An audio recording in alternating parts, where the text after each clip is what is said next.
who else did you mention? Mandami. He's not going to take it with him. They're just not. They're not there. They're not going any further. Just to test that a little bit, why do you think people are talking more about affordability then if it's not from Vic? Well, it's this different guy. Okay. And he hangs out with like Abby and a few other people. And he has the audaciousness to come in here and say trash room. What? He's hanging out with trash. John Kitover, do you have your name, like, do you get like some kind of ping when somebody says your name? I just asked if somebody was you. And boom, there he is. Oh, shit.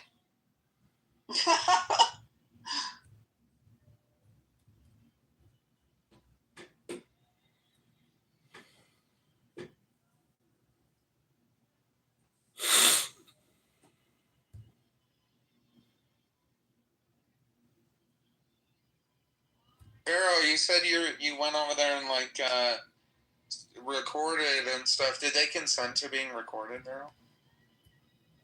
Recorded what?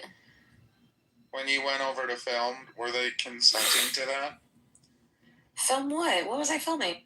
What about that? Specifically using that nomenclature. Like how do you explain that? So that nomenclature is not theirs. They didn't come up with it. They didn't drive the conversation. Obama did it in his No. They didn't invent it. They didn't invent it. You're right. They popularized it, though. That's what I'm saying. Obama did. Clinton did? Yes. Obama was talking about affordability? Yes. He talked about his economic scales. He talked about prices work for the country. He talked about the need to revolutionize costs for medical insurance. And he talked about... Oh, that's a pretty BBW. Now I'm finna roll up. Throw this shit. I'm only gonna follow Instagram. You the type I like my mind. I got no gas though. Y'all smoking that bell. Hey, P, you can never. Oh, never about no belt. Damn, who is K? Like you so old. I'm sick of her. Why the gay women be more thirsty than me? My bad, I just seen ass in there. Shit. And then if they And she just added me. They cool. thirsty, but if we do it, Is everyone else back at work today? Yeah. Only I'm sleepy. It's not helpful. Because you love asking questions and then saying, "Yep, I'm right." So look, go ahead. Okay, but let me ask you. I'm black and Cherokee, right? Those are the that's what he two things said. Exactly, right? All right. So, What's different? Oh, I can't describe it. So there is no real difference. I can't describe. He's with you for about 5-10 minutes. Okay, so is he apart from you otherwise? Are you separate from God otherwise? You're with his presence. Is he not present with you His otherwise? physical presence. He's not present with you otherwise? His physical presence is with you. Physical and spiritual. Wait, when you eat God, he's more with you than he is when you don't eat God? Yes. Interesting. Sorry, y'all. I had someone at the door. Oh man, we missed you so much. We were like, where's Sayla?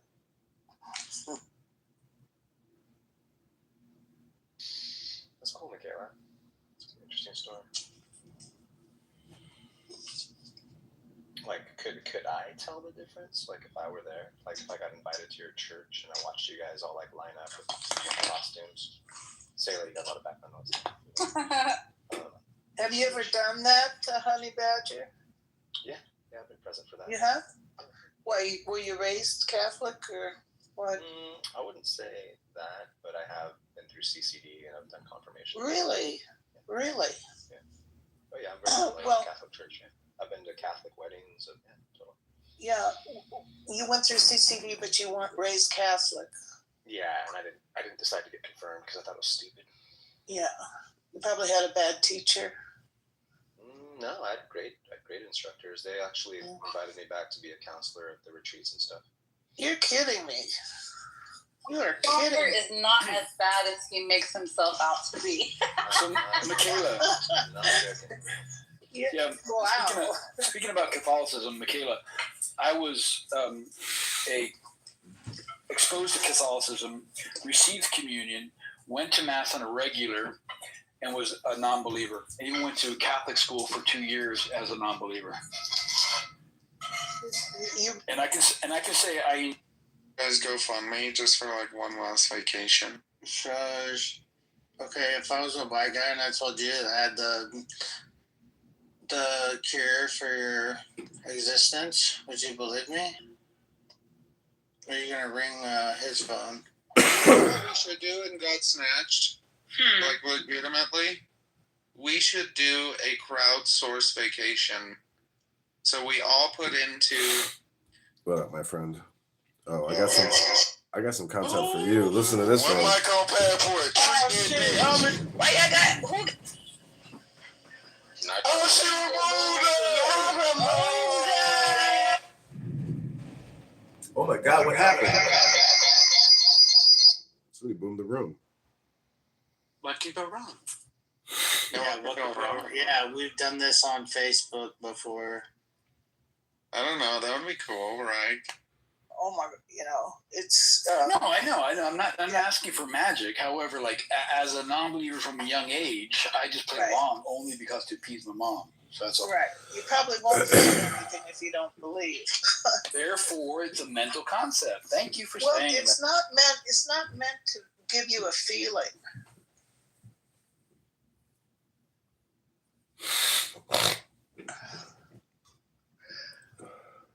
That's interesting. You were in Mexico?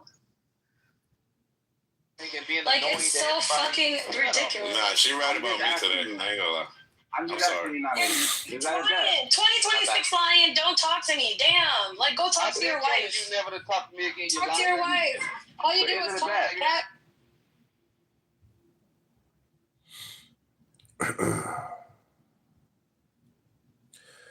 Okay, I'm going to read the donation quickly.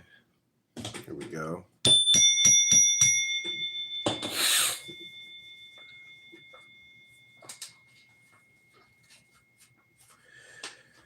Number 65, the loss of innocence. In ancient times, before there were those who were governed and those who governed over, the sage blended with others, and all was done through the primal simplicity. People lived in innocence. When the great fragmentation replaced the great integrity, cleverness defeated wisdom. Even some enlightened sages became victims of the rulers, commanding the highest intrigue. Commentary: two eras are contrasted. One, ancient times, before there were castes and classes dividing human beings, and when tribal people lived in innocence. Two, civilized times, when the great fragmentation replaced the great integrity, and when the rulers and intellectuals traded wisdom for cleverness. In the second era, the overprivileged has utilized the highest intrigue to gain and sustain power over everyone else, even over some formerly enlightened sages.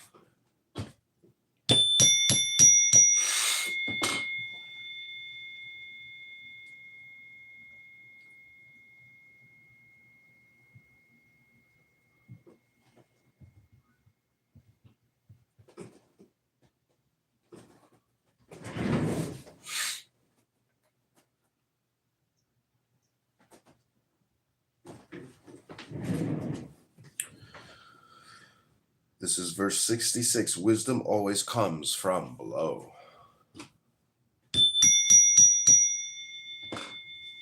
Why do all the 100 of great rivers flow naturally to the sea? Because the sea is always lower than the rivers. When are thousands of people attracted to a sage? When she positions herself below them, always listening, tirelessly responding to their needs, never commanding, never coercing, never manipulating. Such a sage is forever adored, since she treats everyone with love and respect. Everyone loves and respects her.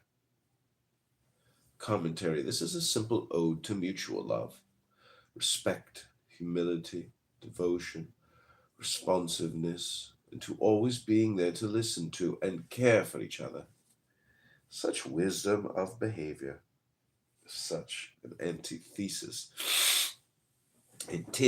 to our all too common social relations, which are often characterized by commanding, coercing, and manipulating each other.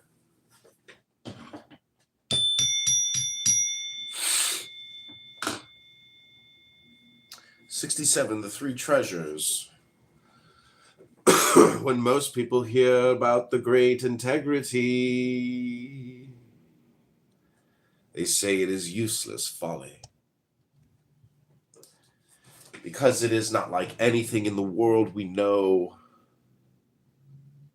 They also find it inconceivable. On the contrary, the great integrity has given us three treasures to cherish.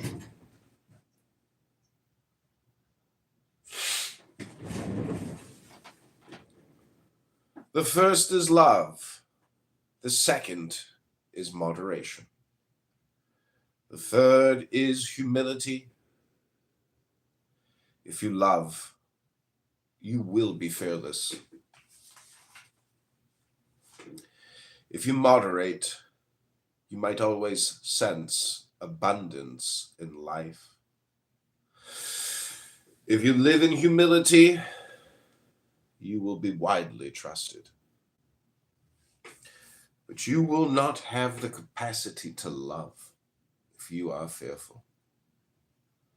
Even worse, if you are fearless and without love, you will always be courting disaster. If you live in insufficiency, you have no opportunity to be moderate. If you live in overabundance, you not only live immoderately, but are always courting disaster. If no one trusts you, then compensatory ego will preclude humility.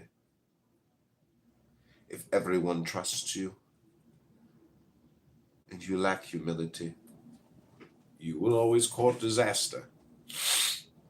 The three treasures are practical guides to the great integrity. The great foolishness is to live without them.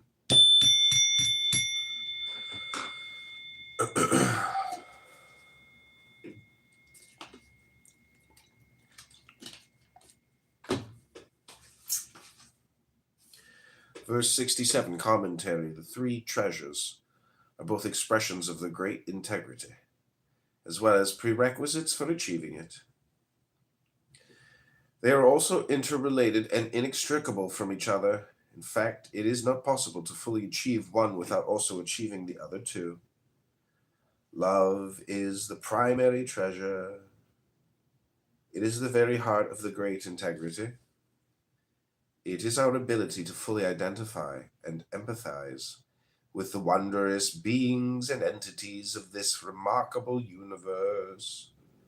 But love requires a combination of fearlessness and assertiveness, along with caring and empathy. If we are fearful, our timidity blocks our freedom to express the love in our hearts. If we are fearless, but lack caring and empathy, then we always court disaster to ourselves and to all with whom we relate. Moderation, like love, is a natural treasure of the great integrity. It is when competition and extreme maldistribution of wealth replace cooperation and equitable divisions of the community's resources that moderation is sacrificed to greed and insufficiency.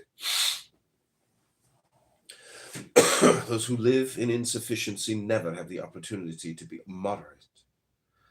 And those who live in overabundance allow their greed to rob them of this treasure, thereby also courting disaster for themselves and others. Humility is the third treasure. If our lives are governed by our egos, there is no space for humility. The excessive expression of our egos is a compensation for the starvation of our humanity and for our need to be appreciated, and also as a means to coerce others. Lao Tzu says if no one trusts us because of our inflated egos, we sacrifice ever being able to acquire this third treasure. However, people do trust us, even if we fail to relate to others in humility. Then we will bring on a third way of courting disaster. Lao Tzu characterizes these three treasures as practical guides to the great integrity. It reminds us that living without them is the greatest foolishness, because we thereby deny ourselves the very humanity that is essential to fulfill our lives.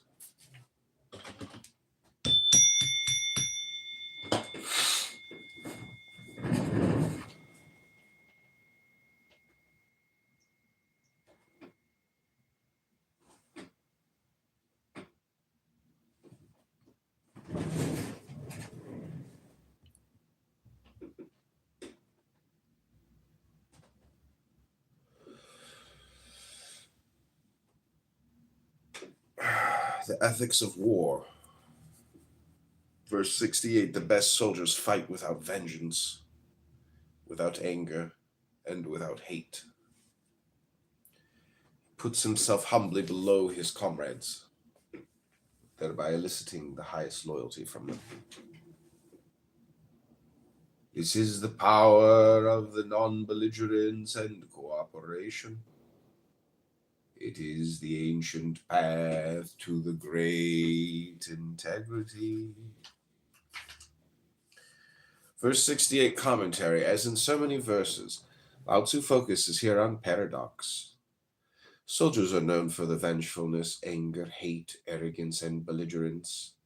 His ideal soldier transcends these qualities because in spite of his profession, he is on the ancient path to the great integrity. Lao Tzu assumes that in this period, when the great integrity is violated by all nations and civilizations, war is an ongoing part of the normal misery of life.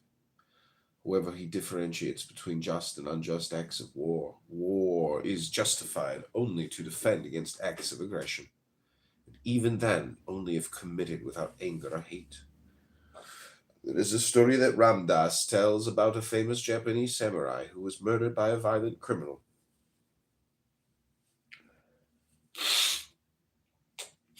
The samurai's disciple vowed to rid the world of this evil man so that he could never murder anyone else.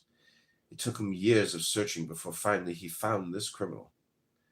The samurai drew his sword, and as he was about to fulfill his vow, the criminal spit in his face, which of course made him very angry. He placed his sword back in its scabbard and calmly left the room rather than kill someone in anger.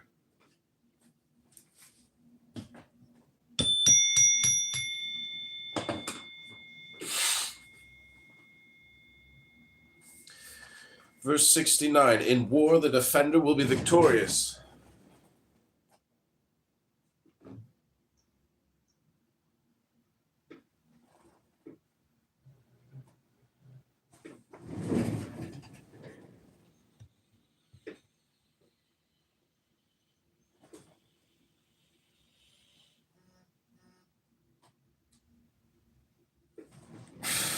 There is a saying among those wise in military affairs, we do not act as host, taking the initiative, but would rather be the guest, assuming the defensive posture. Rather than advancing 1 inch, we prefer to retreat 1 foot. This is called advancing without moving, rolling up one's sleeves without baring one's arms. fighting without weapons, capturing the enemy without attacking. There is no greater disaster than boasting of one's invincibility. Such boasts lead to the loss of the three treasures. Therefore, when two opposing sides meet in battle,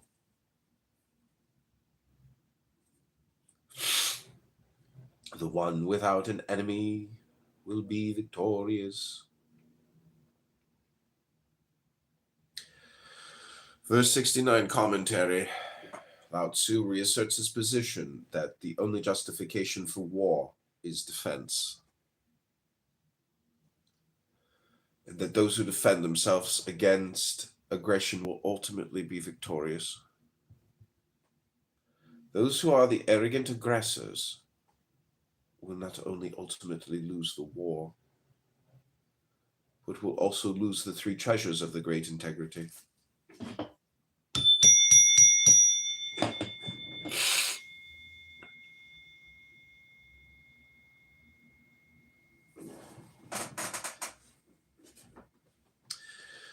Verse 70, so easy to understand and practice.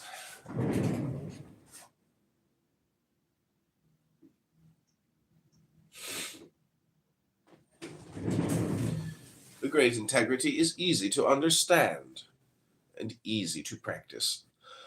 Yet it is not understood, nor is it practiced.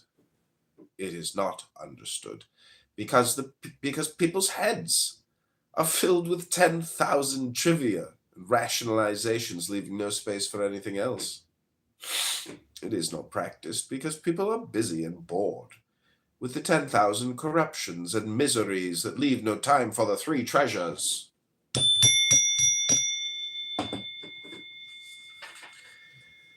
The great integrity is so ancient, as old as the universe itself. How can we expect people to remember it after so many millennia of repression? That is why sages dress in rags, while they wear the three treasures deep inside their hearts.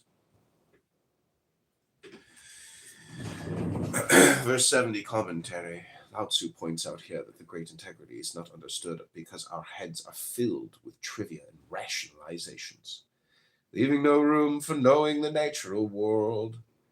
It is not practiced because most of us are caught up in the superficial and unfulfilling activities of Clubhouse. Lao Tzu also reminds us of a further difficulty in understanding and practicing the great integrity. How can we expect people to remember it after so many millennia of repression?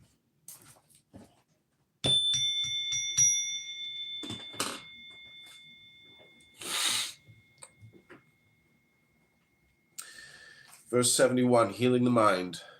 Academia confuses knowledge with knowing.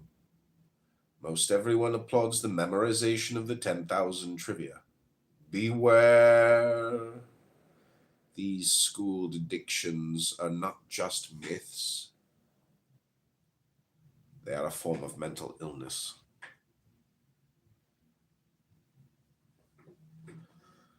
Any fragment of the mind divorced from heart, spirit, human community, and from the primal reality of the universe is an abomination of the great integrity.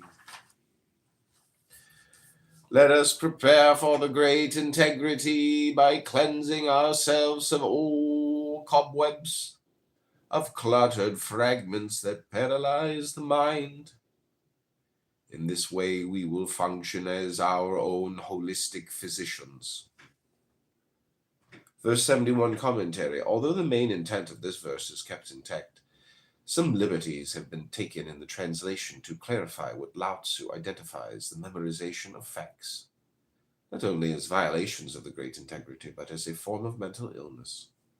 We need to be our own holistic physicians to heal our fragmentation, our fragmentized minds, so they can join our hearts.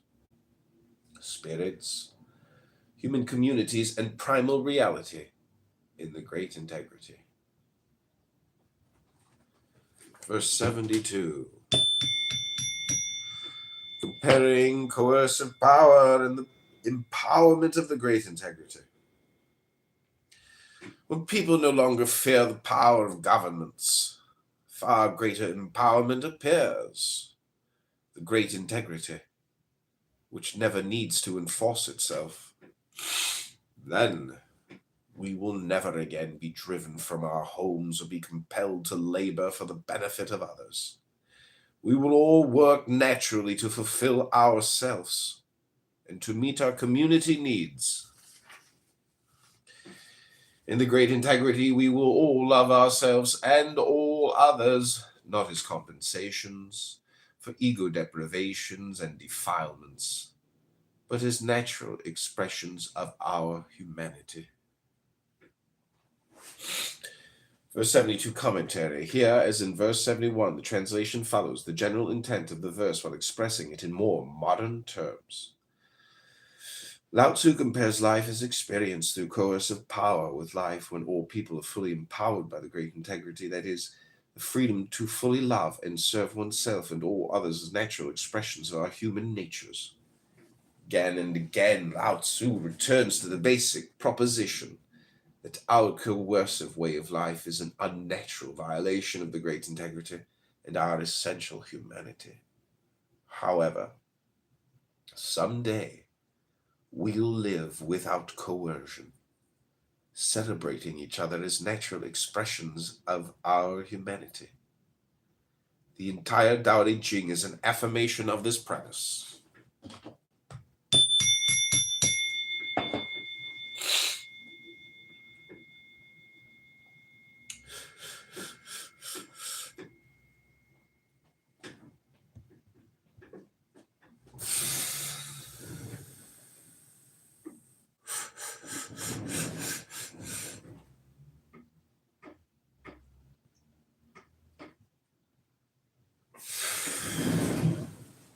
Verse 73, courage and patience.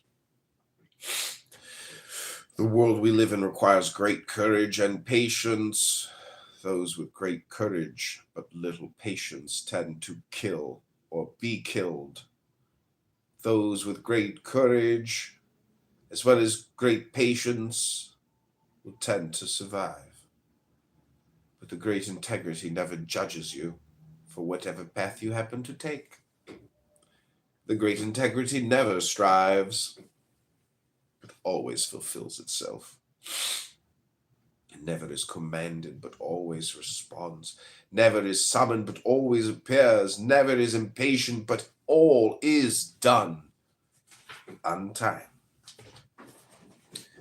Verse 73 commentary. In this verse, Lao Tzu looks at life from 2 points of view. In the first stanza, he observes that because there is so much misery and conflict in the world, we must acquire great courage and patience to survive.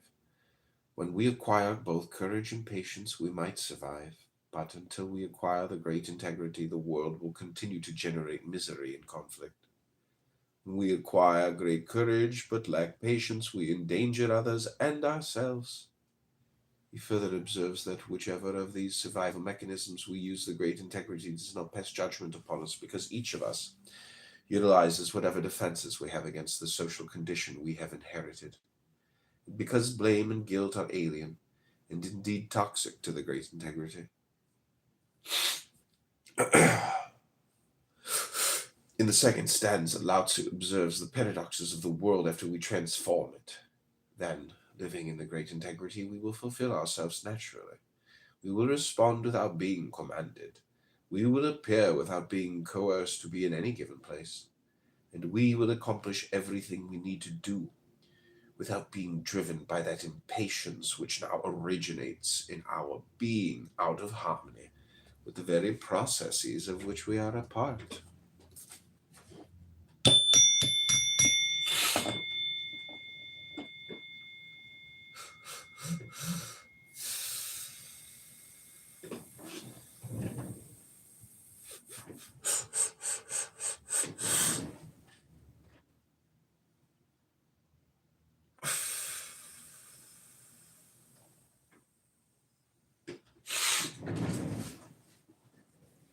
Verse 74, ruling by fear. People do not fear death when they are forced to live in hopeless misery.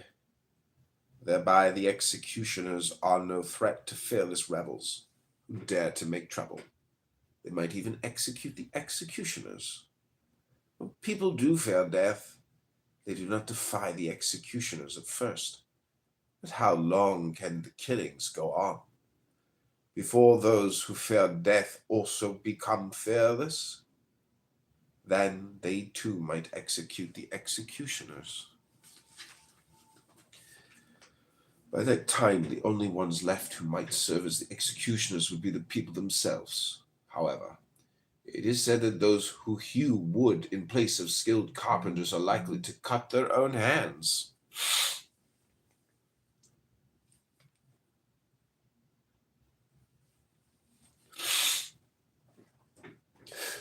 Verse 74 commentary. The ultimate problem for those who rule by fear and force is created when the rule produces such misery and hopelessness that the victims no longer fear death, because life itself would become worse than death.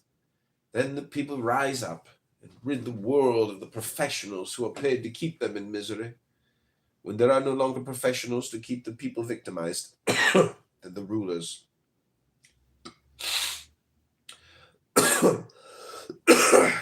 are forced to bring some of the people themselves to the dirty work. But Lao Tzu reminds us that this won't work so well because, not being professionals, they will be more likely to hurt themselves than their own family and friends.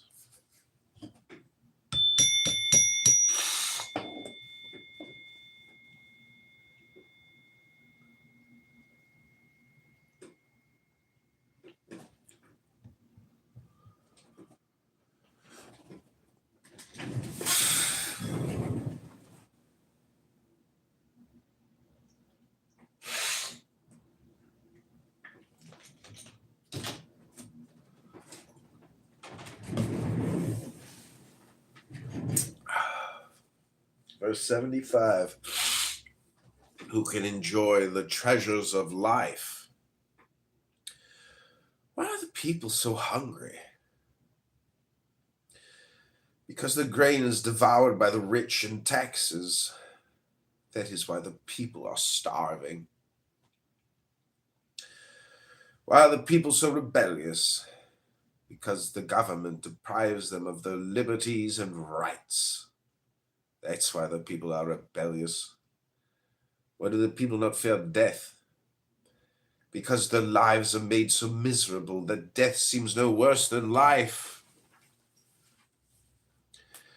Thus no one enjoys the treasures of life, neither the rich who squander their humanity, nor the government which tyrannizes the people, nor the people who have nothing to gain from life.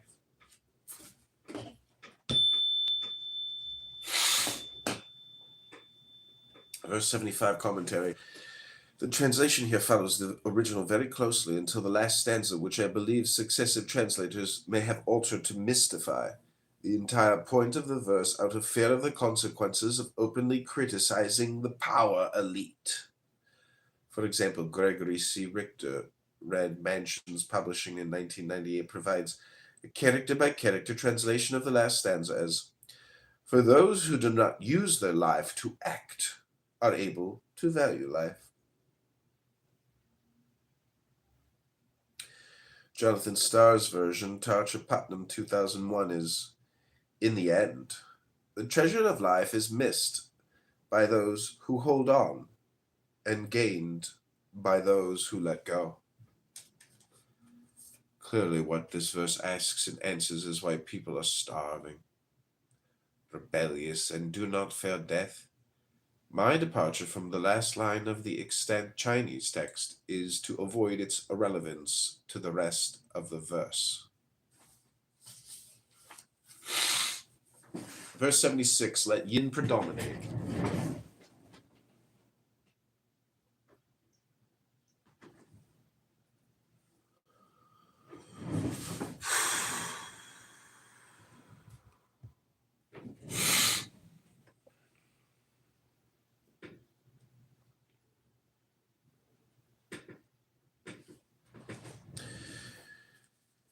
yin predominant. When we are born, we are soft and supple. But when we've perished, there's no more tenderness to be cherished.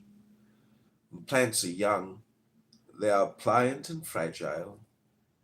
When they die, as they lose their green, they wither and dry. The sharp sword and knife tryst always with death, while love without strife is an ever devoted disciple of life. An inflexible army seals its own fate. When a tree branch grows brittle, it easily snaps, whether long or little. Wherever you go, the rigid lie low, while the weightless in the sky and all that is gentle fly boundlessly high. Commentary. This verse, like verses 542, 45, 77, elucidates the Chinese law of opposites, yin and yang, soft and hard, accepting and blaming, peace and war, harmony and antagonism. The verse is a gentle metaphoric knock on the door of our consciousness, implying that hardness, flexibility, war, and coercion are not the nature of reality, but just the nature of our current social reality.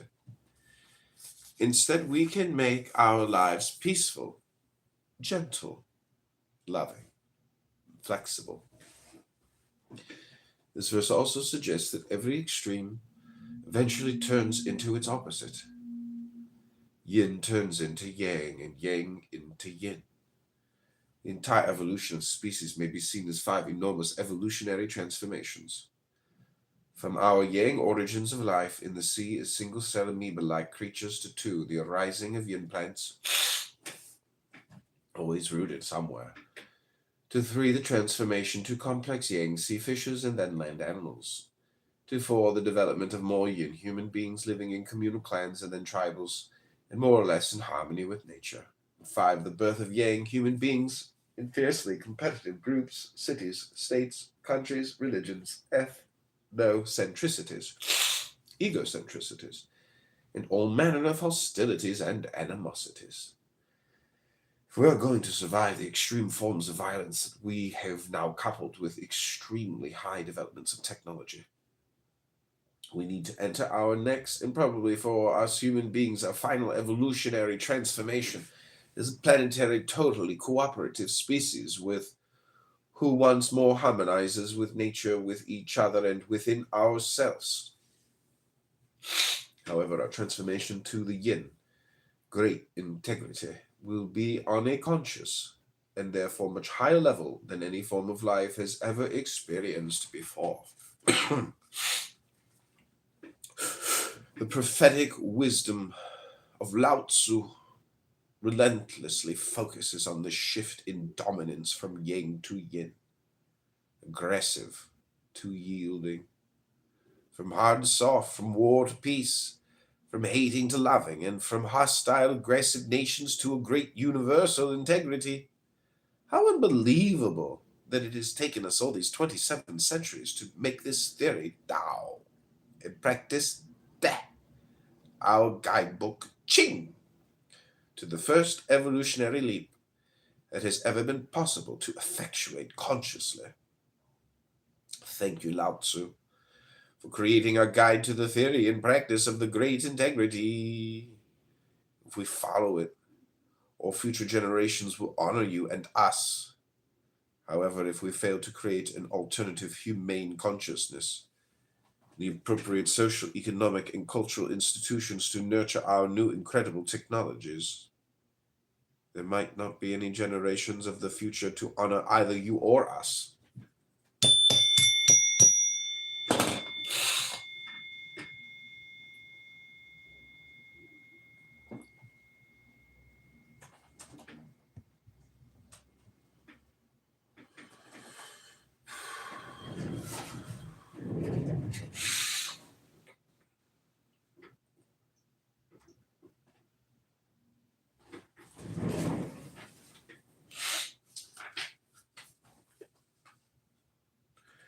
Okay, I'm gonna take a break here.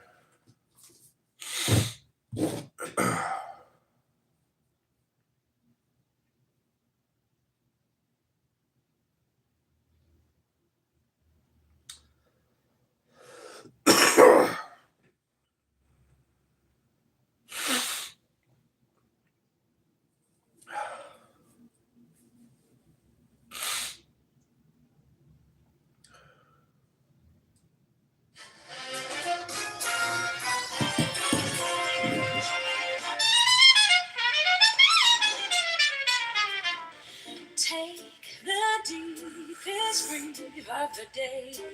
Hold for 10 seconds. Hold for 10, 9, 11, 10, 9, 9. Hold for 10 seconds. Let it go. Let it go. Let it Go, let it go, let it go, let it go, let it go, let it go, let it go. Let it go. Let it go. Let it take The the deepest breath of the day. Hold for 10 seconds, 10, 11, 10, 9, 10 seconds. Let it go, let it go, let it go, let it Uh, go, uh. let it go, let it go, let it go, let it go, let it go, let it go, let it go, let it go, let it go. Take the deepest breath of the day. Hold for 10 seconds, Hold for 10, 11, 10, 9, hold for 10 seconds. Let it go, let it go, let it go, let it go, let it go, let it go, let it go, let it go, let it go, let it go, let it go, let it go, let it go.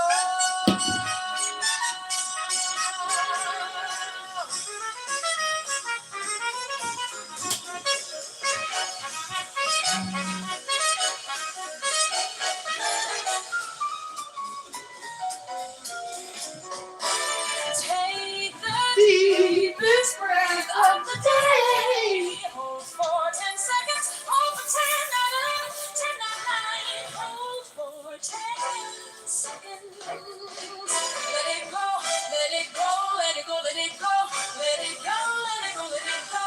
Let it go. Let it go. Let it go. Let it go. Let it go. Let it go.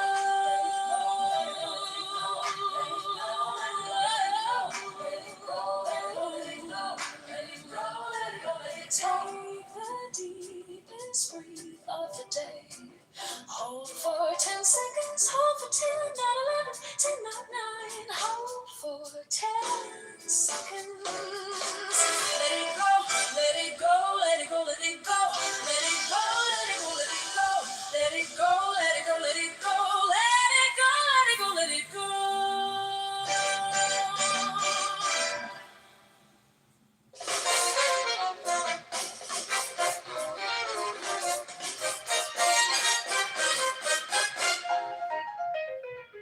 Take the deepest breath of the day. Hold for 10 seconds. Hold for 10, not 11, 10, not 9. Hold for 10 seconds. Let it go, let it go, let it go. Let it go, let it go, let it go. Let it go, let it go, let it go. Let it go, let it go, let it go.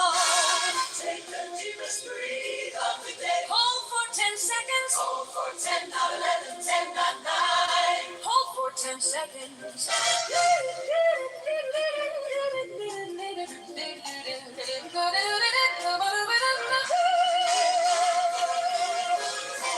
The deepest breathe of the day. Hold for 10 seconds. Hold for 10, not 11, 10, not 9. Hold for 10 seconds. Let it go, let it go, let it go. Let it go, let it go, let it go. Let it go, let it go, let it go. Let it go, let it go, let it go.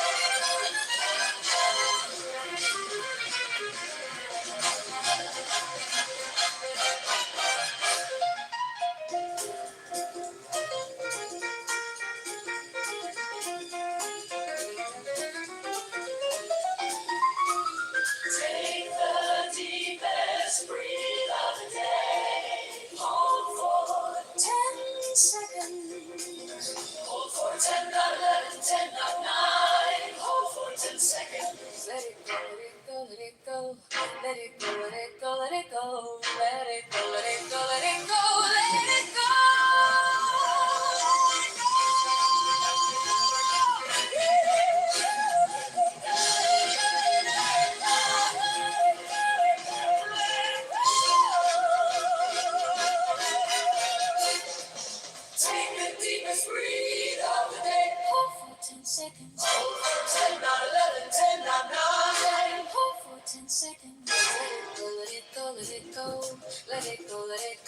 go, let it go, let it go, let it go, let it go, let it go, let it go.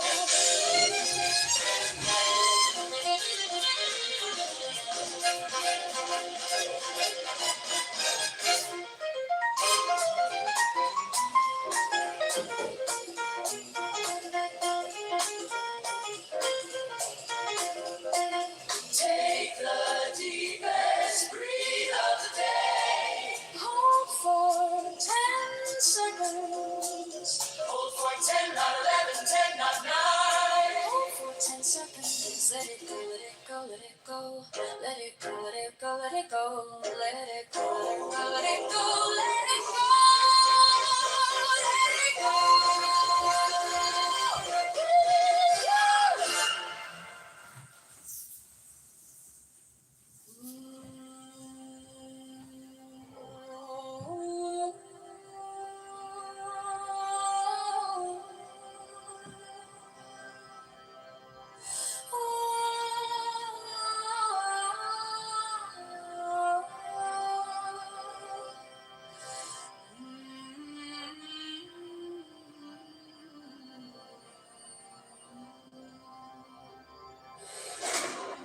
Do not seek the truth, only abstain from views. Do not dwell in views. Be careful not to pursue them.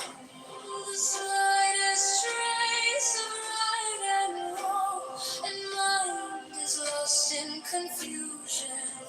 One being is the source of the two, however, do not even maintain the one. In one mind there is no arising, then everything is without blame, no things, nor arising, no mind. The subject follows when the object ceases. The object is expelled when the subject sinks. The object is related to the subject. The subject is related to the object.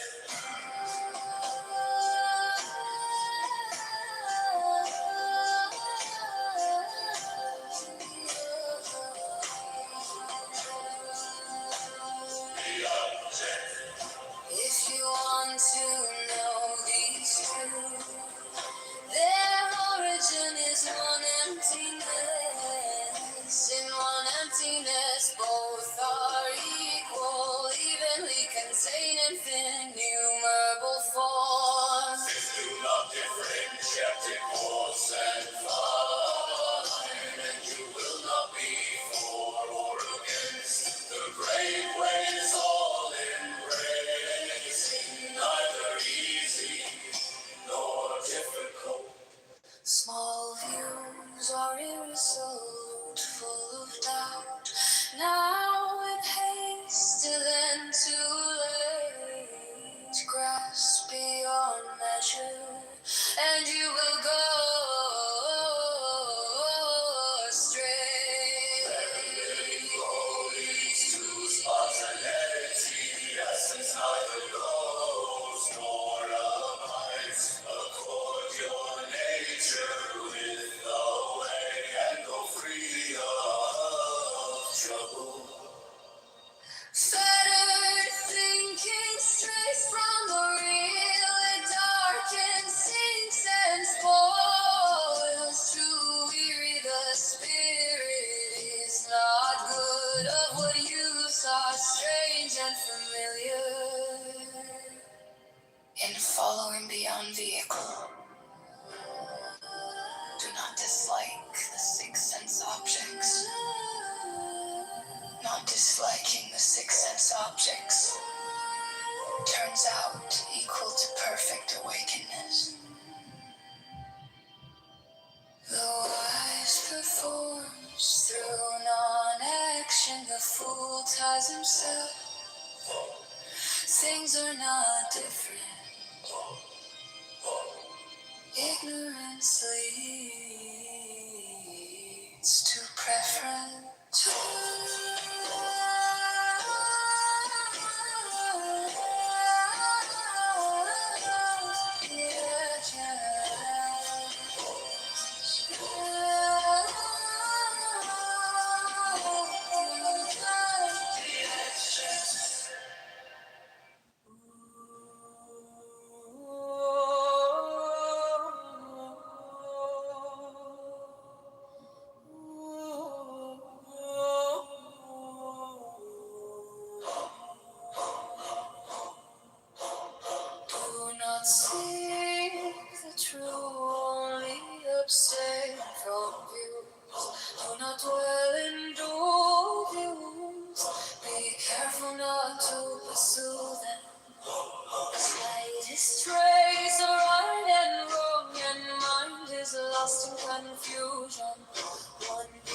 is the source of the two. However, do not even maintain the one. With one mind, there is no arising, and everything is without blame. No blame, no thing, no arising, no mind. The subject follows when the object ceases. The object is expelled when the subject ceases. The object is related to the subject. The subject is related to the object. If you want to know these two, their origin is one emptiness. In one emptiness, both are equal, evenly contained. Do not differentiate coarse and fine, and you will not be for or against. The great way is all embracing, neither easy nor difficult. Small views are irresolute, full of doubt. Now in haste, then too late. Grasp beyond measure. Okay, this is Dao De Jing. Verse 77, two opposite processes. The way of the great integrity is like stringing a bow, pulling down the high, lifting up the low, shortening the long, lengthening the short, to take from the excessive and give insufficiency support. How opposite to our social norms, which increasingly impoverish the poor to further enrich the rich, who do not need any more. How can we gather the world's wealth to create abundance for all in need?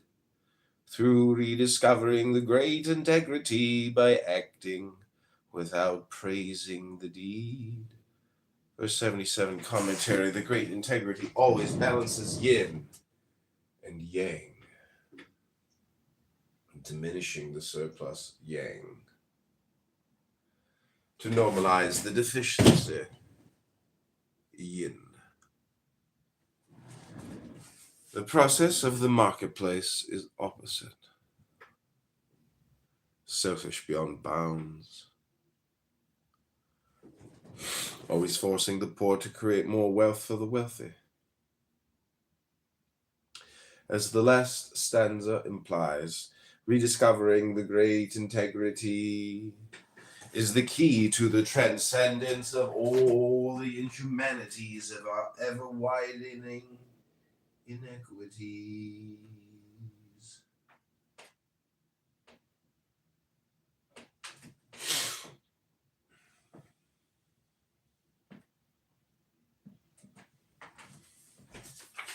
Verse 78, appearance and reality. Nothing in the world is softer and weaker than water. Yet there is nothing better for subduing all that is harder and stronger. Everyone observes how weak overcomes strong, how gentleness overcomes rigidity. Yet this principle is seldom put into conscious practice. Though some may say it is useless to accept responsibility for the calamities and toxicities of the world. Taking such responsibility might put us on the road to the great integrity. Just remember that truth often masquerades as falsity, and falsity as truth. Verse 48. There are three juxtaposed paradoxes here. That water, which appears to be softer and weaker than anything else in the world, can subdue the hardest and strongest materials, like the huge rocks that the mountain stream disintegrates in its incessant flow. 2, that gentleness overcomes rigidity. Yet this principle is seldom put into conscious practice. Most of us resort to using verbal or physical force when confronted with resistance to our desires and needs. 3, that even though the calamities and toxicities we are subjected to in our daily lives come largely from the social conditioning we inherit, this condition might appear to be nothing we can do anything about. Such an assumption may be false.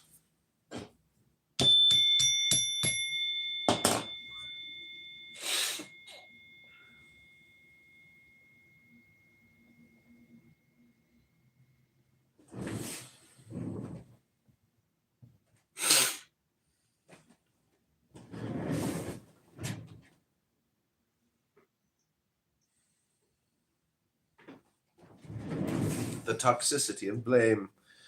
Verse 79. Harboring resentment is sure to leave some resentment behind. How can this be good? It cannot. Therefore, the wise accept all responsibility, although those who hold the power keep blaming and bleeding the people. The violated great integrity blames no one. Once achieving the great integrity, we will all function with a pure heart. Verse 79 commentary. This verse is a continuation of the previous one, which also proposes that taking responsibility is an alternative to blame. Here the emphasis is on the toxic effects of harboring resentments. The verse also differentiates the present situation applicable both for Lao Tzu's time and our own, in which injustice prevails, from the future when we will again experience the great integrity. He also reminds us that as long as our social condition remains toxic, blaming those who blame and who take advantage of others only adds to the toxicity. He dreams aloud of the future when, once achieving the great integrity, everyone will function with a pure heart, and no one will engage in blameful and shameful acts. Verse 80, transforming our lives.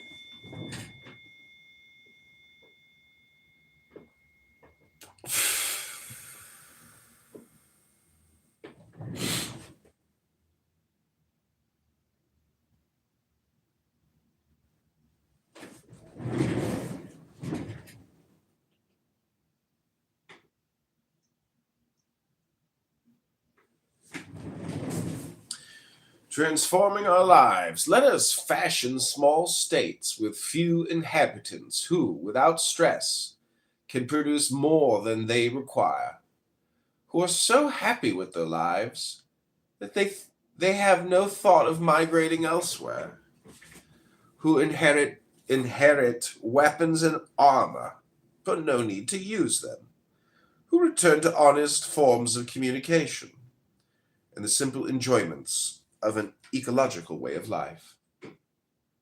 Although these states may be so close to each other that they hear the barking of each other's dogs and the crowing of each other's cocks, living contentedly, they will have no need to invade each other's space. Verse 80 commentary.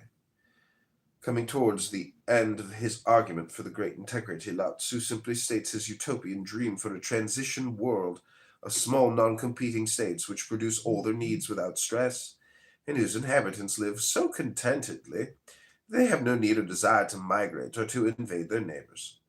Today this dream can come to fruition, not by going back to small states, but by creating a planetary village, using an ultimate production and communication technology that is guided by a highly evolved consciousness and spirituality, all of which were beyond the wildest dreams of Lao Tzu.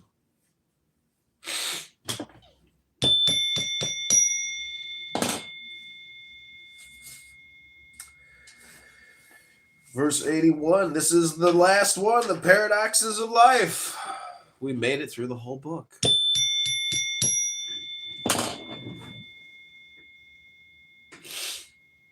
I think it took me 3 months to read this particular Lao Tzu, because I put it back on the shelf and I stopped reading it. And this girl that I was dating, she wanted to borrow it, and I was like, nah. Because I was like, I'm not giving it to you until I'm finished reading it. And sure enough, she dumped me.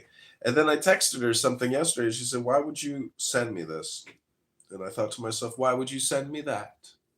Okay, this is verse 81, the paradoxes of life. Profound words are not clever. Clever words are not profound. Wise people are not quarrelsome. Quarrelsome people are not wise. Those who are intelligent are not ideologues. Those who are ideologues are not intelligent. The enlightened never hoard anything. They share their possessions. The more they give, the greater their abundance. The great integrity is the physician of the universe, who heals without harming and who acts without contention. Commentary. This last verse reminds us of the incompatibilities of profundity and cleverness, wisdom and quarrelsomeness, intelligence and ideology, enlightenment and hoarding. In the last stanza, Lao Tzu casts a final hopeful glance at a possible future when we, the physician of the universe, will heal ourselves. For us today, this final verse is a primal summary of the Tao Te Ching as our wake-up call, reminding us that we can no longer survive by cleverness, war, ideological rationalizations, and with our gross inequities. 27 centuries after Lao Tzu, we have at last created the technological basis for the great integrity, the potential planetary economy and communications capability of producing and distributing whatever human beings need anywhere on Earth. We have only to transform our completely anachronistic social relations and consciousness and release our long-repressed spirituality. Instead, we live in the greatest and most idiotic paradox of all time. We are utilizing the very technologies that can liberate us to create the most monstrous weapons of mass destruction and brain rot that now threaten to murder every one of us on the planet. In the entire evolution, every species except ours has been programmed by its genetics to live in accordance with its own nature. It is only we human beings who have evolved as a promise. Since we live largely according to our social development rather than our genetic commands, we fulfill our species' potentials only to the extent that our social development actualizes these latencies.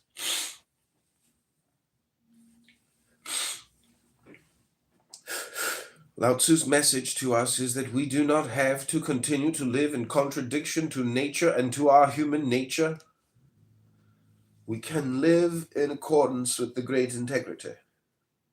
For him, it was a remarkable insight and a utopian dream. For us, we have a choice and not much time to make our decision. Either we find our loving hearts, dreams, and alternatives in Lao Tzu's great integrity, or we will be the first species to become extinct through our own self-induced absurdity.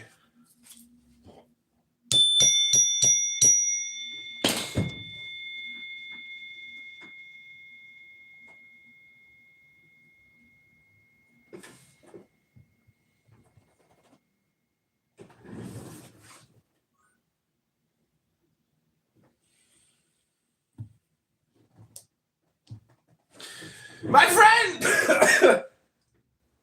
Poke. That is a good one.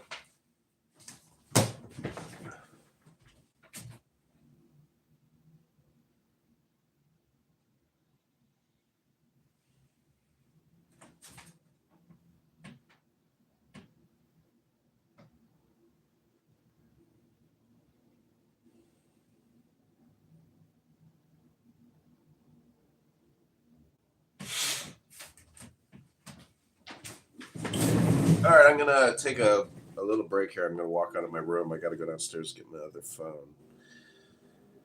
I gotta file my unemployment claim. I have a trial the 13th of the month.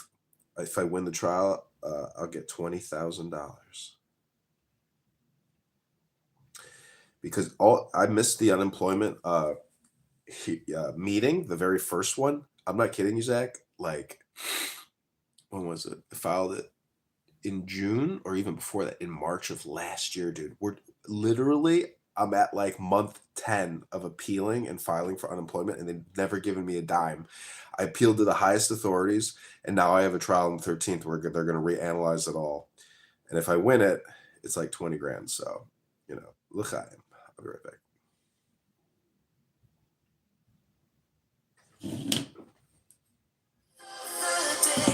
Hold for 10 seconds. Hold for 10, not 11, 10, not 9. Hold for 10 seconds. Let it go, let it go, let it go. Let it go, let it go, let it go. Let it go, let it go, let it go. Let it go, let it go, let it go. Take the deepest breath of the day. Hold for 10 seconds. Hold for 10, not 11, 10, not 9. Hold for 10 seconds. Take the deepest breath of the day. Hold for 10 seconds. Hold for 10, not 11, 10, not 9. Hold for 10 seconds.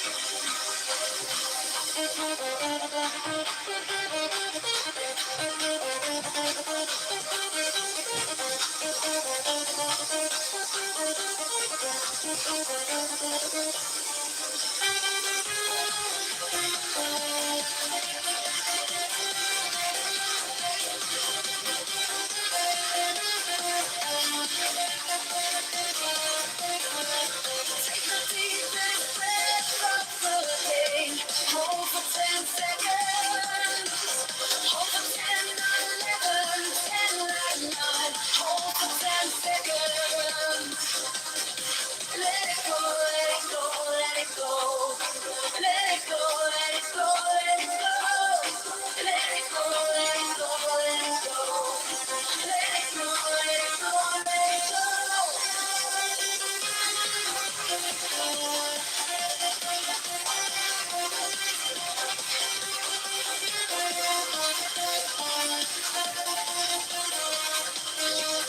Take the deepest breath of the day. Hold for 10 seconds. Hold for 10, not 11, 10, not 9. Hold for 10 seconds. Let it go, let it go, let it go. Let it go, let it go, let it go. Let it go, let it go, let it go. Let it go, let it go, let it go. Take the deepest breath of the day. Hold for 10 seconds. Hold for 10, not 11, 10, not 9. Hold for 10 seconds. Take the deepest breath of the day. Hold for 10 seconds. Hold for 10, not 11, 10, not 9. Hold for 10 seconds.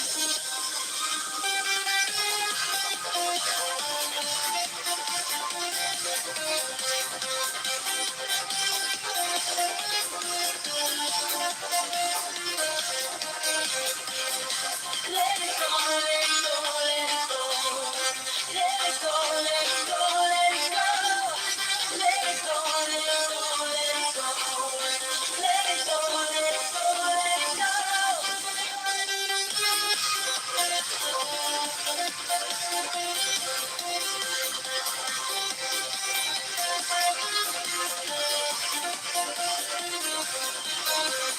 Take the deepest breath of the day.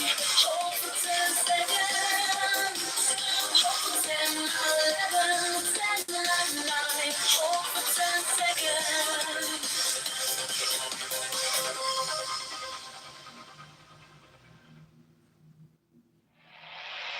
Take the deepest breath of the day.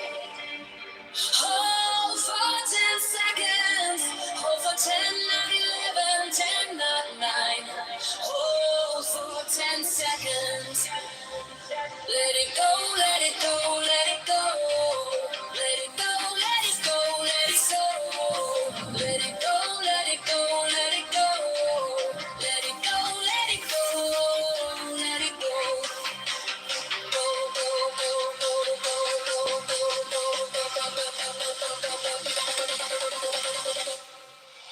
Take the deepest breath of the day. Hold for 10 seconds. Hold for 10, 9, 11, 10, 9, 9. Hold for 10 seconds. Take the deepest breath of the day. Hold for 10 seconds. Hold for 10, 9, 11, 10, 9, 9. Hold for 10 seconds. Let it go, let it go, let it go. Let it go, let it go, let it go. Let it go, let it go, let it go. Okay, Zach, any other final words that you'd like to share before I boom this room? Thank you. I'm complete. Health, wealth, love, peace of mind, happiness, and strength. Courage!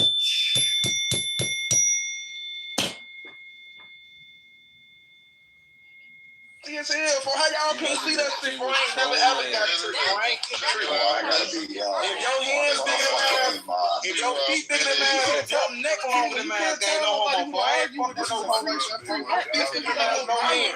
You can't tell don't jump in. You gotta stop doing that. I'm just fucking with you. That's good. How you doing today, brother? Man, I'm doing pretty good, man. I'm finna have a Kelly rolling today.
And I let you slide a lot with your fucking money situation that you got going on because it's like, you know what? It is what it is. Shit is old. Nah, bitch. You gonna fucking see.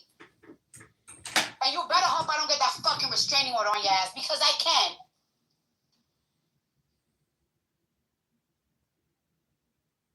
Stop having, one thing I've been learning, stop having mercy on people that never liked you. They're never going to like you. Stop having mercy on them. Sometimes when I have an enemy and something happened on their family or they have kids, I be like, oh, that's bad. I feel bad. Fuck that. You want to know why? Because people, they don't give a fuck about you. They don't feel bad for you. Your granny could die. They don't feel bad. They don't give a fuck. They want your whole family to die. They don't give a shit. They don't give a shit what you got going on with your kids. They don't give a fuck about nothing. They have no type of mercy for you. So don't give it to nobody. And that's one thing I've been learning, and that's one thing my friends been telling you. You're too merciful. And it's a bad thing, but it's also a good thing because I have such a good heart that's why I be blessed. There's no other reason why God blesses me so much. It's because of that. It's because of that. Even when I'm at my lowest and I don't feel like doing nothing, God always motherfucking give me an epiphany that he just get my ass up and give me a fucking strength. All the time. That's why I'm always so blessed. Everybody that comes around me always say that, like, yo, you're so blessed. Like somebody even said that, like, yo, sometimes it seems like you got the direct call to God. Like you got a phone line to God. And it's like, no, it's because I have a good heart and I really am a good person and I have mercy even for people that hurted me. But it's like, I'm going to stop that shit. Because these bitches, they don't got no fucking mercy for you.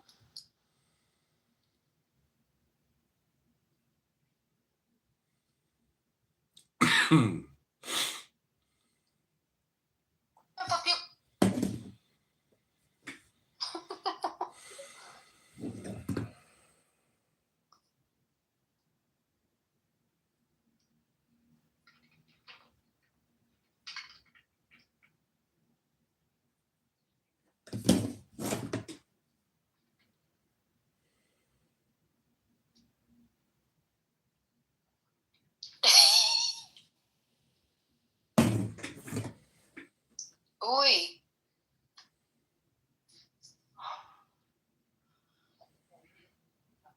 So keep thinking you could harass anybody that's around me. Any single time, like, you was trying to be fucking funny, making up fucking weird lies and shit. I got something for that ass. Because my lawyer specifically said anybody that is associated with you, if anybody keep harassing them, you could go back to court. You could this, you could that. And in case you ain't know, in case you ain't know, bitch, I've been letting you slide for too fucking long. It's associated with.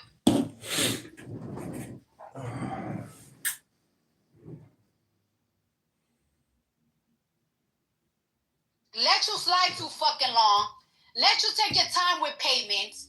Let you do all that shit. But now, bitch, you love harassing me. You love harassing anything. And it's like the thing of the funny shit is, you're blocked on you block me on every social media. So why the fuck I don't even really be seeing your shit like that. But it's like, it's getting to the point that it's like, bitch, you want attention, so I'm gonna take it again. And this time around, I'm not gonna be giving you the fucking. This is the only day I'm gonna give you the fucking social media fucking attention. I'm gonna fucking take it there to a motherfucking court.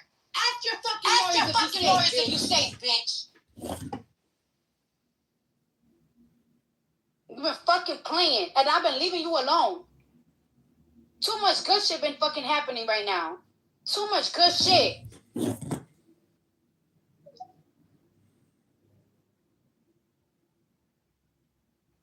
Too much shit. Every other day is a new fucking $1 million deal coming in my motherfucking table. Just too much shit.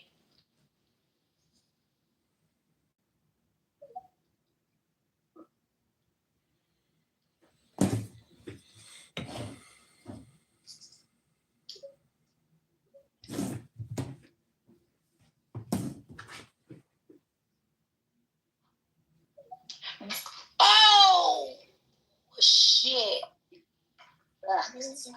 Hips have a mind of their own. Bring that over here and put your product like one by one, dear Erica.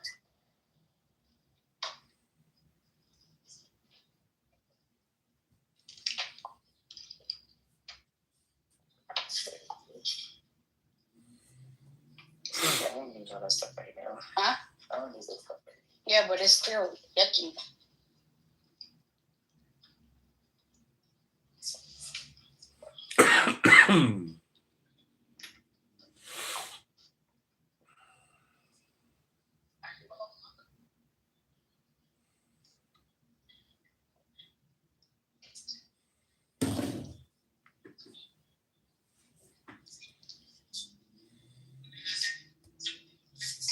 I donated this fucking campaign $400. So you open the room that says Jay Breska, back to Alex Jay Breska, Clown World.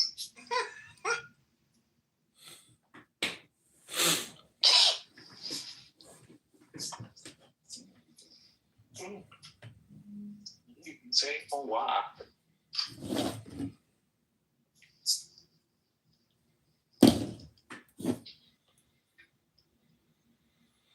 Associated with you,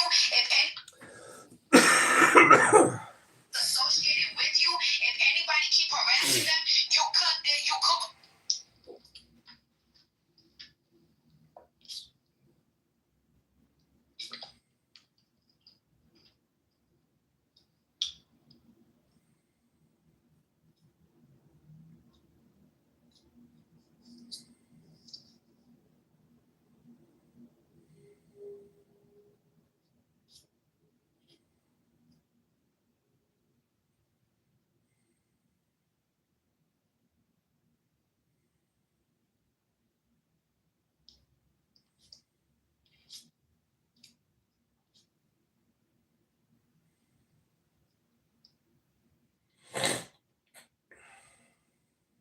Associated with you.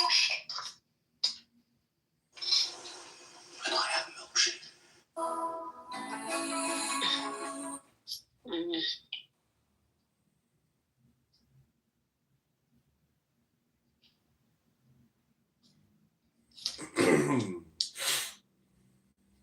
Associated with you.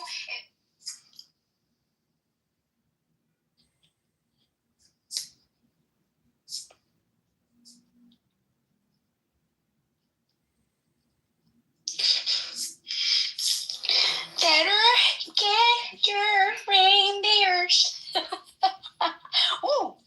Ooh, that was thick. Ew. Sorry, I got my fucking period. I hate it. That's one thing. So this is my, oh God. I hate having my period. You know what? Maybe I should get pregnant again so I won't have my period again. What you guys think? Yeah.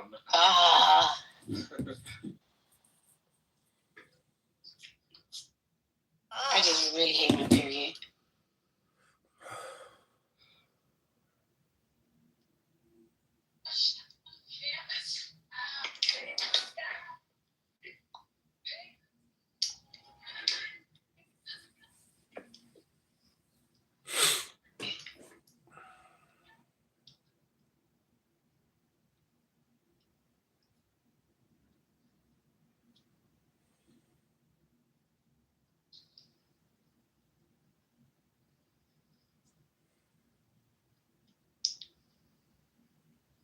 Anyways, I'm off this. And all I'm going to say is, when real facts come out, I want motherfuckers on their motherfucking knees begging for forgiveness the way y'all motherfucking did us. I promise you that. I love you guys. I hope you guys have a very good New Year's. And you know what? If your New Year's ain't starting off as how you guys want it to be, just remember, y'all got a fucking 12 motherfucking months to get y'all shit together.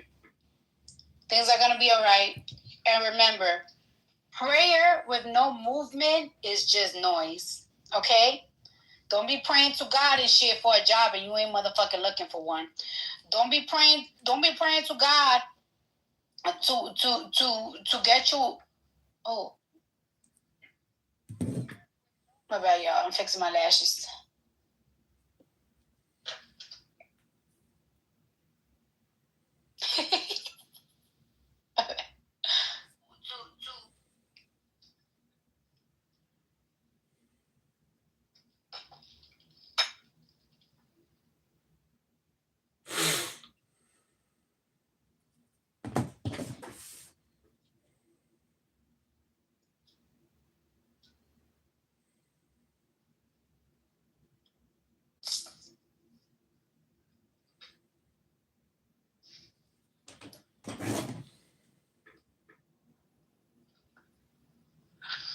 Oh, all right.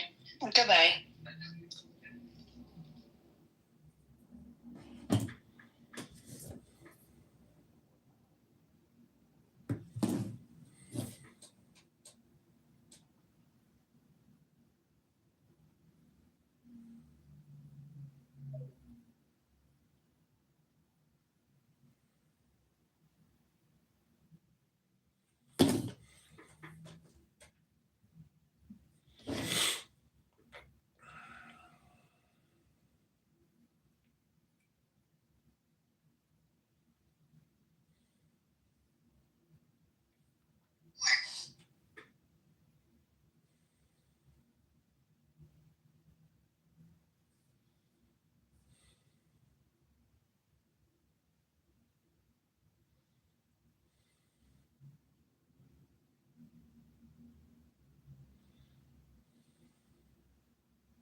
Can someone please tell me?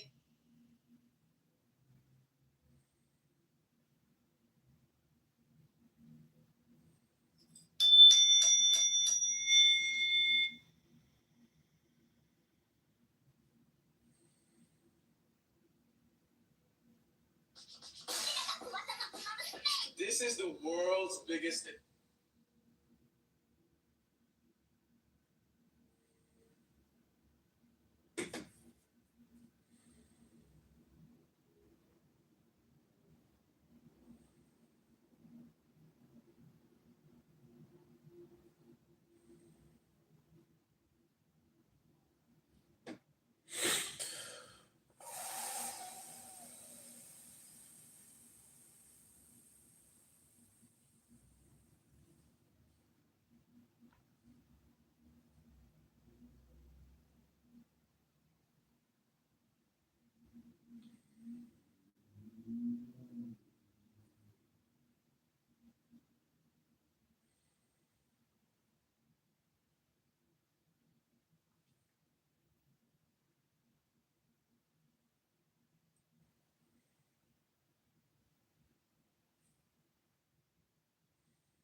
This is the world.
This is the world. What's the most absurd thing?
The Simpsons predicted the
We can live in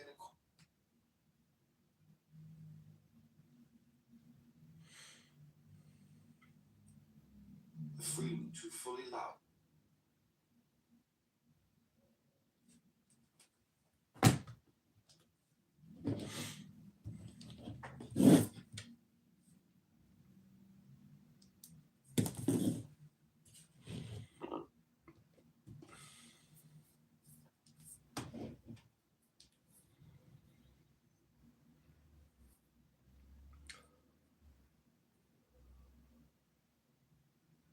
are begotten at the same time.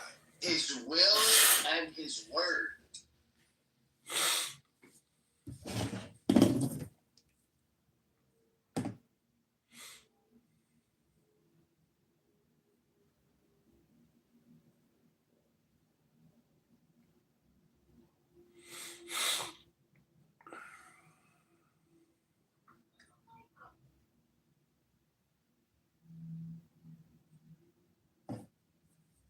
And her husband at an event, a fundraising event, is more compelling on how she would be more pro-Israel than Trump.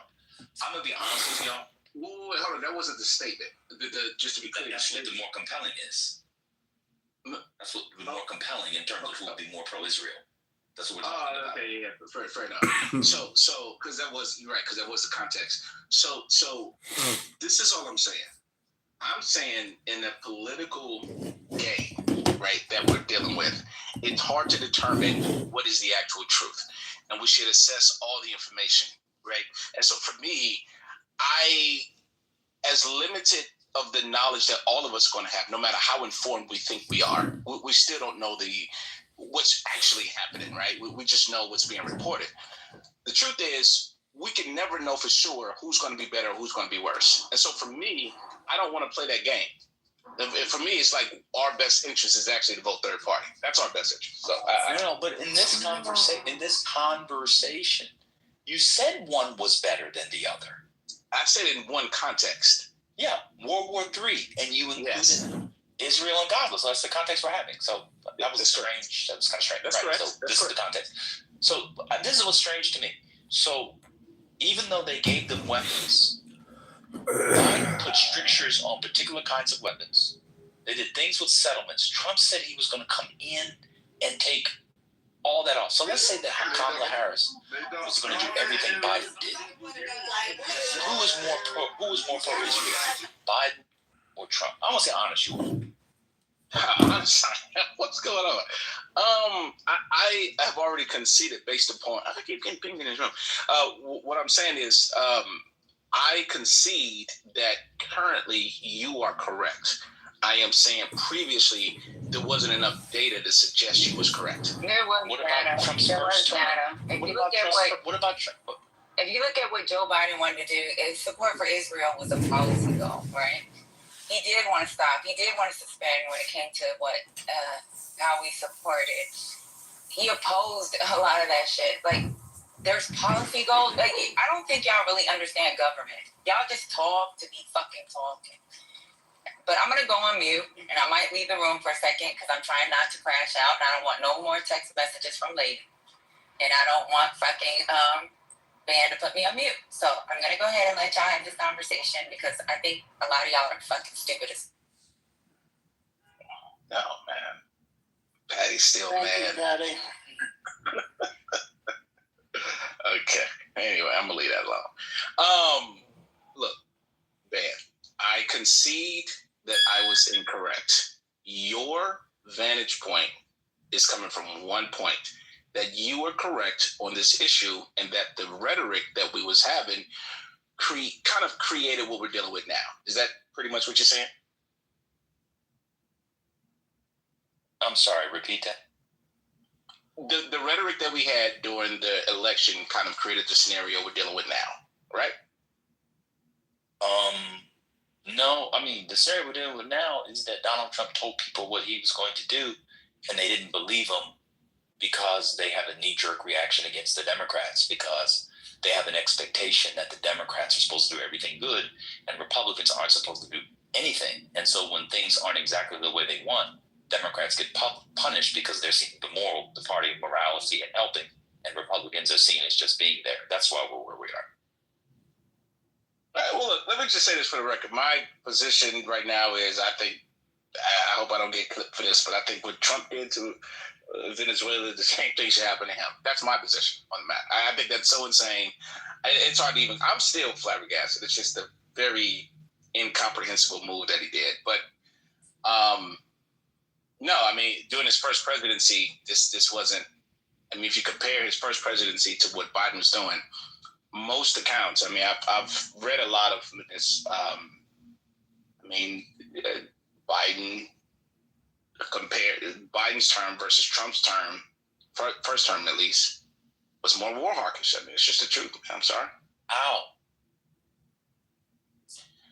I've already quoted a couple people already. He withdrew out of the war.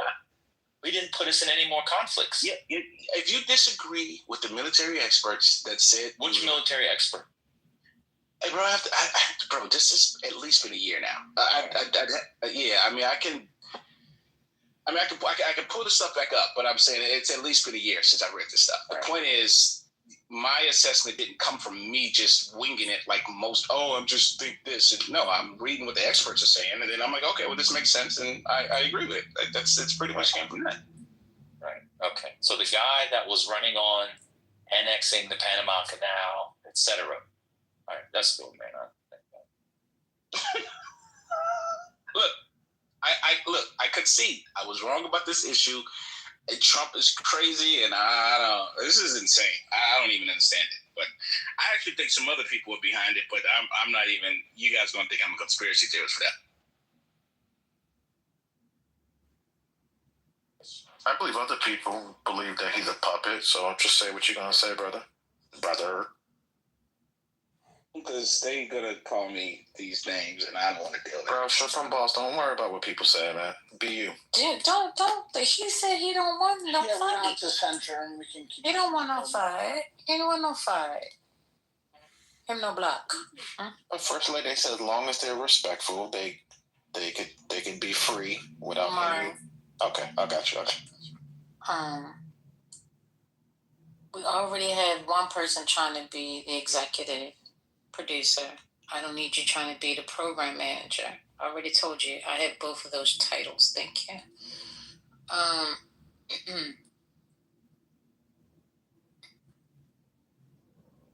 So is K game like L 0.20, 2.0? So got me, by the way. It is. Yeah. So I got suspended probably about 3 or 4 times off this app. And I got like 2 different accounts on 2 different phones. So yeah. Oh, so this is Al? Yeah, this me. Yeah. Oh, okay. Like your words were sounding the same, but your voice sounded a little different. You got like 12 accounts then. This the Android, so it probably sound a little different. Yeah. Okay. Yeah. Okay. Mm-hmm. Now look, let me be clear. I know you guys are liberals and you guys are Kamala Harris supporters, whatever. But look, my position is. I'm not a liberal. I'm not a Kamala Harris supporter. I don't like to identify. That was like over a year ago, I think the election was. So I don't know if you're trying to rehash that. We were actually talking about the news earlier. Yeah, I don't know what happened either. I don't know. Yeah, I mean, people have been doing this for the last few hours where they come in. They want to have a conversation with Ben or go and talk about everything from the last couple of years that he's said. Wow. And it's kind of fucking weak sauce, to be honest. You think that's what happened? Oh, hold on. This is why. That's what I was about to say. To be honest, you're a goofy. To really be for real.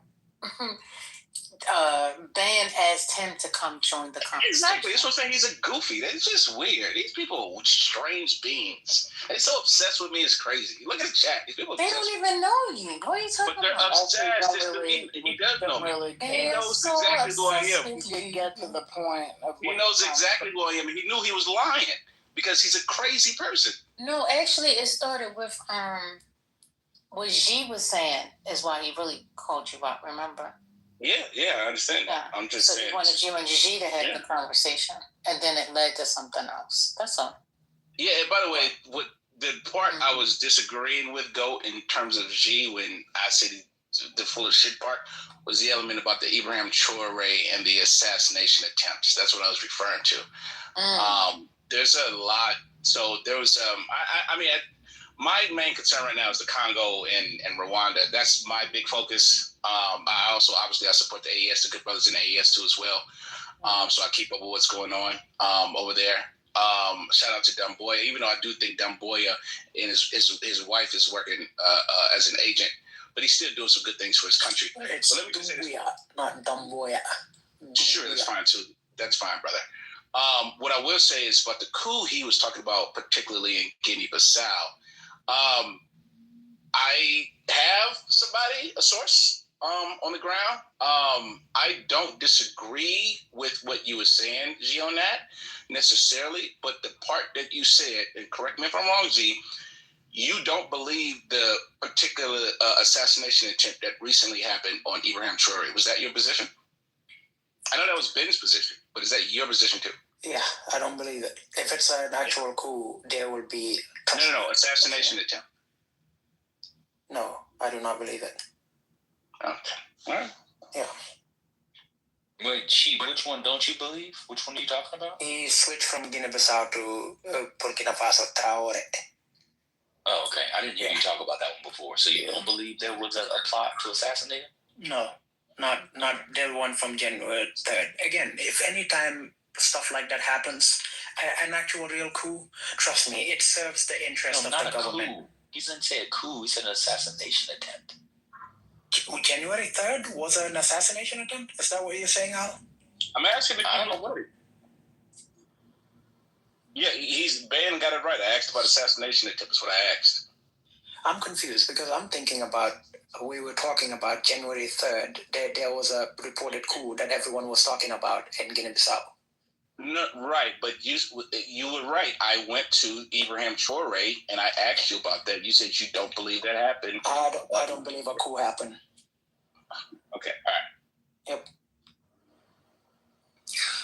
I don't know. I've been missing this because I was on a phone call, but what I can tell you is that we don't know. I think that what Mamadou said was very possible. But how do you know? How can you verify? The thing that I do know is there's levels of security.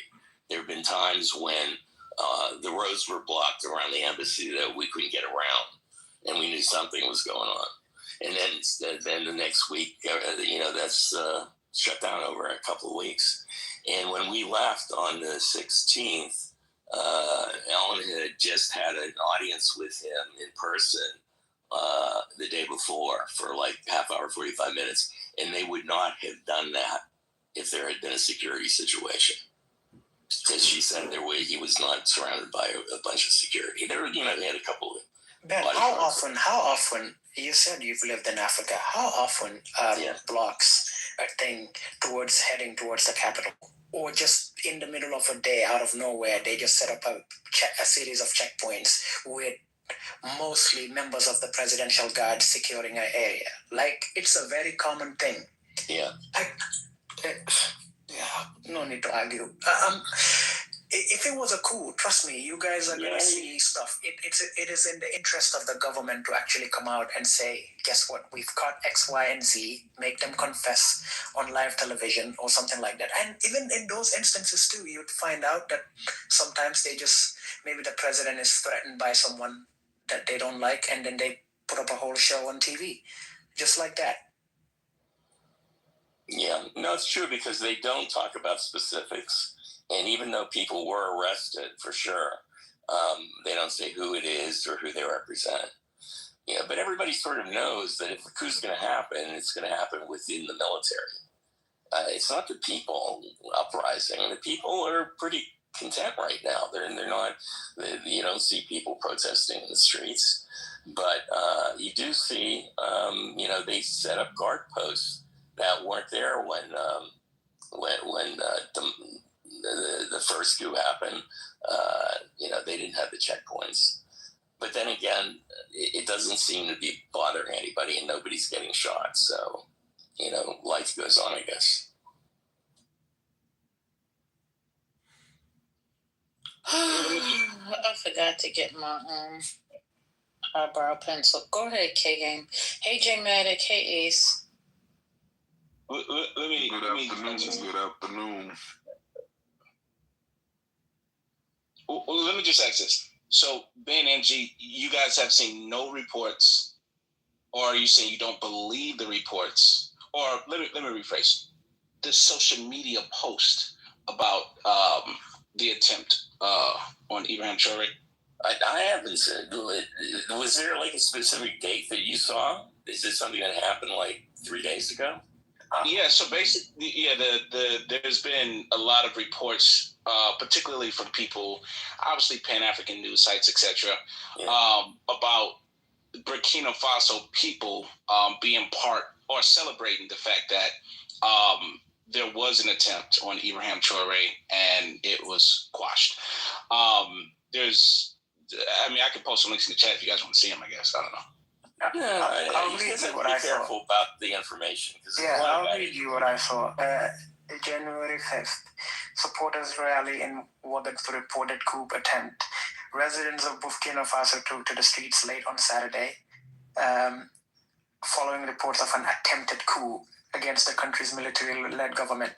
Demonstrators gathered near the presidential palace in Ouagadougou in the early hours of Sunday, vowing to defend the president, Captain Traore. According to authorities, the alleged plot was coordinated from Lomé in neighboring Togo and involved former transitional president Paul-Henri Damiba. Officials say the attempt to overthrow the government was furthered on the night of Saturday, January 3rd, by Burkina Faso's defense and security forces. The government has not released further details on arrests or casualties, but security has been heightened in the capital as investigations continue. Bro, you know how many times I've seen this shit? Like, in real life?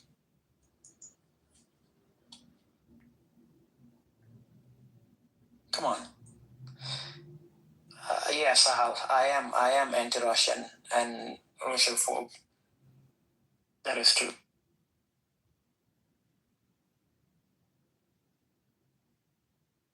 What does... Okay, shit. Okay, Jim, your mic, you clicked. What's going on? How you feeling? Happy Monday. Happy New Year. Happy Monday. Happy New Year also. And are y'all ready for World War III? Everybody, y'all ready? Oh, no. What's going on? Why you say that? I mean, we got BRICS nations against NATO. We got what? BRICS against NATO.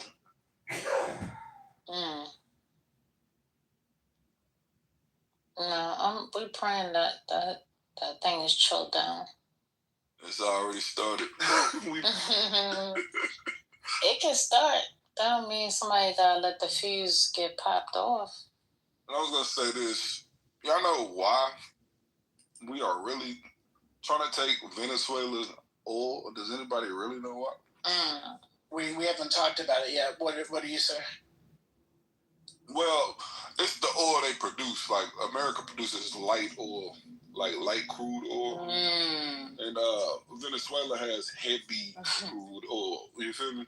And that's what they're not saying. They keep saying oil, but it's a certain type, heavy crude oil we have to get imported to America. Okay. So they keep throwing the word oil out, but it's the particular type of oil that they produce is what we need for our economy to, to survive? Well, to thrive. Oh, to thrive. Okay. Yeah, because we can survive off of importing oil and the light oil that we produce, but certain refineries need heavy. The heavy crude oil has to be refined different in order for you to sell it too. Right. So it's way more than just them throwing around the oil world. And y'all can look this up yourself. Just look up who produces heavy crude oil the most or whatever. And one of the countries is Canada. The other one is definitely Venezuela. Okay. And on our side of the world. Wouldn't Brazil? What about Brazil? I don't think they do as much as heavy crude oil. That's why Venezuela is going through this, because the heavy crude oil is way different from light or medium crude oil. You feel me? And it's about to be a lot going on. It's about to be a lot. So Happy New Year, everybody. Happy New Year. Get y'all some marshmallows, because when everything go up in flames, we can eat some s'mores.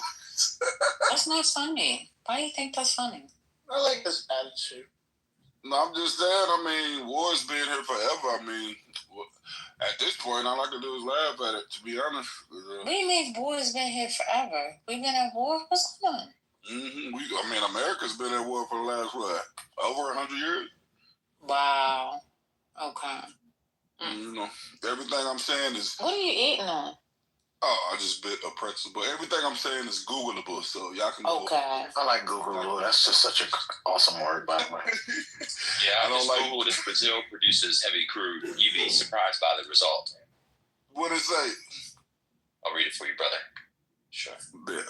Quote, yes, Brazil is a major producer of heavy crude oil, particularly from its vast offshore deepwater pre-salt fields, with the state-controlled company Petrobras developing these resources to boost production and achieve energy self-sufficiency and making heavy oil a cornerstone of its growing oil output. But don't worry, brother. Just say what you were going to say anyway. If you read facts, it's an echo chamber. So it's all. No. That was facts though, because it's just it's just not a known thing. Like people think oil is just oil, but light crude oil, and heavy crude oil, that they work for Don't different forget machines. the light sweet crude. Right. Listen, they're not even the same color. Like light crude oil is green, I believe. So they got the brown paper bag. You got the brown paper bag test on the crude oil now? What? Yes, you actually do. And heavy crude oil is black and it's real thick, real dense. It takes different type of refineries to even break it down. You feel me? But it's needed across the world. That's why China is tripping right now, because they're basically Trump just cut off China's supply of heavy crude oil. You feel me? So Wait. How did Trump cut off the supply of heavy crude oil? So when they kidnapped that president last Friday, a lot of the supply chains stopped. You feel me? Literally nothing stopped. In fact, what's fascinating is about 16 tankers got through the blockade, and the majority of them were going to China. Furthermore, China gets more oil from Brazil than Venezuela. Yeah, you gotta click on the next video on your YouTube algorithm, bro. Like the information is like crazy and complete. You know when it says next video playing in 3, 2, 1, go ahead and click on next video, because like what you're saying is just wrong, brother. Hey, hold on, Jim. I have a question. This is your Hurricane. Yeah. That's your invite, because there's only one too. Go ahead, Hurricane. How are you? Happy Monday. I'm doing well. Yeah, so you had to come on stage because I heard some words that I found titillating. I heard heavy crude oil, and then I heard real black and thick. And things like that interest me and some other people in the room, so I thought I would all get on stage and find out more about where we can find this really dark, thick stuff. Where can we find it?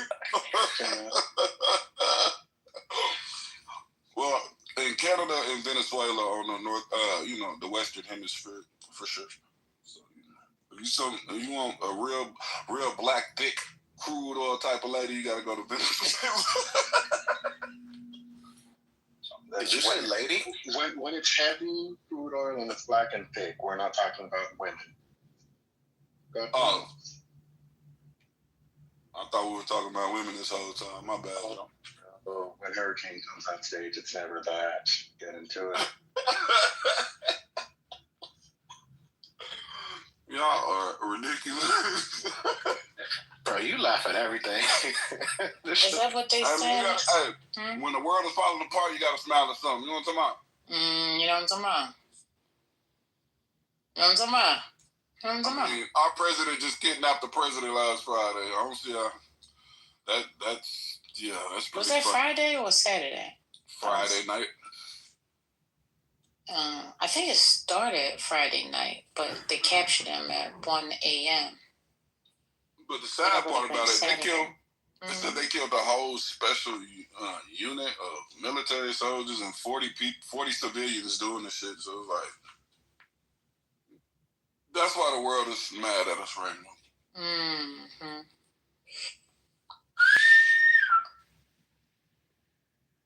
So, Dramatic, where do you live? I said Oklahoma City. Well, there's somebody else in the room who's from Oklahoma. I'm not going to say who it is. unless a person decide to disclose that information. But yeah, I've heard some good things about Oklahoma. Yeah. What part of Oklahoma are you in? You said what? What part of Oklahoma are you? Oh, the city, Oklahoma City. Have you ever been to Mustang? Yeah, it's right up the street. Hey, but you know what's crazy? I've been to Mustang. Because the brother say he from Oklahoma. America dropped bombs on Tulsa and we still serving the military. I don't want to. What's You're going right. on? No. Stay I don't understand that how black men serve No. military when your own military bomb black cities. Black Wall Wall Street. Street. Fuck.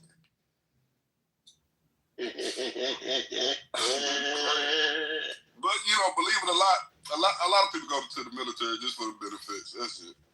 And they been lying to us. You see how they do the military now?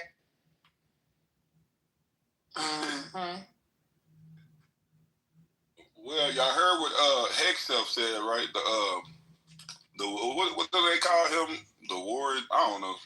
He said no fat out of shape men, no men with beards, and he said if you got a problem with that, you don't have to serve in this military. Nah, you gotta hear what he said a couple of days ago. He was like, he said, y'all American people. It's Hotep Hour? Nah, I'm just saying. He's on video. He said, if y'all believe in America, y'all should fund this war that's about to happen, and y'all should give away y'all most precious resources with children. Y'all do that? Do you have children, J-Matic? I got 25 nieces and nephews. I don't got any children. How old are you? I'm old. I'm 83 going on 84. You're not over 42. I feel like I've been here before, man. You know, no, I'm in my 30s though. You know, I could tell you don't sound like somebody who's lived at least 4 decades on this planet. Okay, your point. Yeah. I'm just saying. Oh, so there wasn't a point, just a statement. I know I was going to ask more. You said you don't have any kids. You're under 40. I was going to ask you if you're married, but I guess you're not. Are you? Married to the money. That's good. That's good. A black man who's about his money. That's a good thing. We have a lot of dusties. We have a lot of dusties in here. All right, see you later. Love you.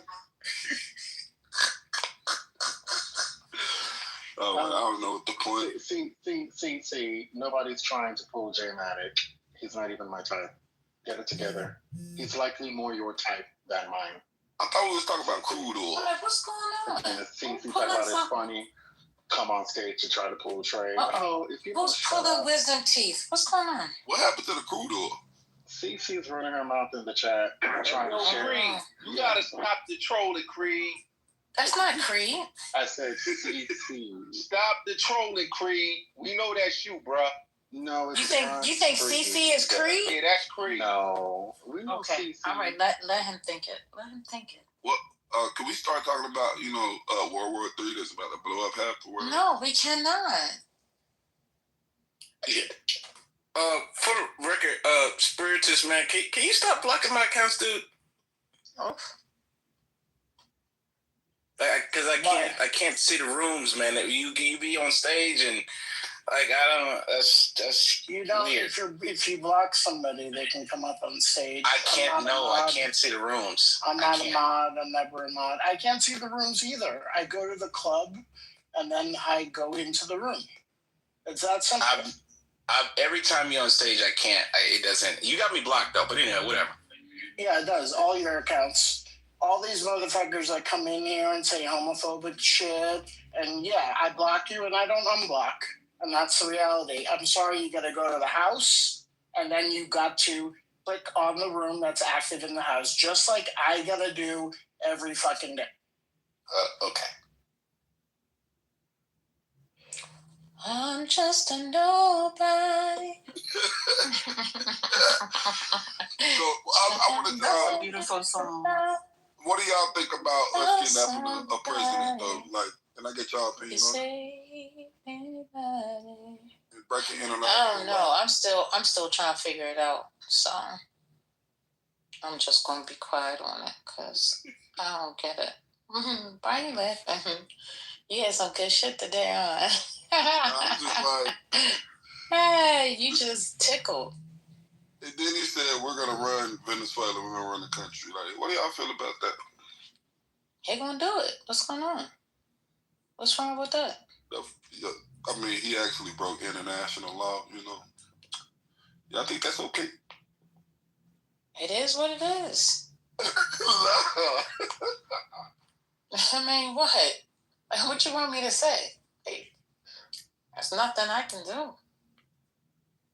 The man said it, so be it. You're supposed to save us, First Lady. So I am trying to save y'all. Y'all don't want to be saved. Because the water I got, you'll never be thirsty. You understand? But y'all don't want it. They'll keep running from it. Not First Lady quoting the words of our Lord and Savior. What's going on, First Lady?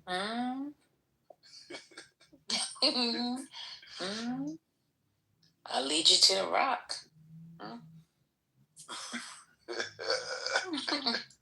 Drink from the well that never goes dry. So y'all think kidnapping presidents is cool? J-Matic, how long have you been in the room? And his wife. Like, what does the wife have to do with it?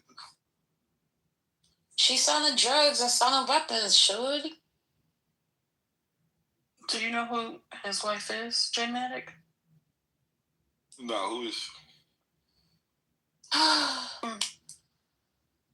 Yeah. You gonna make a statement? American have 50 states. Which one is the last state? Oh, go back. Hawaii. Hawaii. Oh my God. Okay. Now, in Puerto Rico, you know, some people want independence. Some people want to join the United States. But most people say join America. But why the Americans don't accept? If you become Puerto Rico, become the 51st state. You have to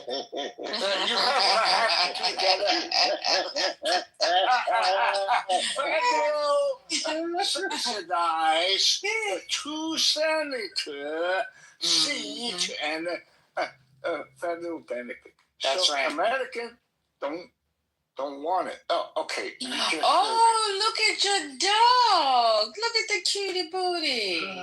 Is that a girl or boy? It's a neutralized boy.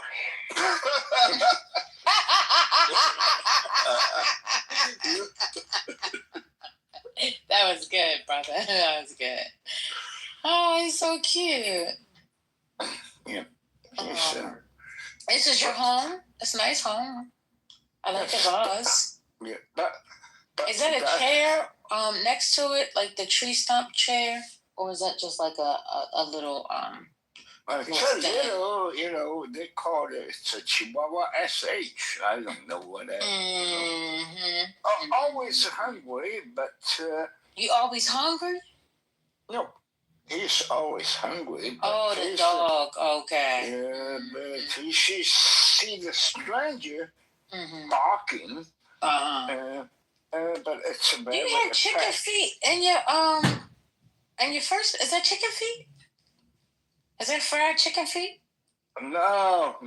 Oh, what's that? They say you should never let the dog eat the chocolate and the chicken bone.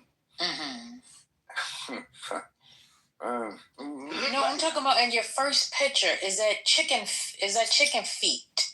No. What is that? Are you smoking? Yes. All right, check out your page 1. What is that in that coffee mug? What is that? I see lemons, oranges, and then next to it is a mug What? No, that's a coffee. Right. But what is that hanging out of it? Is anybody else see this? What is that? No, that's the planet. We call it the Buddha's hand. It smells like a lemon. Oh. It's got nails on it? No, you look at this one, this planet. It's smell and taste like a lemon. Okay. Okay. We call it, it's like a Buddha's hand. But anyway. Buddha's hand. Okay, yeah. Got it. And then you had a sticky bun for breakfast? No, this is, you only smell. Even, yeah. Oh, you play cards? Look at you. What kind of cards you be playing? Hold on, what country are you in? Oh. What country are you in, if you don't mind me asking? Is this not your photo? You went and stole somebody's photo? You don't know what's on this picture? What's going on? No, I know this. Yeah, I know the Buddha's hand and some flower and a lemon and a coffee mug, whatever, Anyway. All right, go ahead. What did you want to say? Yeah, you was at Puerto Rico. You said why they don't want to join? Yeah. But actually, in reason to vote, Puerto Rico want to join the United States of America, but the America, the House, the Senator don't accept. You know what's the reason? Puerto Rico joined became the 51st states. They will have to qualify the federal, money and 2 senator seats. So the Congress don't agree with that. Just the state. What do you hear? What do you at? But don't become the states of the Russian or the China. But stay whatever you there. But because I live in New York so many times, I study there, I working there, but I now retired to California. But in New York City, a lot of Puerto Rico, they enjoy the same privilege or whatever, same as the American, but Puerto Rico cannot be the 51st state of the America. How can Venezuela become the 51st state? Yeah, I'm seeing, but they said Puerto Rico is highly Democratic, and that would add 2 Democratic senators and several House seats. So that's probably a reason too. House seat, because based on the population, but based on the state, they have 2 seats in the Senate. But they can enjoy whatever now, as long as they don't, become Cuban or Venezuela, whatever.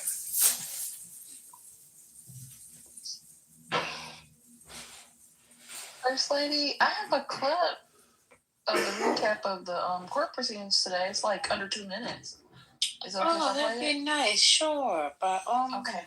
Thank you. Let me cue it up real quick. Give me one. Okay. It says that Puerto Ricans can't vote for president either. And they have no voting members in Congress. That's right. But yeah, because they are not a state of America, But they can enjoy some another benefit or not. You know, I can't never get my eyebrows to match. They always. Do they pay the federal tax? No taxation, no representation. You know, no representation, no taxation. One is higher than the other. Okay, I got the clip ready. Okay, thank you. Not guilty to narco-terrorism charges. Nicolas Maduro was in federal court in Lower Manhattan this afternoon and pleaded not guilty to narco-terrorism charges. Through an interpreter, he told Judge Alvin Hallerstein he's innocent, not guilty, and a decent man, the president of his country. His wife, Celia Flores, pleaded not guilty to 3 charges. Both wore headphones for translation. Judge Hallerstein asked him to confirm his identity. Maduro stood. The interpreter repeated the question, and he confirmed. Then he waived a public reading of the indictment. Hallerstein read him his lawyer right to remain silent. There are 4 counts against him.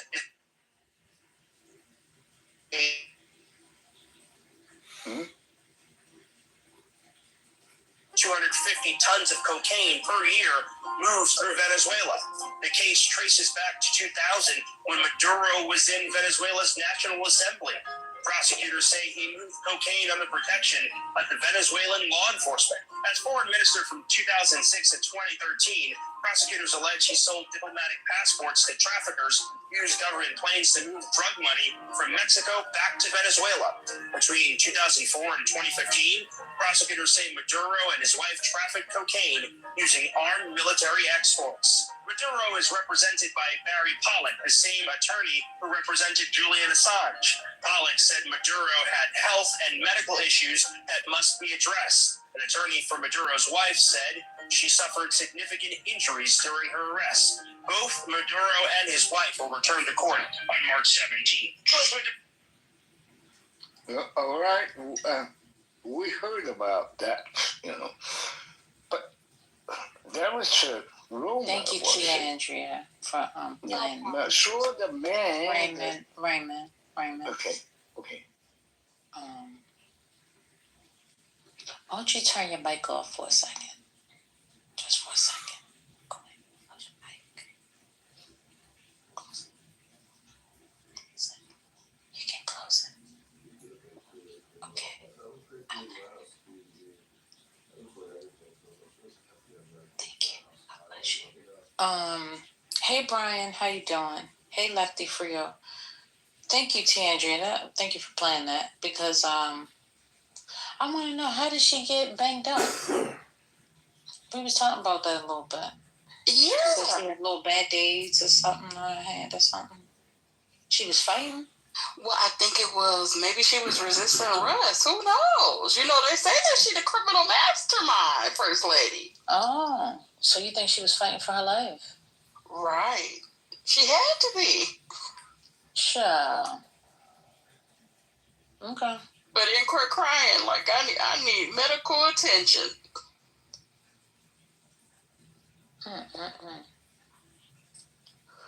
Whew. We're going to have news on this every day. We're going to have a news feed for everything. We're going to always have something to talk about. That's for sure. I appreciate the conversation. Would anybody else like to comment on the clip we just heard? I mean, I heard a little bit of it, but how do we know those things is true? We don't. Well, the things that were reported were discussed in court. So they're part of public record. And you can request the transcripts. So what they're saying is what they said in court. Yeah, but just because it's said in court don't necessarily mean it's true because, I don't know who in court actually made those statements because, it's his attorney's job to pay him to be a beautiful man. You know what I'm saying? He's a president. He's going to have the top attorneys for his respected country. So, that don't tell us what's factual just because, you know what I'm saying, something was said in court. But I don't think that he was Satan the way that America or Trump is trying to paint him, but at the same time, I don't think he was just this saint either.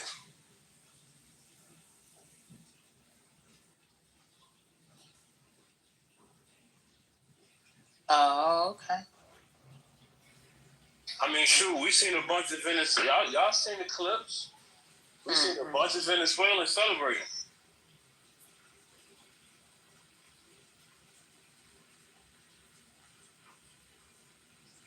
Yeah, that's called propaganda. Yeah, that clip that y'all just played be propaganda. Wait, propaganda? I mean, Venezuelan celebrating? So it could be propaganda in regards to the fact that, like, maybe her hand really isn't hurt, but they're reporting that it is hurt. That's what I think he's saying. Oh, of her, all of that. I thought it was about people celebrating. No, you gotta go look at Venezuela, the actual country, not the people in Miami. Hello?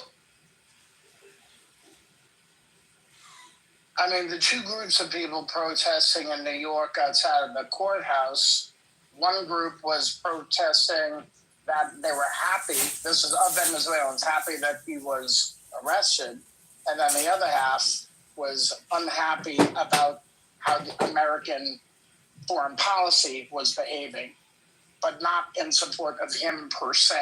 Yeah, you should go look at Venezuela, the actual country. Yeah, I saw clips of that too. So now what?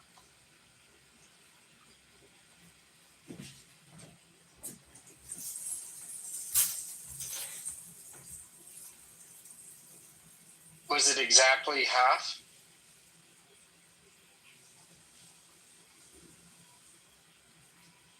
Are you talking about at the protests or in Venezuela? The protest that he said half and half. Was it exactly half? Mm-hmm. Geez, I don't know. I didn't do a head count when I was down there. I'm sorry. Y'all see a Fox News video, just run with it. What's going on? It's like I mean, you gotta look at it like this. This man was definitely somebody's El Jefe. He was the boss. And so you come and take my boss, I'm going to be upset. And he definitely was feeding some wolves. And those wolves is tight right now. I mean, you got to keep it above. You know, for all that they saying that he did, and the wife, if this is true, there were some people that was eating and eating well. And you just cut off the food supply.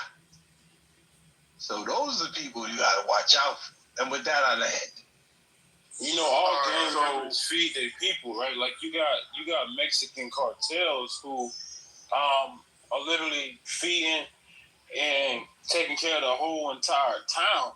But that don't mean they're not oppressed under the rulership of what they're doing, right? Like they could be making this little young boy be a drug mule, but they paying him and they paying his mom so they can run their illicit and illegal business throughout this city using the politics and the government. So yeah, he's feeding people, but it don't mean that he's not corrupt. All right, so do y'all know? I'm not saying that. I just said what I said. You can add what you want to it.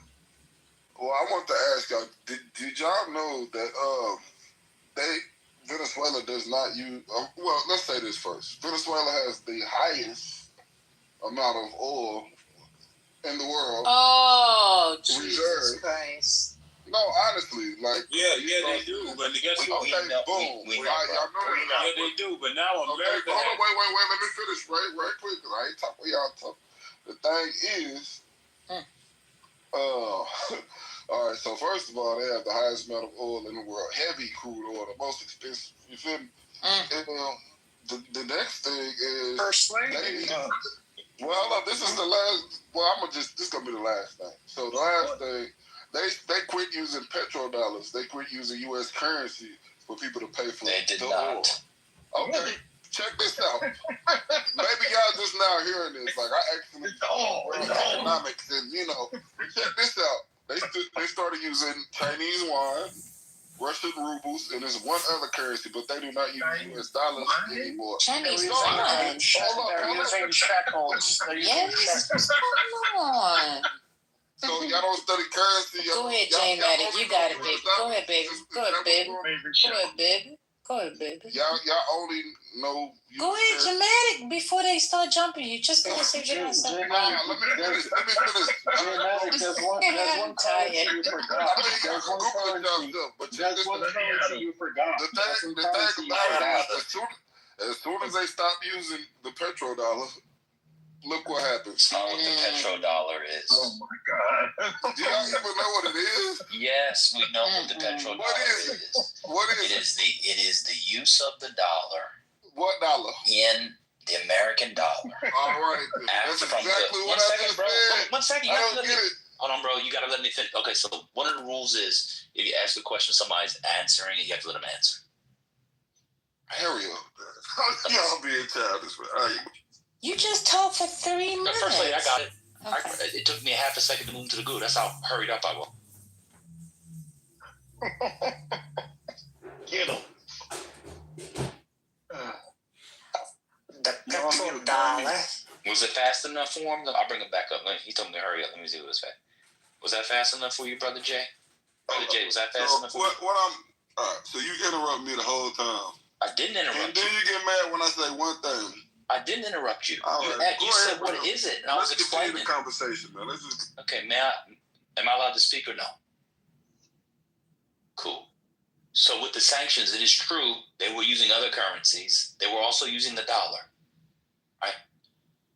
Part of the issue with the petrodollar is petrodollar recycling. That's where the real dominance comes from. Are you familiar with petrodollar recycling? Jay, now I'm asking you a question. Are you familiar with petrodollar recycling? Now you don't want to talk. Goat, sorry to interrupt, but I 1 second, dude. You're not Jay, bro. I don't understand why you guys do this. I'm gonna let you finish, bro. I don't want to interrupt nobody and get put in the group because that's childish. But go ahead. I'm finished. So are you familiar with petrodollar recycling? What you got to say, brother? He's done. Go ahead, dude. You come up here and lecture people. The dollar is hard. Okay, so yeah, like I would think in terms of geopolitics, that matters about Saudi Arabia. How are they selling their oil? Xi Jinping was visiting Saudi Arabia a couple of years ago, asking if he could buy it with the Chinese yuan. I think this is 2016 or 2017, actually. Maduro said he was going to stop using the U.S. dollar. So his point that he was bringing up is outdated in terms of the status of affairs today. So it was a good response to what he was making. Just for the sake of, keeping the conversation going, the petrodollar is the new Monroe Doctrine. It's the one thing that nobody can explain what it means, but we still are going to bring it up. Trump said it in his speeches, like, they're talking about the Monroe Doctrine. It's the big thing, like that's what we're doing. That's the same thing here with the petrodollar. Well, actually, I recognize your voice, and this was something that's been happening ever since Russia invaded Ukraine, right? Like, if you look at the trade between, and I remember you saying that, oh no, don't pay attention to the connection between Russia and Ukraine, Russia and China. That trade between those two countries is forecasted to get to 220 billion. They're very much working together, and they wouldn't mind devaluing the American dollar. And that's why Xi Jinping went to Saudi Arabia about this issue. But it's not really relevant to what's happening in Venezuela today. I opened my mouth and said the words, don't pay attention to what Russia and China are doing in terms of trade. Yeah. When we were in that big with about Russia and China, you entered the room and spoke up quite a bit. Wow. I tend to remember things that come out of my mouth, and for some bizarre reason, I don't remember me saying that. Okay, yeah, fair enough. We'll agree to disagree then. It is relevant to geopolitics today, though. Yeah, I don't even have to be a geopolitical expert to know that it is a relevant thing. I said relevant. Yeah. So hold up. So y'all saying this is not about oil? What are we doing? Hold up. Wait. Y'all are saying this is not about oil? No, many of us believe that oil is a factor, but not the primary factor. We believe that. Okay. Okay, so why do you ask questions and you don't want an answer? I spoke for like 4 seconds, bro. All I said was okay. Okay, cool. But you said okay like you want me to stop, or should I keep going? I don't want to interrupt you. I'm not about to argue with you. Go ahead. Are you smoking weed? Lord Jesus, now you trying to sativa. Come on. I'm just asking. It sounded like you was in here. I don't smoke weed. Oh, okay. I was just asking.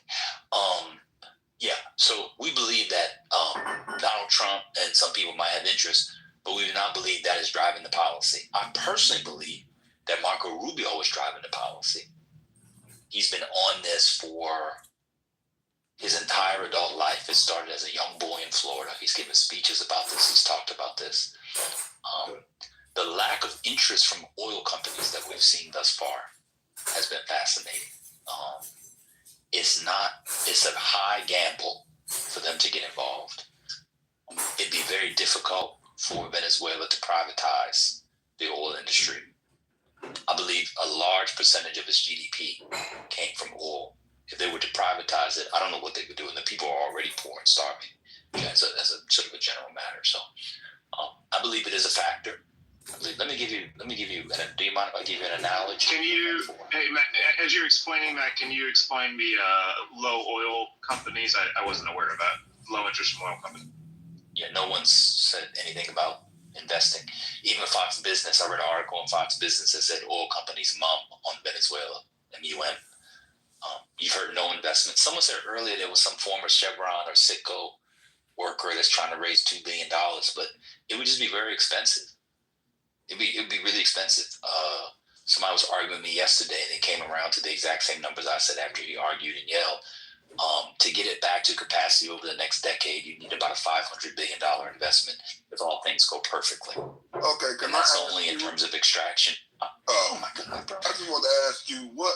I'm answering that brother's question, though. Go ahead. I apologize for interrupting you while interrupting me. Go ahead, brother Jay. Well, I just want to ask everybody in here, what American oil company was in Venezuela? Chevron. They had about 25% of the, I think they were about 25% from, what is it, PVSD? I forget the acronym for the state-owned, no, the state-owned Venezuela. They were doing about 25% of Chevron. When you finish telling your first story, what's going on? No. It was actually Exxon. No. Okay, you can have a seat in the Google, okay? Wait. No, wait a minute. I'm asking a question. You were talking, CEO interrupted and asked another question, and then you started answering him.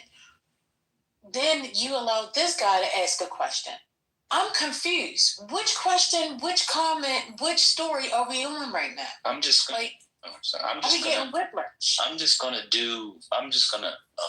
do whatever they tell me to do. No, you're not. Okay. So we're going to listen to me, and we're going to go back to what you were originally saying. Okay. So yeah, it would be a huge investment. The infrastructure is decrepit. It's a total mess. Extraction will be expensive. Pipeline rebuilding would be expensive. Storage would be expensive. Transportation will be expensive. Containers will be expensive. And that's all without a country being stabilized with another political situation. So you haven't seen it. If you're interested in it, I know you can read it. To be fair to you, it'll just be the first line of several paragraphs. Sorry, brother, I got I'm sorry. Well done. Goldman Sachs has a report out on it. There's a bunch of stuff that's been out. It's just too expensive. Go ahead, J Matic. J Matic said I was wrong. I'll have your brother come back up. I can't invite him back up. Can somebody bring up J Matic, brother J Matic? He said it wasn't. He said that Exxon was left and not Chevron. So you can tell me how I'm wrong. Go ahead, brother.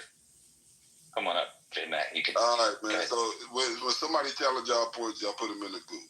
Let me get this rule out the way first. Was that how this rule worked? No. You were interrupting me when I was answering the question, and she wanted to finish the answer because she was interested in it as a listener. And then you asked me which oil company was left, American Oil Company, and I said Chevron, and you said it was Exxon. No, I said Exxon is the one that left first. Actually, they got casted out. But, people want to shoot me to the goose. Oh, hold on. I thought you said which one was left. That was the first one. 1 second, brother. That was the first one. Jay, you got to calm down, Jay. If you want to have the convo with the smart people, you got to chill. We all thought you said which one was left. Hold on, brother. We all thought you said which one was left. No, I didn't say that. Okay, so you said what was the first one out. I actually don't know the first. Come on, bro. Exxon. Now you Come on, bro. I don't know the first one out because Exxon was there as late as 2007. Nationalization started in the mid-70s, brother. So I don't know if another company was fully out first. Exxon got like $1 billion settlement, but I don't know if it was ConocoPhillips or another one got like a $10 billion settlement. I forget which one it was. So Exxon was there as late as 2007 until Chavez got rid of them. I'm sure there were American oil companies that were out before then. So even if you were saying what was the first one that left, Exxon would also be wrong. It's okay to be wrong, but all I'm going to say is this, man. Exxon was there. They got a $1 billion something settlement. The thing about it you didn't mention, Venezuela did not pay them. You hear me? I know they have. I know they paid. Well, they paid a little bit, so there was the initial claim. Well, wait a minute. You didn't ask me about payment, bro. Don't come in here and do a little dumb laugh, a little silly laugh. You didn't ask about payment. Hold on, bro. This is actually annoying at this point. You didn't ask me about payment. I gave lots of information. If you asked me about the settlement, I don't know why y'all come in here quizzing me like it's a oral exam. You barely got through fucking high school. Come on, bro. It's not funny. I'm college educated, brother. And then you need to get your fucking diploma back because you sound dumb. You must have gone to Oklahoma State. You go to Oklahoma State? Lord Jesus. Yeah. Bro, I didn't mention the settlement because we weren't talking about the settlement. Yeah, I knew I'd get her up here. I knew she'd come. That wasn't about you. Well, I was going to say ICDC, but No, the joke was y'all was supposed to say he went to Rice. You don't even know about it. Hold on, J Matic, it's not about you, bro. It's a joke. Now you want to get bad. J Matic, it's not. J Matic, it's a long-standing joke. Calm down, brother. You were screaming. You're screaming. It was the joke to get people to say he went to Rice. J Matic, chill out, brother. I'm glad you went to. I think you're a really smart brother. That's why I like talking to you. I love OSU. I'm glad you're college. More brothers to the college. They should send their boys to college, not just buy guns. If you look at my name, we have a long-standing joke about Rice, and we always make fun of Kimberly for being from Oklahoma. That's why she came up. It really wasn't about you, bro. Don't worry about it. All right, you cool? Got it. All right, cool. That's why my name is Ban Rice, bitch ass nigga Rice. Anyway, yeah, they didn't pay them back, but the other company, I can't remember. I'm blanking on the one. They still owe them like $10 billion. So ExxonMobil is not in one. Do you know the other one? I'm blanking. Is it ConocoPhillips? I'm just let you know the first one now. No, Exxon was not the first to leave, brother. Wait, don't do the laugh. The laugh you're right. Conoco is right. The laugh is, I gotta be honest with you, the laugh is why Hurricane came up and started talking to you. I'm gonna leave it right there. I'm done. He asked who was the first one. Who was the first one? Why did Hurricane come up again? Tell me. I said because of his laugh. That was nasty. It was nasty work, brother. I apologize, brother. Don't forget the heavy crude oil and the big black pig. Yes, he did say it was big, black, and thick. Big black and thick. Hey, yo. You missed a lot, brother. That got spirits is excited too. I was on the phone. So we all thought you said who was left, but even who was the first to leave. Bro. His question was, who was the first American company there? That's what he asked. What did he say? Wait, what did he say? Who was the first one there? Yeah, who was the first American oil company in Venezuela? That was That's not what he asked. He used the word left. I thought it was left, but I think we're getting. You're saying who was the first one that? Hold on, Jay Maddox. Now you're saying who was the first one there? You're trying to mix up my words now, brother. That's what I heard. I could be wrong. He said left, and then he said the first one to leave. Now it's the first one there. So why was it the first one to leave? They were the first one there. That's why they were the first one to leave.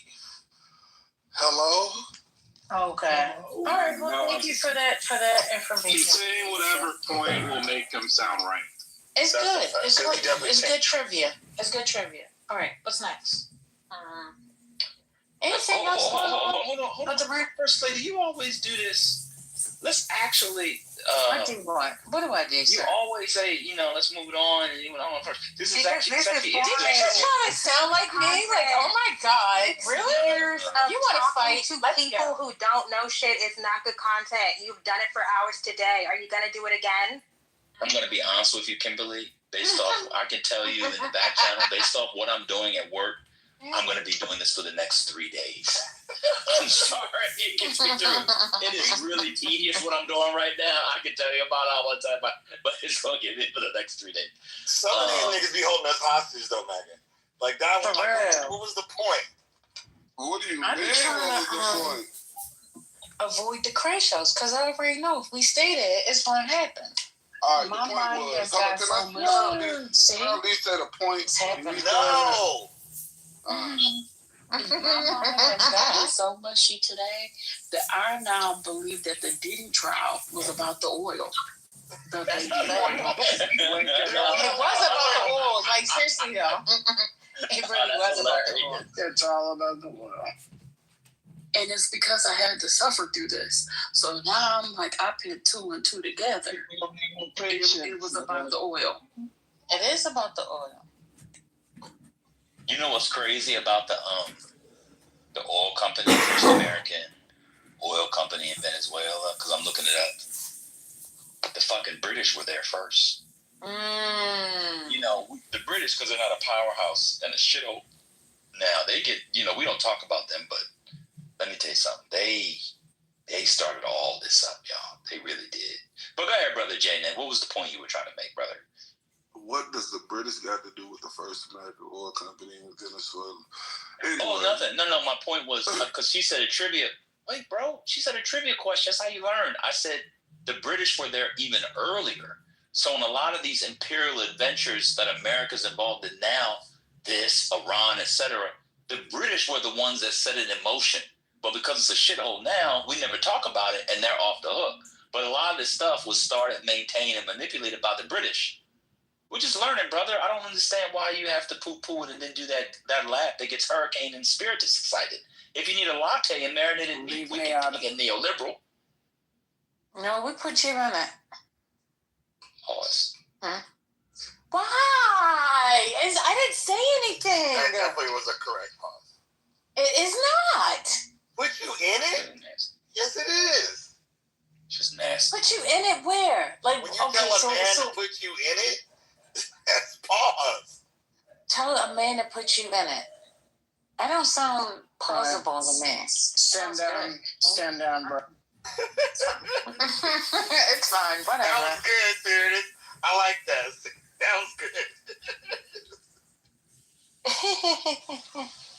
No, now you're mad at me. I was mad at you from the beginning. What are you talking about? The fact that you agreeing with this boss. Yeah. He doesn't know any better. You're supposed to. That's a fact. Hello? That's a fact. Hey, what? I'm just joking. Look, he came off you quick, too. I'm playing, Dramatic.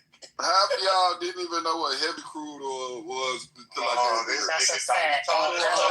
We've been talking about y'all don't know nothing about that crude oil that boy was talking about. Okay, now he's gonna leave today. He's gonna leave the app today. Be like, I taught them something, man. I enlightened these people. That's a fact. That's Can I ask you a question? Hold on. So J Matic wants to do quizzes, and I had stopped my shit. So since you know the oil stuff, can you tell me what the company ExxonMobil was before it was ExxonMobil, J Matic? Yeah, you want to do quizzes? As a matter of fact, they worked for P. Diddy and they supplied his oil. What is it? Johnson & Johnson. This dude is high as a kite. Fat Charles ass. He is on Perk 2000s. He has Fat Charles ass. He got Google this shit and ask me a quick question. What? Wait. This is well known. Wait, hold on. You don't know the name of John D. Rockefeller's oil company, brother? And you know about oil? Come on, brother. Can I answer? Can I answer? Yes, you can answer. It's Standard. It's Standard. I actually did a project on Marathon. So I did a lot of research about oil companies. Come on, brother. You don't know that Standard Oil became part of ExxonMobil and that was John D. Rockefeller started in the 19th century? You know who Rockefeller is, brother? You know what? I'm going to go to Dollar Tree and get y'all some cookies since y'all think y'all right. All right? I'll be right back. All right, thank you, brother. So the only reason why I knew the answer is they mentioned it in Sarah's Oil. Great movie, by the way. Yeah, man. Damn, you know what? That's what I should have rented instead of that stupid ass Wicked. Wicked was stupid. Oh, I'm not going to watch Wicked 2. I don't know why they made the second one. I wanted to see Wicked 2, but that was not it, huh? Wicked 1 or Wicked 2? Number 2. Oh, I'm not watching that. Yeah, I don't even know why you watched it. The first one. Nobody told me not to. What's going on? The first one ended perfect. Why would you mess up that? No, it didn't. It did not. Not for me. Not for me. So, I heard you said that a few times. It ended perfectly for you, but not for me. I'm done speaking. Oh my God. Is that brother? We know how his end. We can hear it in the background. I'm done speaking. Hey, 3 times. One for the Father, Son, and Holy Ghost. Oh my God. Yeah, that's down for the Trinity. That's nasty. It's nasty because they're all fake humanoid robots.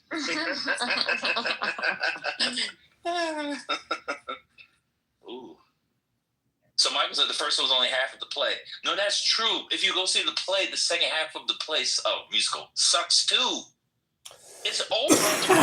It's over.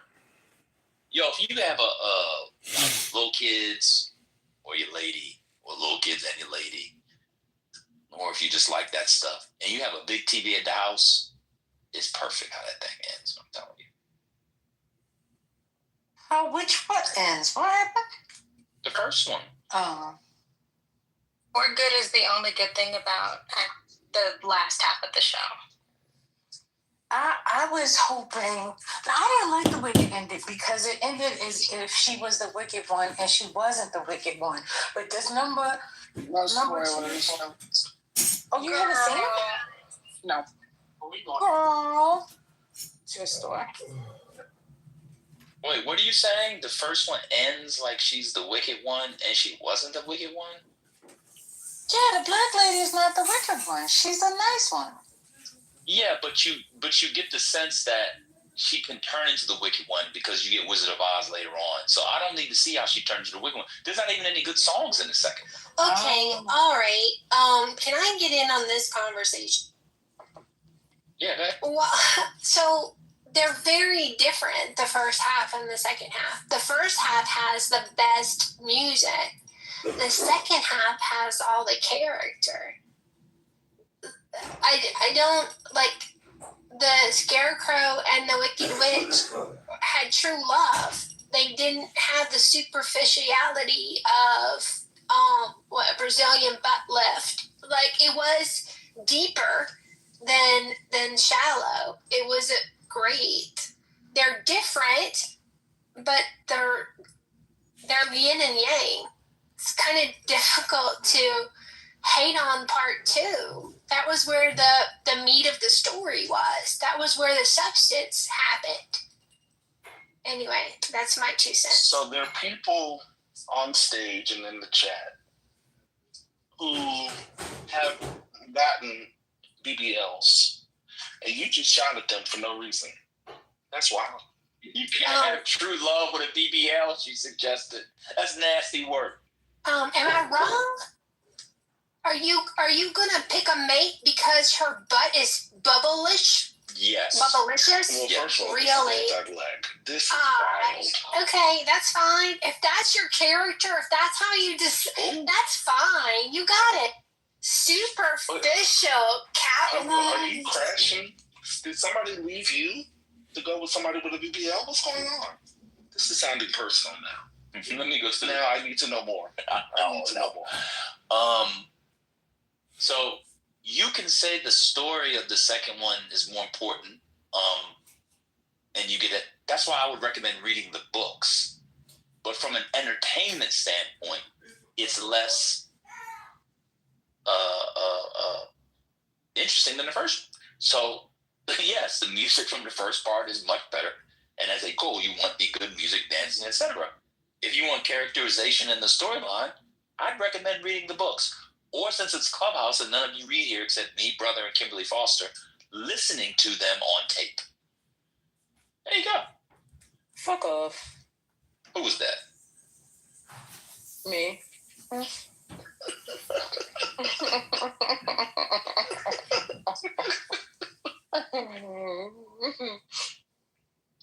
Brother. First lady, listen. Huh?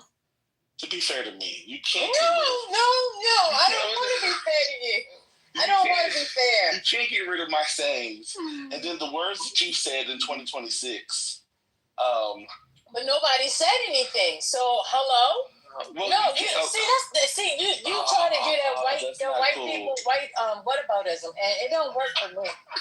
That's what that is right there. That's that white people whataboutism shit. No, I don't take You it. used to be post-racial, and now you're... This is crazy. Exactly. I've been hanging around y'all. Y'all jokers too long. Y'all the N-word. Yes, you love. No, I said ass. I was going to say... I know. I thought you were going to call us that. You wanted to. No, that didn't even come to mind. Not yet. Last week. Give it a month. Give it a month. No. Don't get me wrong. Don't get it twisted. I'll call you that if that's what I'm feeling. But that wasn't on my mind right then. I was focused on him trying to use his white man voice privilege. To be fair, no, damn it, no more fairness.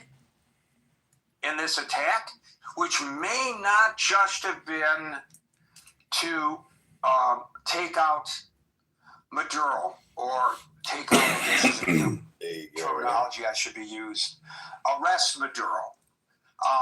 And I'll tell you why. They didn't just go in and grab him and his wife in their pajamas in their marital bed and drag them off in the dead of night. There were a number of attacks, at least 7, maybe more, attacks by the United States. Well, what were they doing? There was no regime change.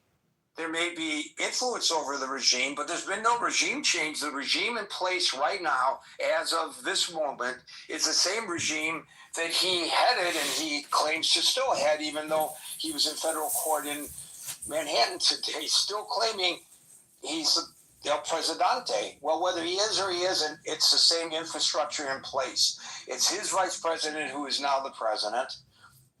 The folks running the country, there has been no change. There have been no political prisoners removed from office. There has been no takeover at this moment of the oil by the United States of America. None of that has occurred. But I can tell you what has occurred, and that is that some of the targets, very interesting. A lot of folks are blinded here in the United States to the fact that there are terrorists who are operating freely in places like Venezuela. And they hit some Hezbollah sites, they claim. And they also hit some drone sites where drones were supposedly being manufactured for use by Iran and presumably Russia in its prosecution of its war against Ukraine. So I think that it was not just Maduro. Maduro was cover for some of the other military actions which are not really being much discussed. I've been watching a lot of coverage of all this, and I've, of course, been reading a lot of coverage of all this. And what I just mentioned is not being universally discussed. And maybe understandably so, because, of course, the headline is, as it is in this room, Maduro. So that's where the focus is right now. So what is our relationship now with our neighbors in this hemisphere? I'm not so much concerned at this particular moment with regard to Greenland. Oh, by the way, Iran could be next too. Welcome to the stage, Steve. Iran could be next too. That's being speculated, and there's a lot of noise about that. I don't know whether this administration has a stomach to go into Iran. I don't know whether this administration has a stomach to go into Colombia, as it has suggested, or Cuba, as maybe as a favor to Marco Rubio. I don't know. But remember, the president gave mixed signals prior to this overnight action Friday night into Saturday morning in Venezuela. One of the most interesting Democratic commentaries that I saw on this was a Democratic member of Congress who was interviewed by CNN, because there's this chest beating by some about how Congress was not consulted and informed, and he said, well, the president did tell us. We did hear from the president. Now, I don't know whether he said the president or the administration, but the point is the same either way, because he said he, referring to the president. And I don't know whether that was directly or through his subordinates, but at any rate, what this congressman said, we asked him, are you planning to invade Venezuela? He said no. We asked him, are you going to use military force against Venezuela? He said no. We asked him, will there be military troops on the ground in Venezuela? He said no. We asked him, will there be an attempt at regime change in Venezuela? He said no. And then the congressman said, it's not that he didn't brief us, he lied to us. And here's something else that's a little interesting. There is an article that Brian, I believe, posted. There's a lot that was posted today. So if you're interested in it, you're going to have to do a lot of scrolling in the chat. But there was an article that said he did not consult with Congress before taking the action, but he did consult with certain oil industry executives before taking the action. That's pretty stunning if it's accurate, if that reporting is accurate. So as we look today, collectively, Maduro captured. What's next? We could talk about what's next for Maduro. We could talk about what's next for Venezuela. We could talk about what's next for nations in our hemisphere, as it is now referred to. Are we going to rename the hemisphere to our hemisphere, like we renamed the Gulf of Mexico? Maybe. We'll see what's next with regard to labeling. Ben, welcome to the stage. And we can talk about what's next elsewhere. Iran and Greenland, and maybe even Canada. I don't think the United States is preparing to invade Canada. But I will point out, as a Canadian commentator noted, so it comes from their perspective, or at least his perspective, he noted that the third largest oil reserves in the world are in Canada. Venezuela, number one, Saudi Arabia, number two, Canada, number three. Just pointing that out because it's become pretty obvious that all of this is not about fentanyl. It's about oil. There's no painting lipstick on the pig any longer. We could see that, in fact, it is a pig, right? So with that introduction, I will now open it up to you to comment, and I will start calling people in the order in which I see them. And today that order begins with Scott, followed by Howard. Hey, Gary. Yeah, the big answer is I don't know. Who knows? We don't know what's next, right? I mean, we have hints, and we know the Donroe Doctrine is now, we have a new doctrine, which is very interesting.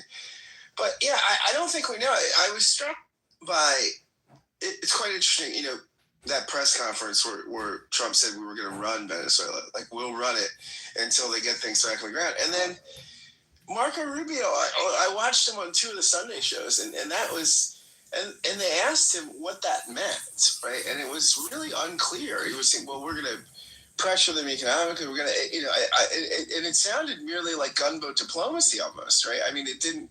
So I didn't, and they asked him directly, "Are you going to run it? Is Secretary Hesketh going to run?" I mean, it was really interesting. So I don't know what's next, right? I mean, is Trump going to work with the sitting vice president now? Was this internally planned? I don't know. I mean, what's interesting is, look, this was a breathtakingly successful and precise military operation, which took a lot of planning, right? I mean, they were talking about the months and months it took to plan this.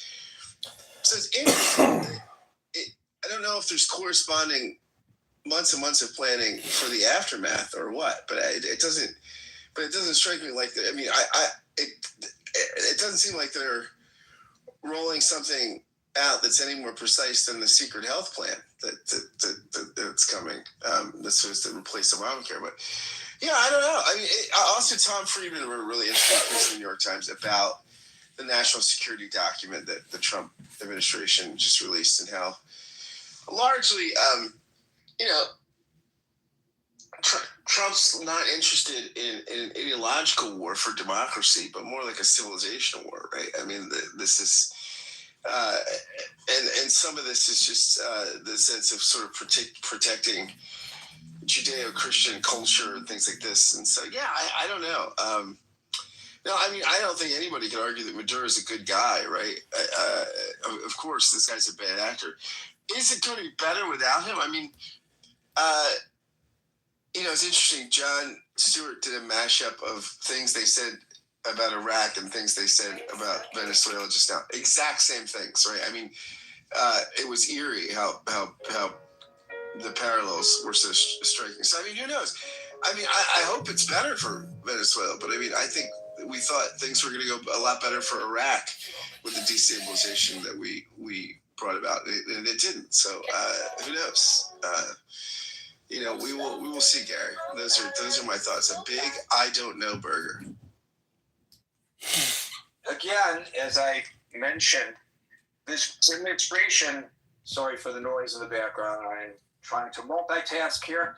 This administration is clearly ambiguous in its presentation to the people of the United States and the world, its intentions. Now, this is not unusual for administrations, but it is unusual in terms of the volume.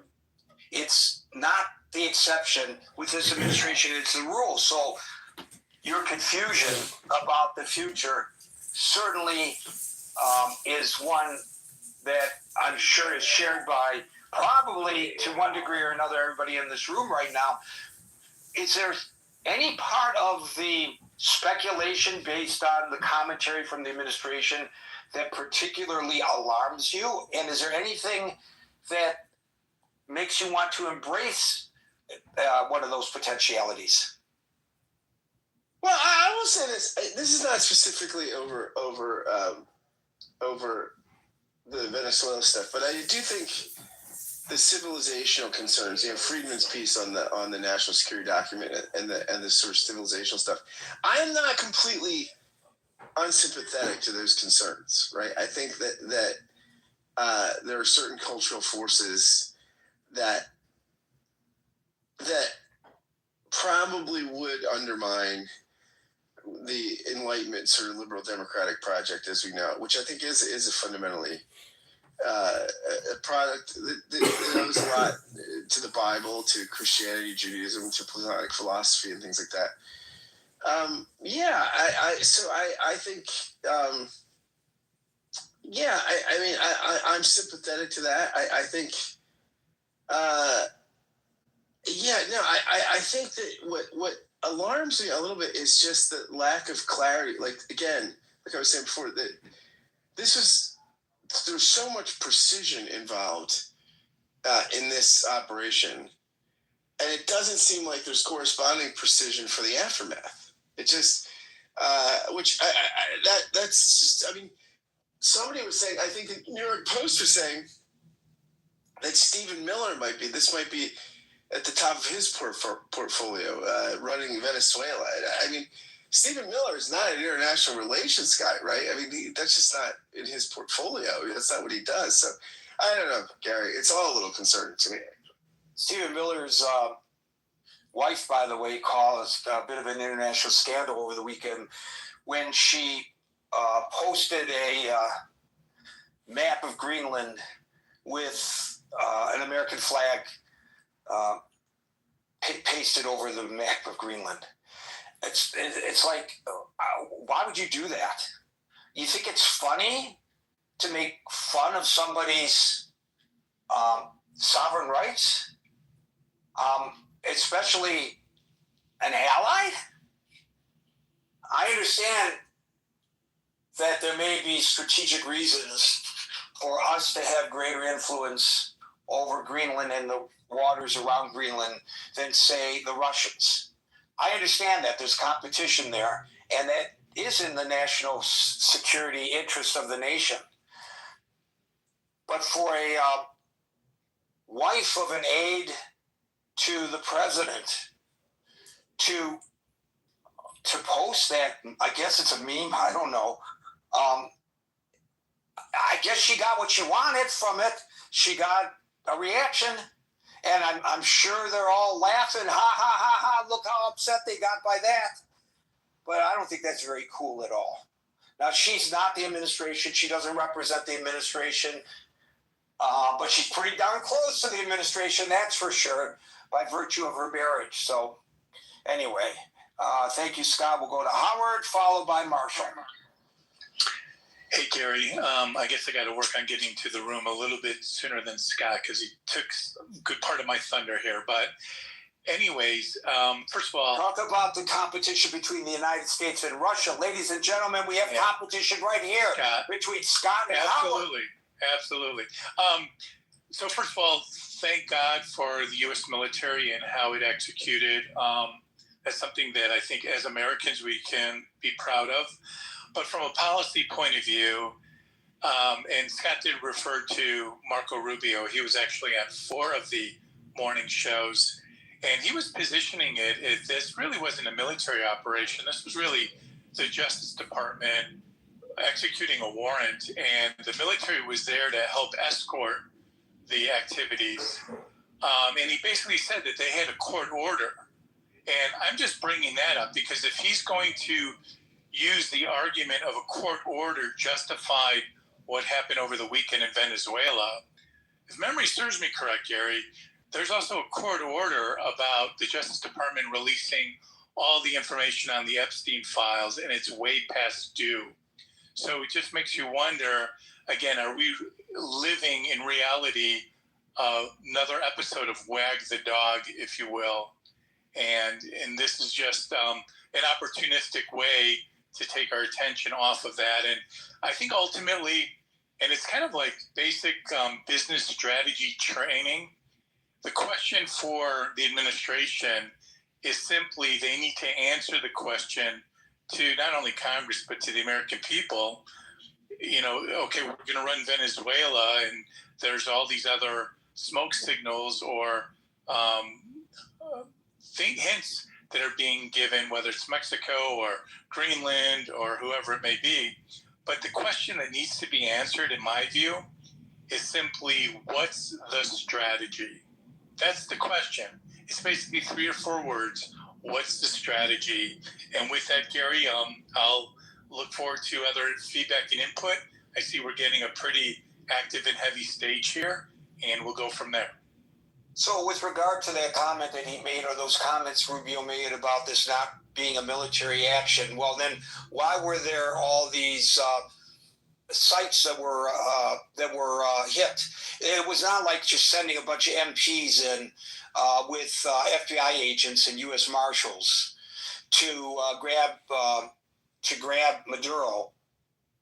There were infrastructure attacks. There was communications that were knocked out by the military. That's a military action. There were Hezbollah targets that reportedly were hit. That's a military operation. And casualties too, right? Some reported 50 the last, I think the New York Times the latest tally that I saw in the New York Times, it may have increased since then, was 50. And many of them, by the way, were Cuban nationals, not Venezuelans. So in what capacity were those individuals who were killed? I don't know. Were they civilians? Were they military, legitimate military targets? Were they terrorists? I don't know. But to suggest that this was not a military operation, once again, I think the administration is trying to sell us on a lie. And I'll call it that straight out, because that's a lie. I mean, or are we going to believe our lying eyes, as the saying goes? Thank you, Howard. We'll go to Marshall, followed by Jim East. I mean, you could try to justify the military action, but don't claim that it wasn't, for God's sakes. Marshall, followed by Jim. So, definitely military action with law enforcement involved. Having the law enforcement take the president of Venezuela into custody means that we're bringing it back here to try under our justice system instead of to get Mo to be tried under a military tribunal. As I understand it, we took out the head, but the second in command is basically as bad as the first guy. The second in command is just willing to cooperate with us.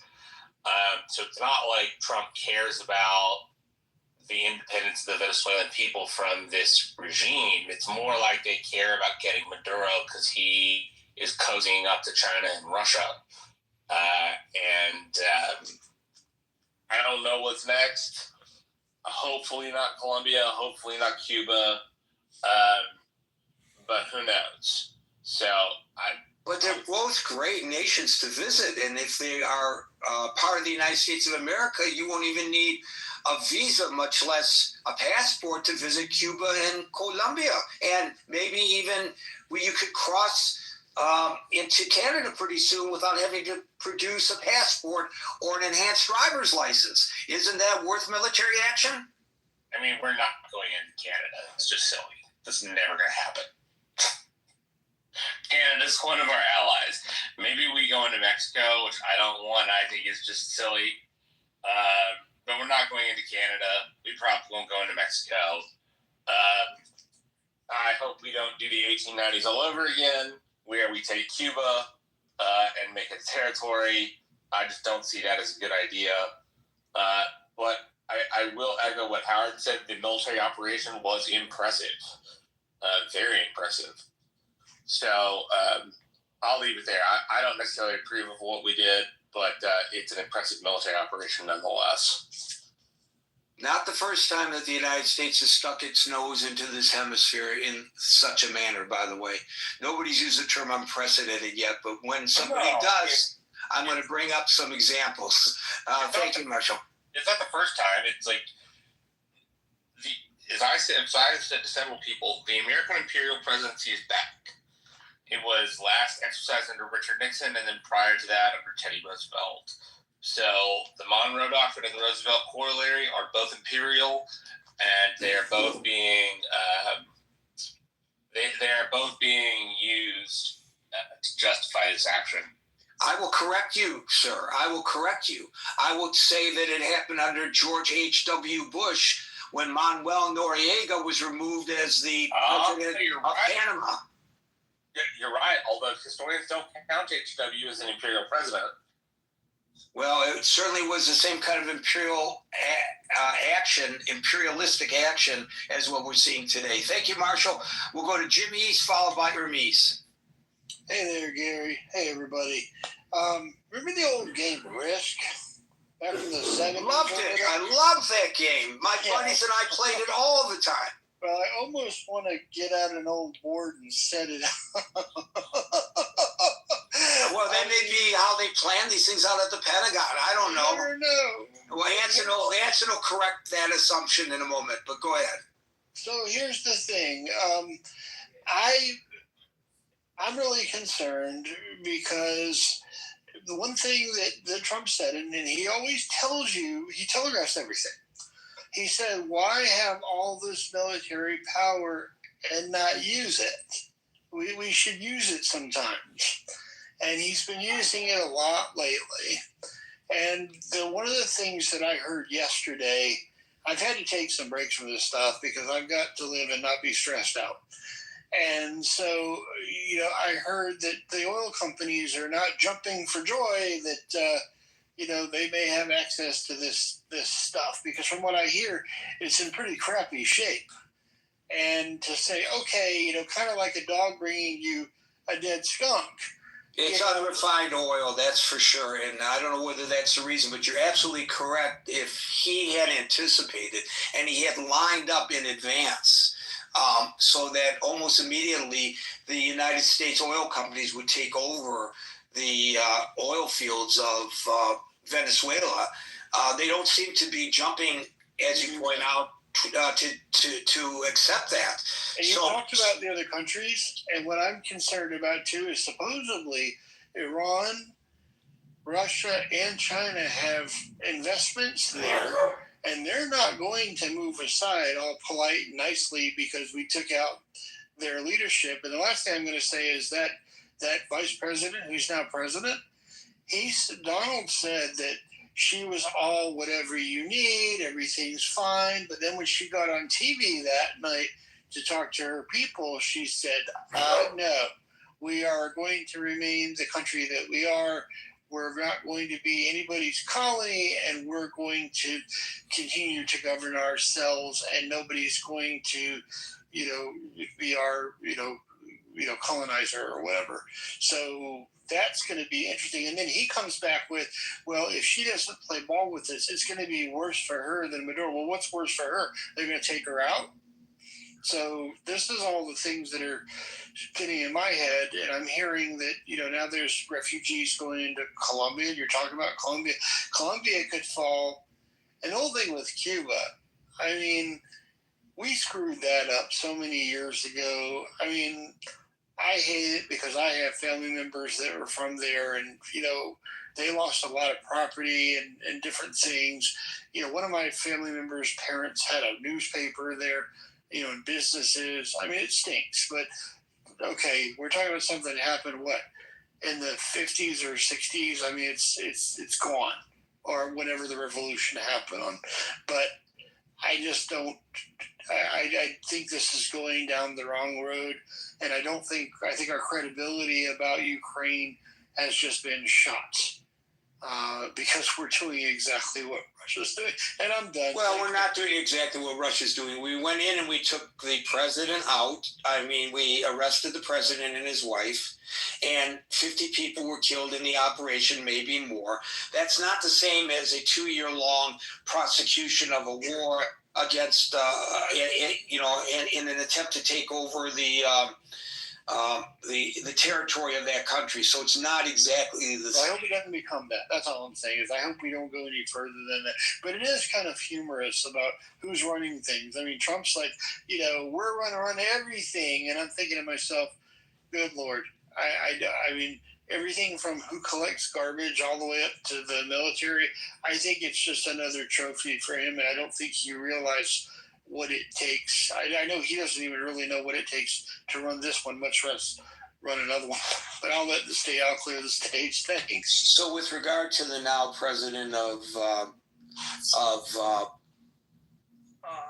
Venezuela, she's got to walk a tightrope. I actually wrote a little bit about that also earlier in the chat. Again, there's a lot there. I'm not expecting people to scroll back and see what I wrote if they missed it. But I wrote about this because she has to walk a tightrope. So what she says from the National Assembly podium and what she does may be two different things. Sure. There are two audiences that she has to satisfy. And she can't tell her people that we are capitulating to the United States, but Rubio's been talking to her. So there may be some deals going on here, and, she's allowed to say whatever she wants. It's not her words, it's her deeds. By the way, same goes for the President of the United States. Right. Thank you, Jim. We'll go to Hermes, followed by Anson. Good afternoon or good evening, everyone, or good morning. This is very interesting. I'm now in Mexico City, so I am watching the news, from there. And let me ask you then, Hermes, if I may, is this are there concerns being raised in the media or by officials or just by folks in the street that maybe the United States might intervene in Mexico's sovereignty in the future as a result of this, or do they see this as unrelated to their best national interests? They believe that Trump is crazy enough to try something against Mexico. But as you know, the Mexicans are always willing to fight, right? But, so they're, just becoming concerned about, what he's actually going to do. They know he's going to do something, right? To say that he's not, because for years he's been talking about, invading Mexico and using the cartel as the excuse.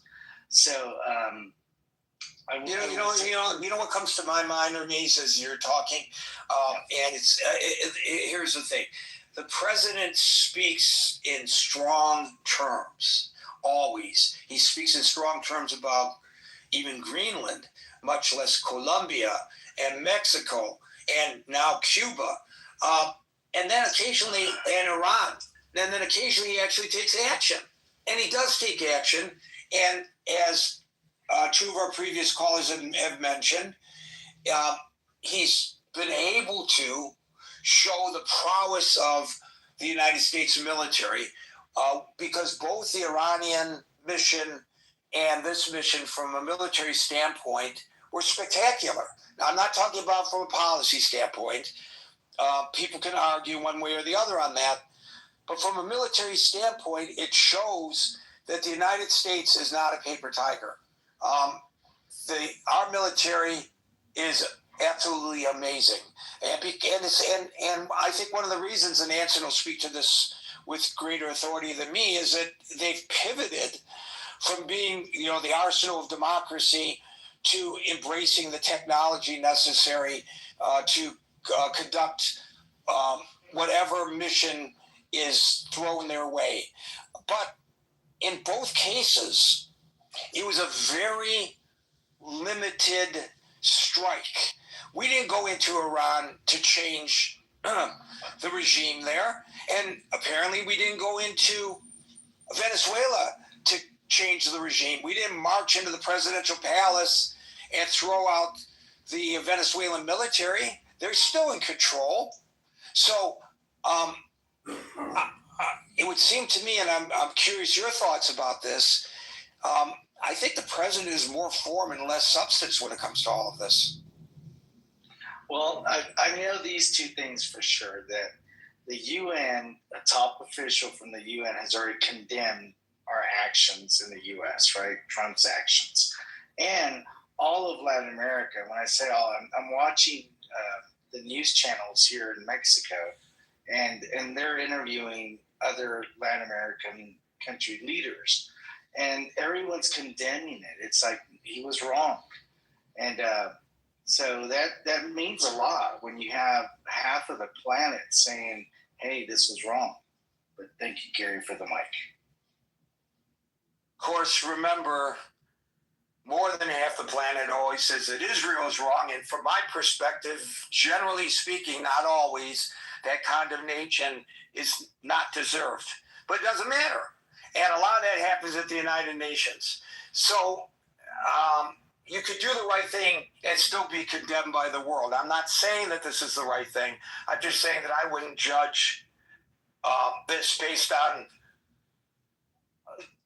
what some of these other nations are saying. I think from their perspective and their own self-interest, if I were them, I would be saying the same things that you hear them saying now on the television there in Mexico. Thank you, Hermes. We'll go to Anson, followed by Steve. I'm going to offer a very limited view, and that is, and I'm going to go back just briefly into history during my time, Vietnam and post-Vietnam, and what the military was trying to do after Vietnam. At that time, in the 1980s, we still had a two-ocean strategy. The national strategy was a two-ocean strategy where we would have the force structure to conduct two major wars, one in the Atlantic and one in the Pacific, and one limited war. That was the national strategy that drove military procurement, training, and so forth during the time, up until the time I left the Pentagon in 1980. During that time, the argument started to become, no, that's beyond what we can do, which I totally agree with. And discussions of what became a lily pad defense, and that was a term that was used in the 1980s and 1990s. And that was, we would have the force structure, training, and operational ability to conduct multiple limited wars in various much smaller locations. And what we are seeing now, some 40 years after those initial discussions about limited wars, is a military that has the force structure now to certainly conduct that kind of military operation. And that is a tremendous advantage on the part of the United States, that we have the military capability to do that. Now, more recently, after 9/11, culminating, and that was after my time in the military, but during that 25 years, culminating in what was the absolute disgraceful military process of a retreat under fire from Afghanistan, I was very, very concerned about our military's ability to fight anything. And I still have some of those concerns. But the ability to conduct the raid against bin Laden under Obama, and now, post-Afghanistan, the ability to conduct the strikes in Iran and in Venezuela demonstrate a military that is untouchable in the ability to do those types of operations. Can we defend against such operations against our interests around the world? That's yet to be determined, but I suspect we still have that capability too. So I have deep applause for the professionalism of the United States military, particularly post-disgraceful lack of competence during the Afghan withdrawal. And I offer the point that that is a huge advantage for the United States, that we have that capability. How we use it, when we use it, should we use it, I leave those arguments to those that want to engage. And as far as what's going to happen next, Scott's got it right on. There's nobody in this room, there's nobody in the world that has an accurate understanding and a clear path forward of what's going to happen next. It's going to be chaotic, and who knows what's going to happen. And I certainly wouldn't hazard a guess as to what that might entail. Thank you. Thank you, Anson. That puts it in a lot of perspective. Appreciate that. Steve, followed by Barbie. What happens next? That's the question. First of all, I interrupt you to ask you, how are you feeling? Because I know you were down with the COVID. Yeah, I'm still very weak, and I got some other issues I won't get into that might even be a little more serious than the COVID. But we're fighting through them, Gary. Well, as you know, we're all with you there, Steve. I appreciate it. I really do. Barbie, I appreciate the discussions we've had. And Anson, it's really great seeing you back. I think Anson's kind of right. I think we're in this kind of netherland as to where it goes.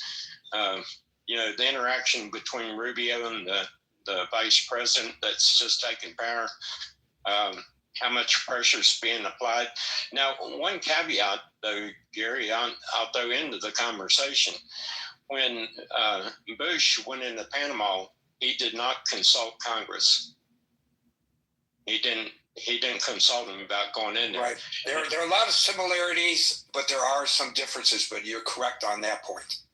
Yeah, so, the Congress throwing a bit about not being consulted, and by the nature of the operation, I think, secrecy is paramount to operational security there. So I don't think that type of thing, if you're talking about a full-scale invasion, I think that's different.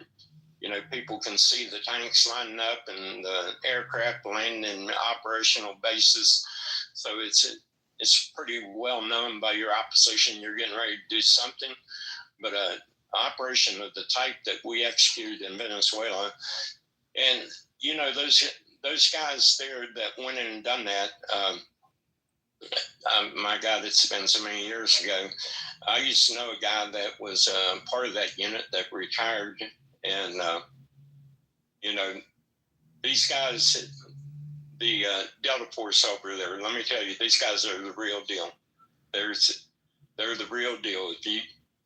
They're about as hardcore as they come, and things they pull off.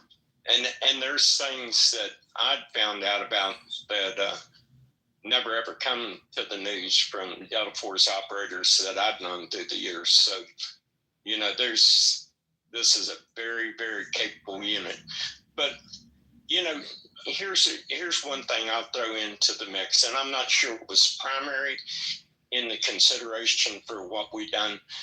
But I think there is something to be said here, that if you are a nation state and you are actively engaged in activities that's going to be detrimental to another nation, I think by your actions, you put yourself in harm's way to a certain extent.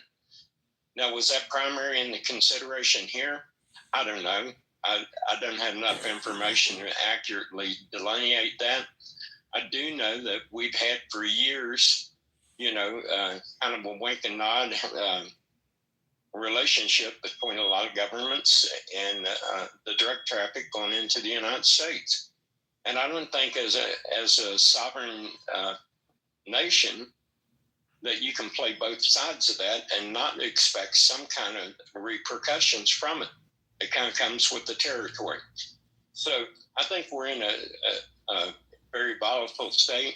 I think the relationship Rubio and this new president and how this dance between them unfolds, I think will dictate action and events. I think one of the things that, I've heard people say, well, why put her in there? Because she's just as bad as Maduro. I think one of the things that's probably being calculated here is what we've seen in Iraq and the utter chaos that came from a wholesale replacement of administrative structure. I think they're probably trying to avoid that. So I think it becomes very complicated in that sense that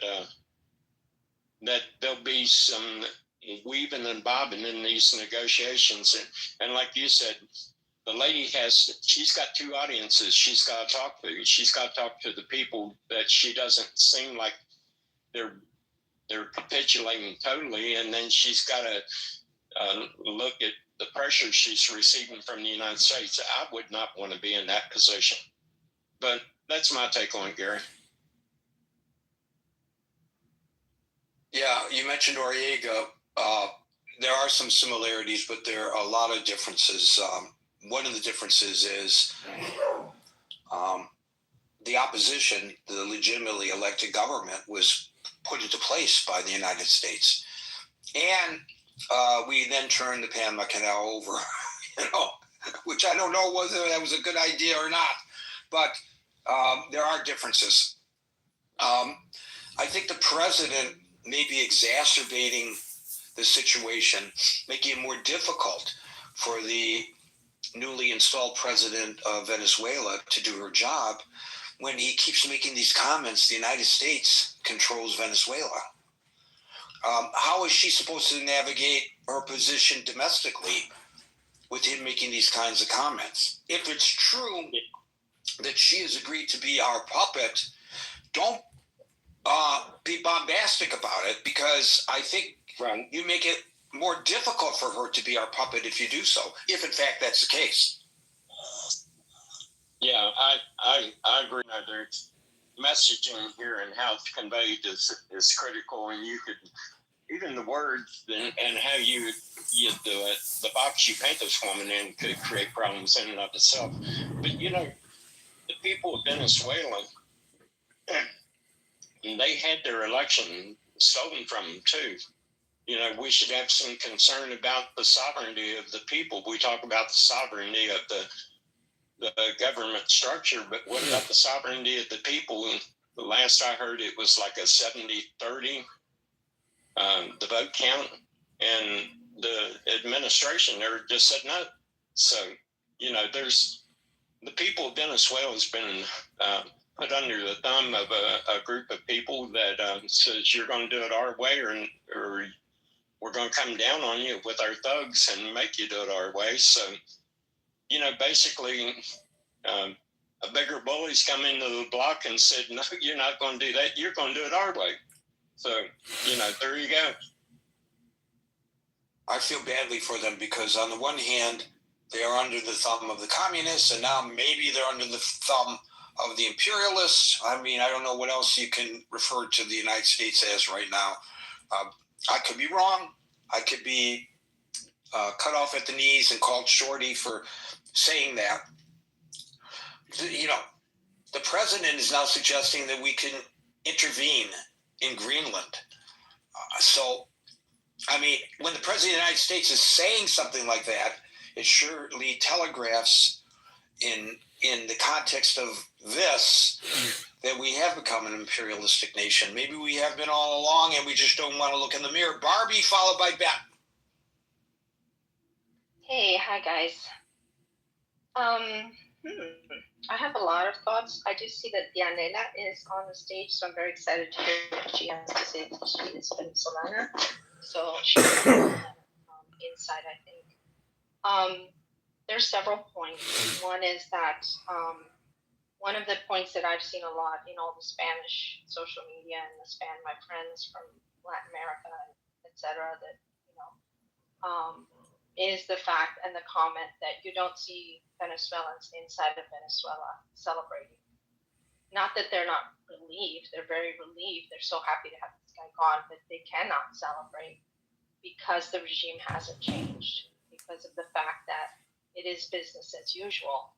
And I think that it feels pretty clear, and I shared this in the chat yesterday in an article, that the fact that this went so smoothly, I mean, I'm sure the military, they did an exceptional job, etc., but I'm guessing this had a lot more to do with the CIA and with intelligence, just telling these, telling Dempsey and whoever, hey, making them an offer they could not refuse. And therefore it couldn't have been very hard to find him in bed in his house. It's not like he was in a bunker. And I'm pretty sure that somebody was told to stand down. And I mean, my concern. Bitch is sure about a lot of shit. Barbie, you're not sure about nothing, bitch. Anecdotal evidence, people. I'm sure. Little old ladies having. I'm sure people are sure about what they think they know. Because of the attacks. So, the truth is that, and I'll give Trump credit for never actually really pretending that he really cared about the people. He's pretty upfront about the greed that's involved in all of this, and but the fact that he made the comment about Maria Corina Machado, saying that she didn't have the support of the people. But then Delcy and Maduro, he clearly didn't have the support of the people. Otherwise, why would it be necessary to violently extract him? So what's really sad is to see him lie this way. Steve, you had it right. It was around 69 to 31%, I think, the vote. And even though Maria Corina wasn't the candidate, the fact that that Edmundo Gonzalez had that much of a vote had a lot to do with her. And again, I can clear this up, but my understanding is she's very popular and has done a lot. Certainly more popular than Delcy. But so to have him couldn't he at least save his blatant lies for us here in the States, like in the House? Do we have to go out to the neighbors and also do that? But anyway, so it's just really clear. This has nothing to do with the well-being of the Venezuelans. It is really, really just greed. And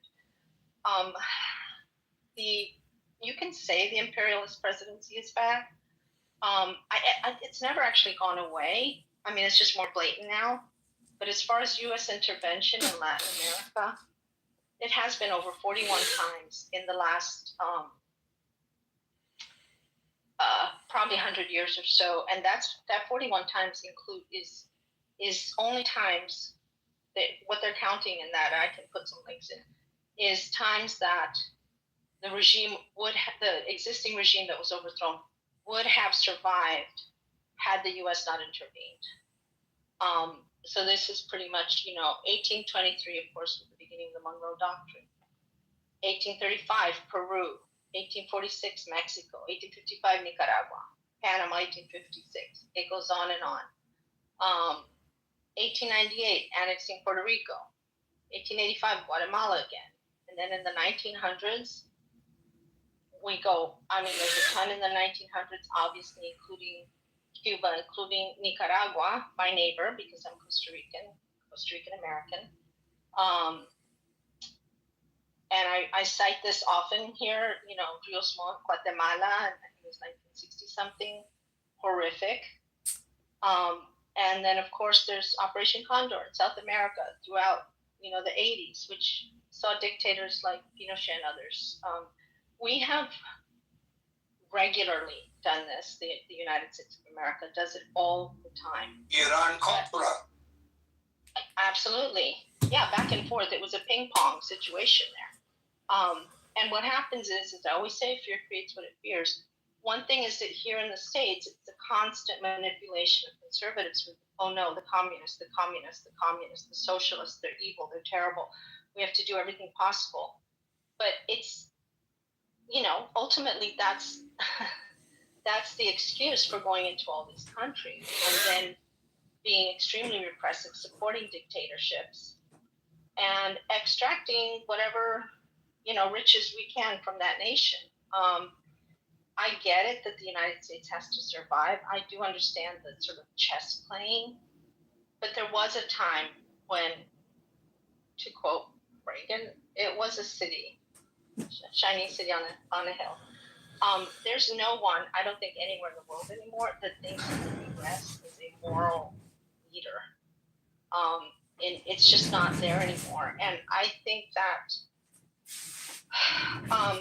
with, in Latin America, one thing is, we most countries are not excited, don't want communists in charge. But we have actually not, I won't say robust, but we do have in a lot of these countries, we actually have communist parties, and they like run in elections and they just keep losing, and etc. So it's not this fearful beast that, oh my God, is at our gates and is going to devour us as a nation. It's like, right. I can't remember the name of the party. I'm sure if Hermes was on the stage, or maybe you know, Barbie, but my ex-wife's aunt, her tia in Mexico, she was the mayor, and she ran on this party, and I had to understand, I didn't know the geopolitical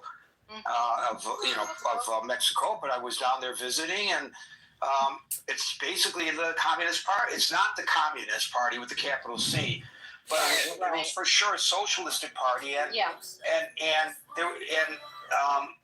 on one of the walls in the house, was a framed picture of Che Guevara, So, but she was the mainstream, repeatedly elected mayor of her town.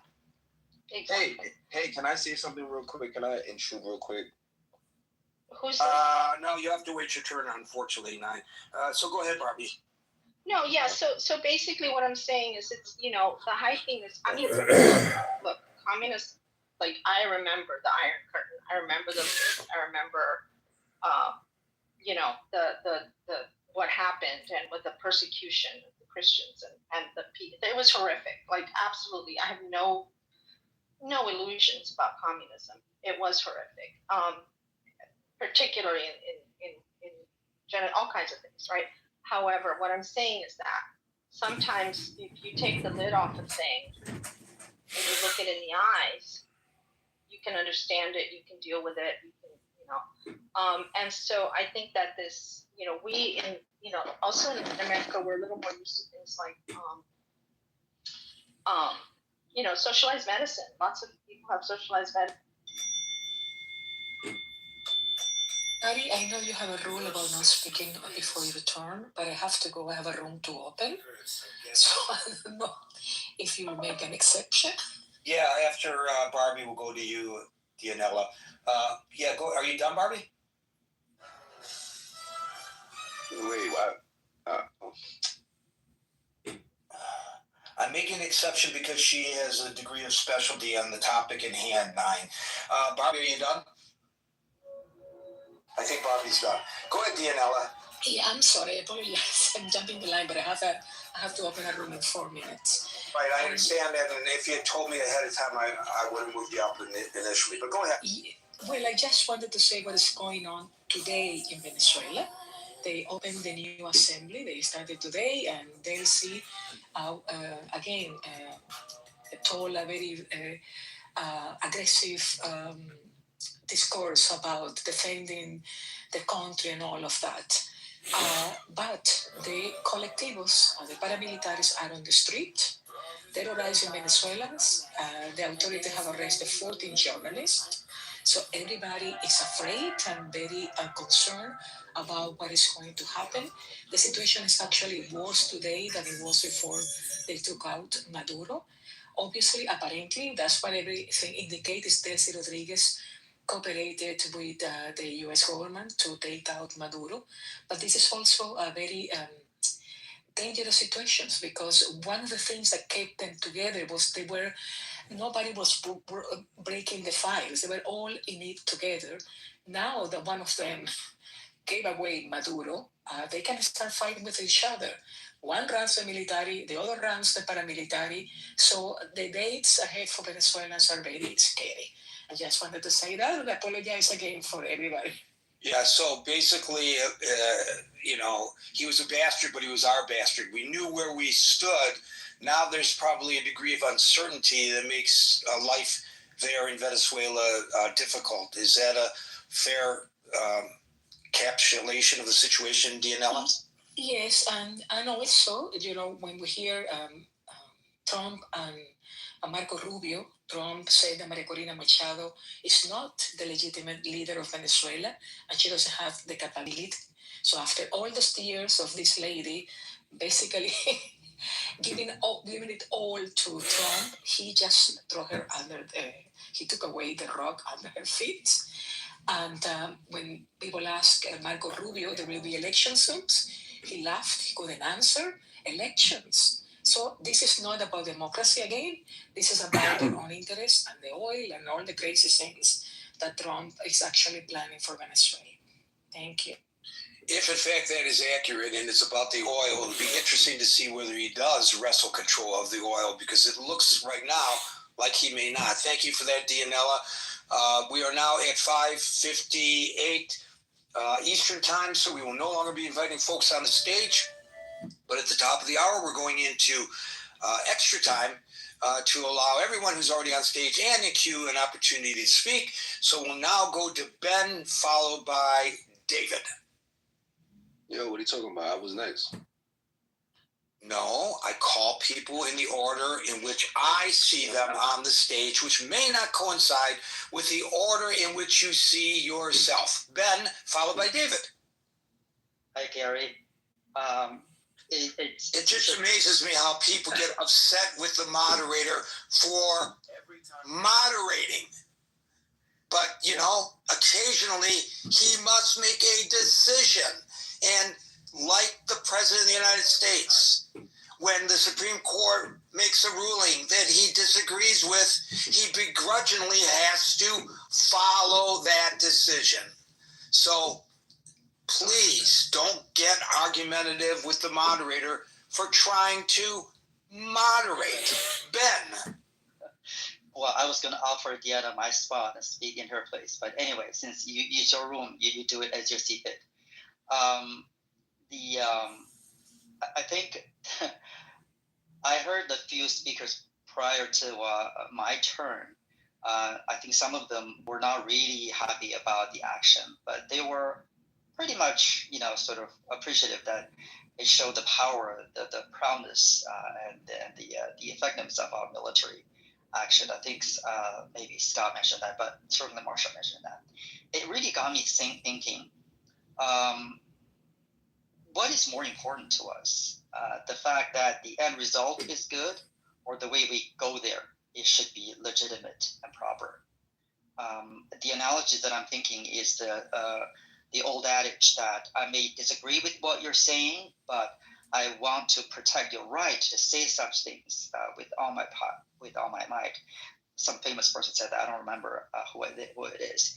It was just used to demonstrate the importance of freedom of speech. I think the analogy that I raised that is whatever goals that we want to accomplish in Venezuela, one of them could be to save the Venezuelan people from the bad government of Maduro, et cetera, et cetera. The fact that we literally just went into the country and took up, basically kidnapped the leader or escorted the leader, whatever the nice terms you want to use, with what we have done, is that what we want to support or even tolerate, even if not support? I think my answer to that, based on what I'm hearing here, and largely in the media as well, is that yes, we do support that, we do tolerate that. The fact that it's really not a legitimate way of accomplishing, certain goals, whether it's supporting democracy or getting rid of a dictator, that seems to be not on the minds of people nowadays, which I think is really a concern. From what I have heard, even from Barbie, that reminds me that the Venezuelan people may not think today they're better off than yesterday, assuming yesterday was the day that Maduro was still in power. Again, another analogy that I can think of is cancer. Sometimes cancer treatment, such as chemo, could be even worse than the cancer itself. And this is why I'm going through personally with the relatives going in and out of hospitals. Some of the cancer, for example, prostate or thyroid or whatever, it's better left as a conservative treatment without attacking the patient's cancer with strong chemotherapy. I think the analogy for this is that the means and the ways that we are trying to accomplish supposedly a noble goal of helping the Venezuelan people whether that is even worse than had we not otherwise done that. Obviously, that's the assumption that this action was, Trump wanted to help the Venezuelan people to save democracy, to get rid of dictator. I don't think there's a universal agreement on that. I think many people have said that the motive may not be that. It may be more of a selfish reason from the U.S. perspective. From that perspective, from that vantage point, I recall, Gary, what you said about the congressman's accusation that Trump did not get permission from Congress to execute this action. I'm not going to call it a war. Obviously, the law requires the president to declare to have a Congress declare war before he or she can engage in war. So let's assume it's not a war. But even this military action, they were surprised that perhaps Trump had consulted the oil executives before consulting congressional individuals. Well, I would say if the congressman thinks that way, then that congressman did not really understand or appreciate fully how Trump runs the government. It is clear to me for the past 9 months or so, since January or February, maybe January, that Trump definitely thinks that his third of the branches of the branch of the government is definitely the dominant one. The sort of it's not an equal third, in my estimation. Basically, he has Congress pretty much, if not kowtowing to his wishes, but not really objecting too much of it. Perhaps largely because Republicans were in power, number-wise, in Congress. And the courts, namely the Supreme Court, really hasn't been that active in pushing back, even in the face of some clearly unconstitutional actions that the executive branch / the president's actions have demonstrated. So with that in mind, I think if anyone is still hoping that Trump would follow this checks and balance structure of our government and do things properly, consulting Congress, respecting the Supreme Court, like Gary, what you're saying that, even the president, you're discussing the speaking terms. If the court rules something the president has to follow, not necessarily. If you think about the immigrants deportation. Well, maybe not necessarily for the president, but for you all, it's necessarily has to be followed by when it comes from the moderator, because the moderator has the ability to remove you from the stage. Gary, I have greater power than the United States Supreme Court. No, you, Gary, you just said that you actually have, you're in a much better position. You're doing much better than the president, actually, or even the Supreme Court. So all kidding, well, not kidding, I don't know what that was, humorous or something. But this is actually reality, Gary. When you're asking after Maduro, what next? I think a logical conclusion would be, to answer that question would be, I don't know, maybe Greenland, maybe Canada, maybe Mexico. Who knows? You know what this demonstrates to people is this. It used to be, for many, many years, at least for the past 100 years or so, U.S. has been a powerful nation in the international stage, but a huge part of that, maybe not the biggest part of that, a huge part of that is the moral authority, the sense of that the U.S. has been doing things that are right and proper. Of course, it doesn't hurt that the U.S. has always had nuclear bombs, Navy, Air Force, military power. I think what Trump is doing these days is really amplifying the second factor, a lot bigger than the moral authority, if you will, the shining city beacon on the hill, whatever that Reagan terms. Basically, it is telling the world that might is power. And to be frank, when we're discussing, what a wonderful example of this is to demonstrate that we still have abilities of takeover, of doing things that are powerful, of taking over basically the country. So people are patting on their back saying, oh God, Afghanistan is terrible, it's a shame. Venezuela, yeah, we're so powerful. Is that something we should be so happy and proud seeing that? For one thing, well, I think people make a distinction, and it's a fair distinction, that even if you disagree with the action, if our military acts in a successful manner, such as Iran and such as Venezuela, even if you disagree with what we did in Iran and what we did in Venezuela, you can acknowledge the prowess of the military, and that is, as Anson pointed out, a contrast to what happened in Afghanistan. Well, let me just comment on that briefly. Venezuela, being a great country, oil-rich country, and very powerful, is respected, isn't exactly the same as Russia, maybe even China, maybe even Germany. It's almost like having Mike Tyson fight me, if you will, versus Mike Tyson fighting these other heavyweight champions, if you will. So I think we shouldn't really using this as an example to say, you know what, we can do whatever the hell we can do to any country, Cuba, Canada, Germany. Right, but as I said, I'm not suggesting that it was a good move on the part of the president. I'm not suggesting really that it was not, although maybe some of my comments would lead you to believe I am suggesting that. But my point is, if the military conducts itself in a successful manner, we just acknowledge that it did. And in this case, it did. They followed the orders, and they successfully carried out the mission, which was planned along with the CIA for, I think, almost 2 years. It was a long period of time. I forget how many months they said it was.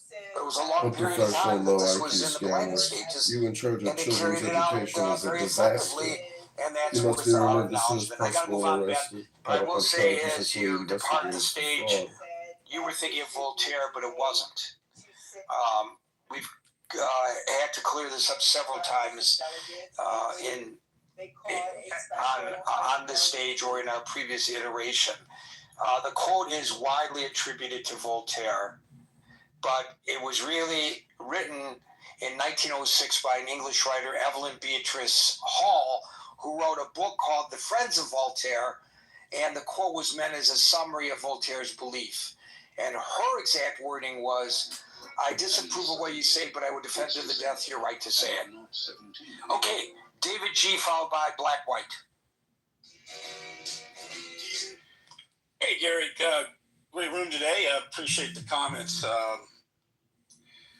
So I've heard some analysis with regard to the capture of Maduro and how it kind of occurred without any response by the Venezuelan military, which some analysts seem to believe that there might have been a negotiation beforehand to turn him over, because there's already a lot of pushback here, as we know, by the MAGA faithful and America First, not to engage in these types of campaigns that might bog us down along the lines of the way Anson described our horrific exodus out of Afghanistan, which was a 19-20-year campaign. And quite frankly, Venezuela was well poised to mount a response, given the arms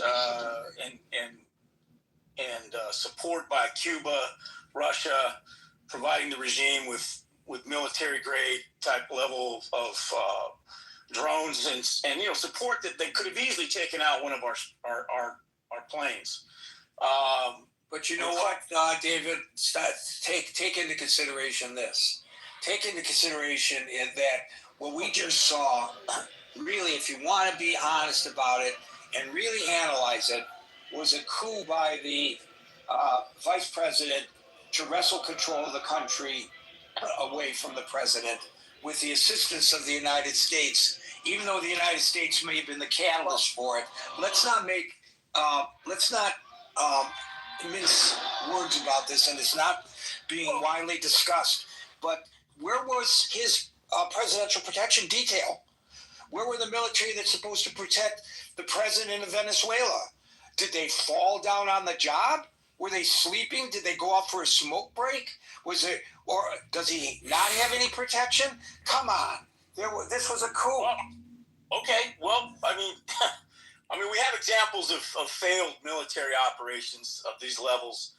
You know, recall in 1993, the Somalia Black Hawk Down campaign, where 18 of our forces were shot down by warlords over there, trying to wrest control of the peacekeeping operation and, you know, trying to feed their people. And that was a big blow to the administration, to the Clinton administration with regard to that.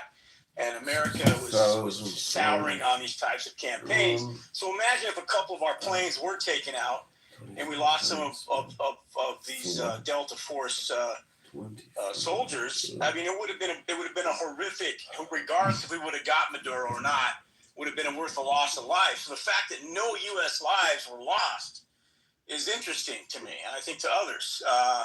So, you know, I'm glad we got him without anybody dying, but what's next? I mean, that's the operative question. But, you know, 33 civilians died. Some of those are also being tied to the Castro or Cuban government. Cuba has had an outsized influence on supporting regimes throughout the world.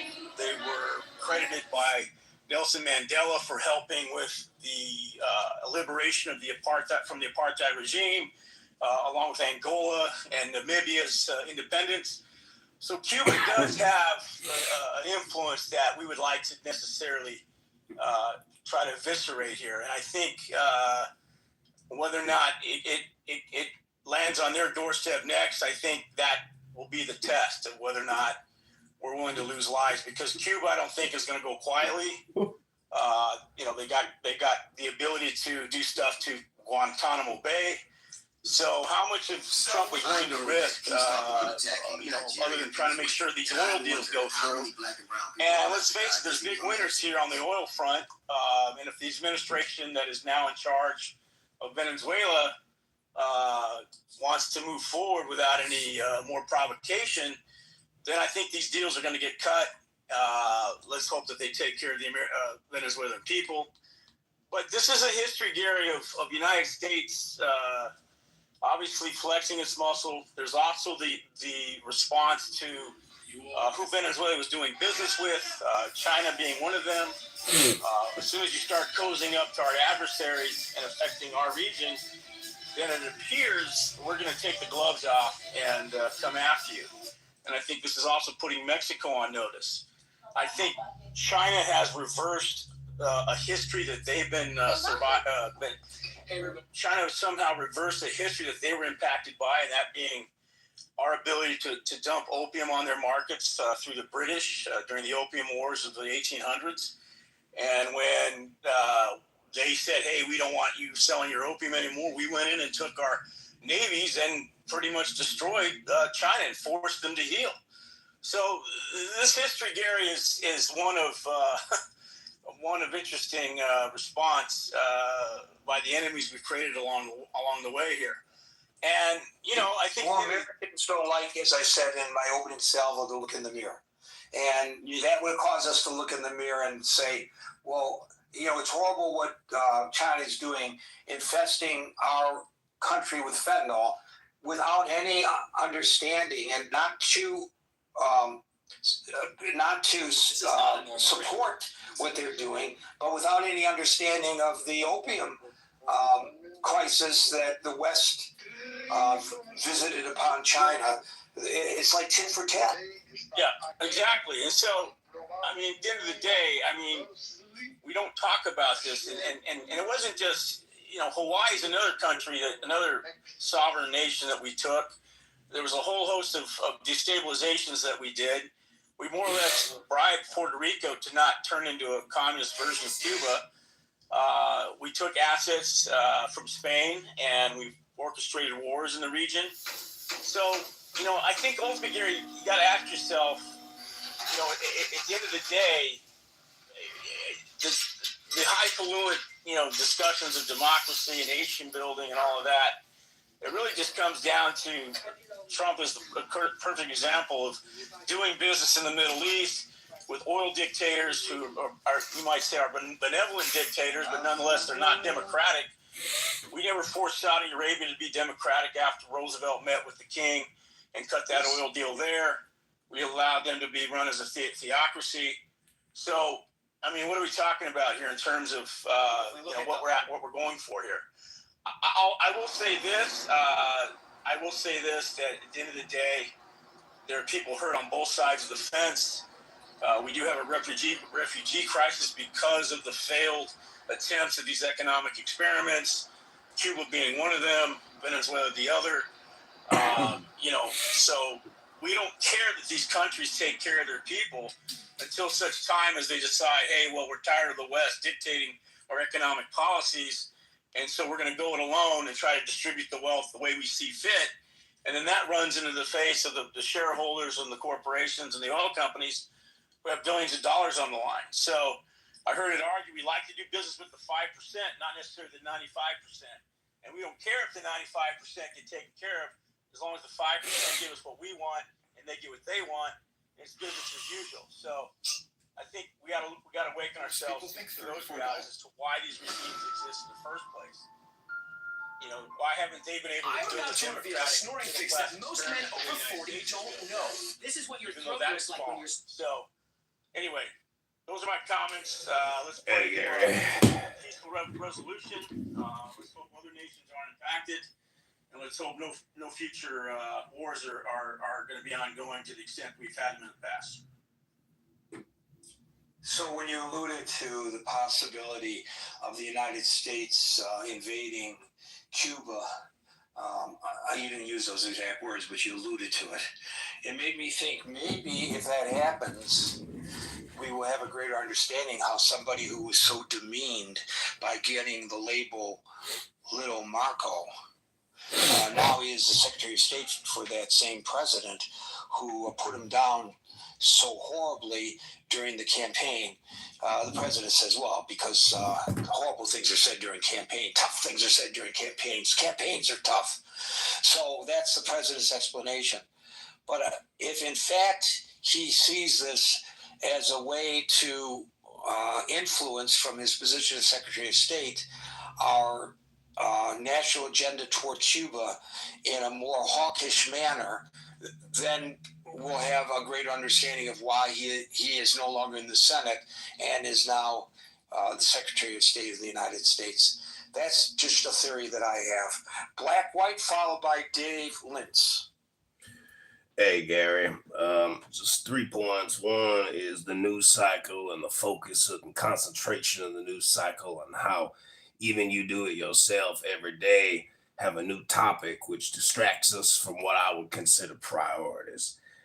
Second, if there's 30 million Venezuelans and they got 20 trillion in oil, that's 670,000 per Venezuelan. That's supposedly if it goes to the people.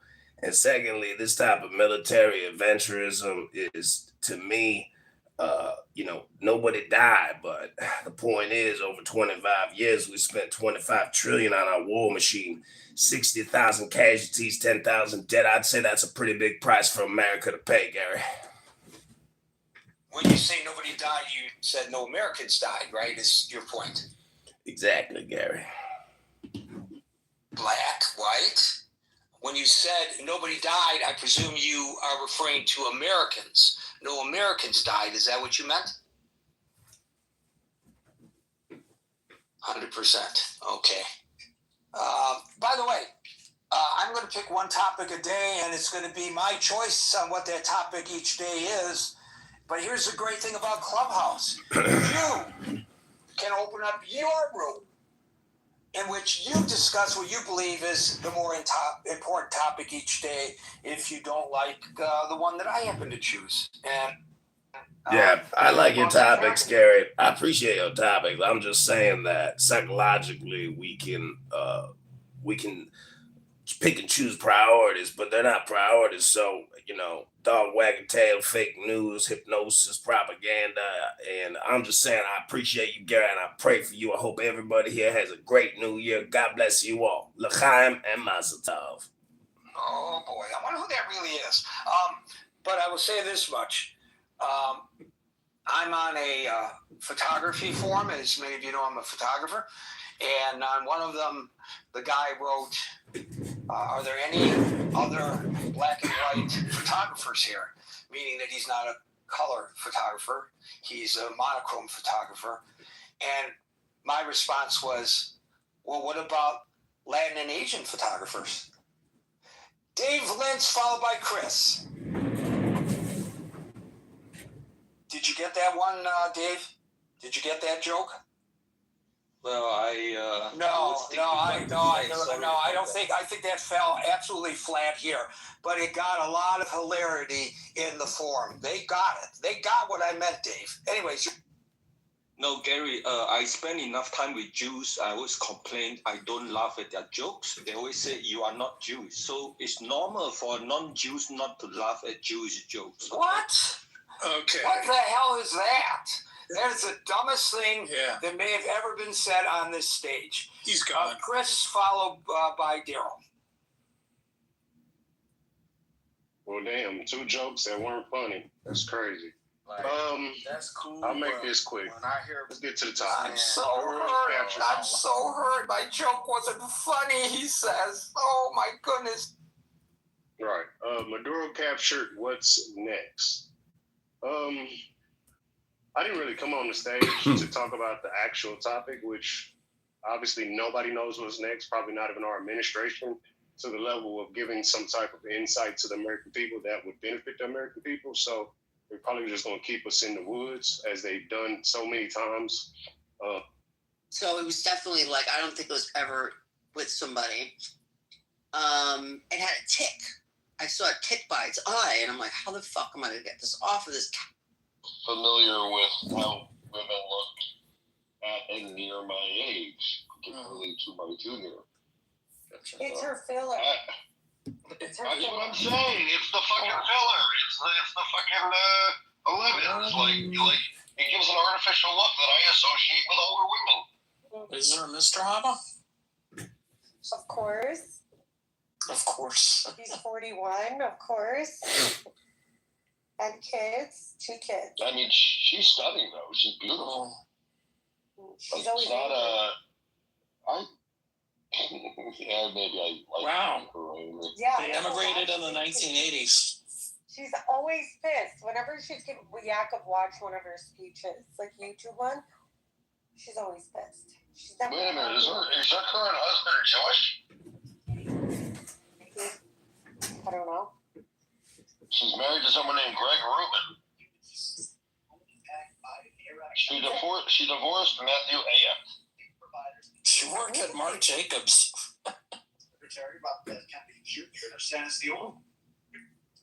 She's a lawyer. Required payments based on enrollment. Programs now under investigation in Minnesota. HHS says the new rules. Oh, she worked as Trump's attorney. That's right. Didn't know that. She worked at Trump National I know who she is. She was his like main spokeswoman when he was going through that trial. And she was always talking about how, you know, the rule of law is being subverted and subjected, because, you know, the way they handled that trial was sus. And she was pretty powerful. Like, she comes out and she's just like fucking ragging on the judicial system and how they're overstepping. And they were. At the time, they were. And it was just, you know. She was epic. She was an inspiration. I swear. Pissed. All the time. It's really cute. I didn't know that. When did she get divorced, Jeff? 1 year before she got remarried.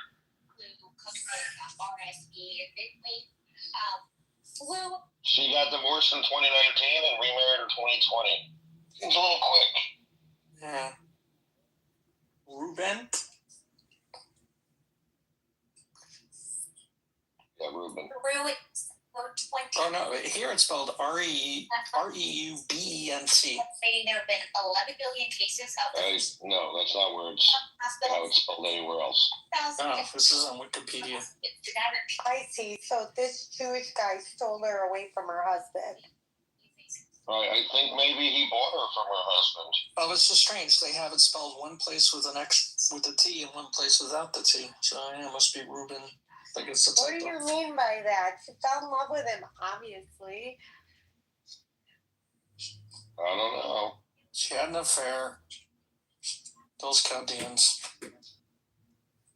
You mean those Jews who steal away the Chaldean girls from their fucking husbands? What are you doing? She's a married woman. She was part of the Catholic Church. She was part of the Catholic Leave Church. her alone. Why couldn't he leave her alone? Why? Yeah. I don't know what you're. I think you're seeing this backwards, Pearl. No, you're seeing it backwards. You're assuming she pursued him, which is obviously. Well, she shouldn't have said anything. She should have said, "I'm married to a nice guy. I'm married in the Catholic Church. I do not believe in divorce." The powers of these Jewish men when they want a woman. You don't know what they'll do. You do? You have no idea what they'll do. I've never been on the other end. You have? What they'll do. You have? You're crazy about women. Crazy. Crazy. They want a woman, that's it. You cannot stop them. You're speaking from You also experience? don't understand how easy it is to pull a married Chaldean because the husbands are jerks. How dare you? It's so easy, Pearl. And I have confirmed he is Jewish. Where you looked him up in the central database? I didn't know about this. Where'd you look him up? I got a central database. Don't blame me, play the game. And that's why I can't believe this. Are you sure Ruben can be a Christian name too? No, barely, like less than 1% of the time. Pearl, who is that in your PTR? Chelsea Handler before, but now it's me. I'm an anime character. Oh, there you are. Okay, no, I didn't refresh. With Chelsea Handler, I was showing how her face is like the Joker because of Philip, we were talking about. These are the pitfalls of it. No. Which is why Jeff thought Alina Hubba was 45 or 49. She described herself as Arab American. Would you describe yourself as Arab American? I don't care. I would describe myself as whatever would be politically correct. Okay, I asked you, how would you describe yourself? I mean, you do yell at people when they call you Arab. Right, that's what I thought. No, but technically we're from an Arab country. Right, but you're not. But they oppressed you, right? Don't you always like to... I know, but the problem is they stole our culture, and now that's Arabic culture, but it was always ours. You understand? Yeah, I get it, but I thought you don't want to be associated with them. No, I mean, it depends. On the larger stage, you can't say you're Chaldean. No one knows what the fuck we are. Alina quickly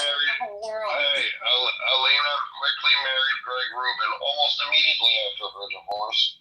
Many suspect that she started seeing Rubin during her separation in time for Matthew to add before the divorce. She was separated. Big deal. I mean, sure. She was separated. It's not like we were cheating.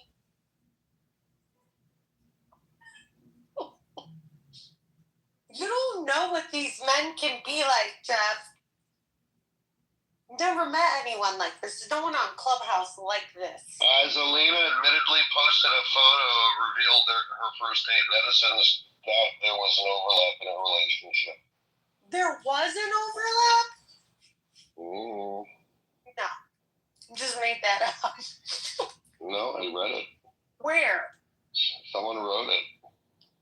On ChatGPT? Must be true. No, a publication. Sure.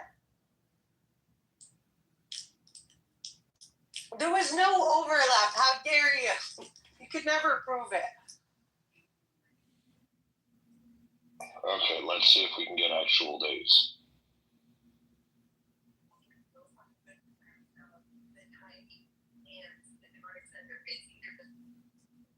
Oh, Yakov, why did you go down, weirdo? It's because you're intimidating. So the United States Attorney for the Southern District of New York is going to prosecute Maduro. He's pleading not guilty to drug trafficking charges. Another headline, Trump says they must extract every resource in Venezuela to, quote, stabilize or rebuild the country. Mm-hmm. That's what he said when he was on the plane. Mm-hmm. Right. I mean, it would go a long way to stabilize that country if they had the resources being monetized. You know, at a response. What was he doing with it? Wasn't he selling his oil? His oil production went down by 70% over the course of the last. And why? Because they haven't actually invested and maintained it properly.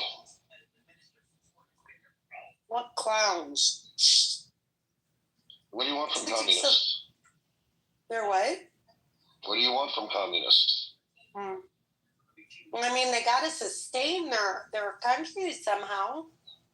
I mean, their production is objectively down 70%. That's a lot. Uh-huh.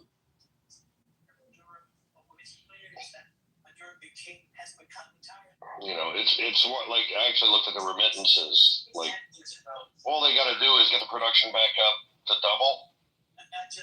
And that will actually increase the remittances, right? Based on the formula that they used previously, which was 50-50. So the government will actually take more money if they partner with U.S. or British or whatever petroleum companies, and they're able to double the production. Yeah, better for the Venezuelan people. I mean, maybe. We'll see.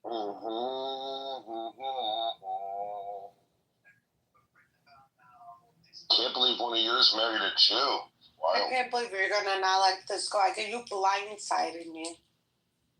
Blindsided. How do you think I feel? I was hoping she was single. Especially now that I know she's 41. No, she just married a Jewish millionaire. Billionaire? Mm-hmm. Millionaire. No, millionaire. What does he do? I'm not intimidated by that. He owns parking lots in New York.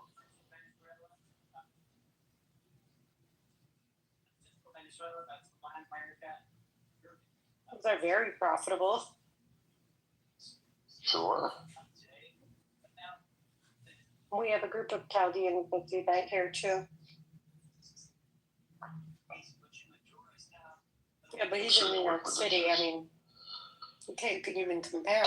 He also went to Harvard Business School. I mean, he's Jewish, of course. They don't all go to Harvard Business School. That's like going to county college. No. It's Harvard Business School on Clubhouse. Me. No.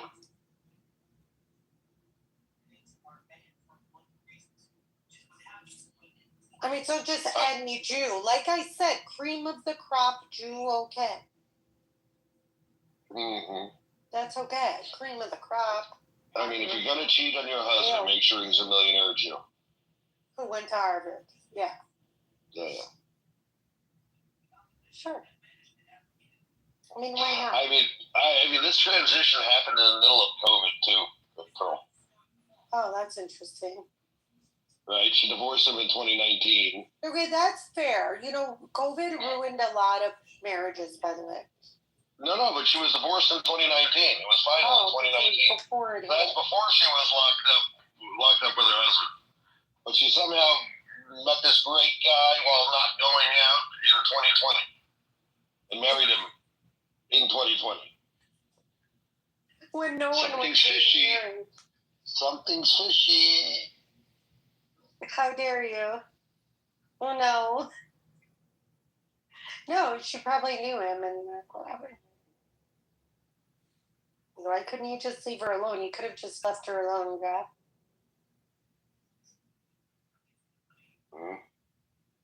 I think you want to focus on him because you're anti-Semitic. No, it just can be hard to resist. You've never been on that end. And she also had a private wedding because it was not something she wanted to promote. I'm sure there was like 5 people there, probably. Mm-hmm. I love that for her. No, why? I know some older ladies who married some Jewish guys. It happens. It's usually the Chaldean woman marrying the Jewish guy, though. It's not usually like a Chaldean guy marrying a Jewish girl. That is interesting. Yeah, never. Almost never. I've never even seen it or heard of it. But Chaldean women do sometimes. Rarely still. Very rarely. Or, she's not around us. She's like, she's over there in Washington, and she grew up somewhere else. Like, she didn't grow up around. She's in New Jersey. People. Yeah, she grew up in New Jersey. So, like, she's more like a Jersey girl than anything else. You see the way she talks? She talks like a Jersey girl, too. Okay, now I can find this. That's why you think she's hot. She's from your city, dude. Well, where is she grew up? I didn't even look. I don't know, but she's a New Jerseyan. Like, she's one of yous. I had that with one of the bartenders at the club. Club? Like, yeah, I just always found her to be very charming. Yeah. And I was talking to her on New Year's Eve, young black girl. And, it turns out, she's from New Jersey. And she also had no idea I was from New Jersey. You see, you're just attracted to New Jersey girls. Can't explain it. Because, the interaction between me and, it's not a very heavy interaction. So, I never realized. Maybe she grew up about 15 minutes away from where I grew up. New Jersey girls have, a bitchy edge to their voice sometimes. New Jersey... Heather does when she talks. She sounds like she wants to cut you down with her words. It's gonna make me register in order to look this up? Fuck, I hate when states do that shit. What are you looking up? When she got divorced. I told you it was 20. You said a million times 2019. I want to find the month. Why? So you could see exactly how much time it was. You're trying to oust her. Correct. Leave her alone. He stole her away. I mean, a Chaldean woman shouldn't be stealable. Listen, of course she shouldn't be stealable, but sometimes it's hard. Like I said. I bet it was really hard, Pearl. You know how these successful Jewish men are. Hello, Bren. Huh? Exactly. Hey, Brent. Hey, guys. How's it going? Good. We're just trying to figure out if one of my favorite Chaldean women is Damn a whore. it. She was divorced December 2019. How? You found that pretty quickly. Damn you. And all the reports are that she immediately married the other guy. So probably, I think it was actually February of 2020. You're joking. That is what I read. That she remarried in February 2020. September Now the question is, 2020. that's not what I read. No. The other question is when did she file? The other question is when did she file? No, it ended, and it was done December 2019. And that's when it was done. So I'm sure it was in the work, because, it's in the works for a while before it ends. Yeah, that's why I said the question is when did she file? I don't know what but anyway, she remarried incredibly fast. Not really. Actually, Brenda, you probably know exactly who we're talking about. And I'm sure she was separated for at least a year. So it was like a year and 9 months later. I mean, we're making a lot of assumptions. I mean, Jeff, they divorced that day. You know how long it takes to get divorced? Yes, I've been divorced. Have you? Yeah, it's a pain in the ass. I'm It's a from long I'm process. from New Jersey. Are you? Okay, how long how long were you separated before you got divorced and finalized it?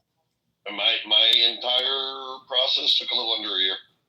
Okay, so a little under a year. Exactly. Mm-hmm. Mm-hmm. That was, a year and 9 months. It's reasonable.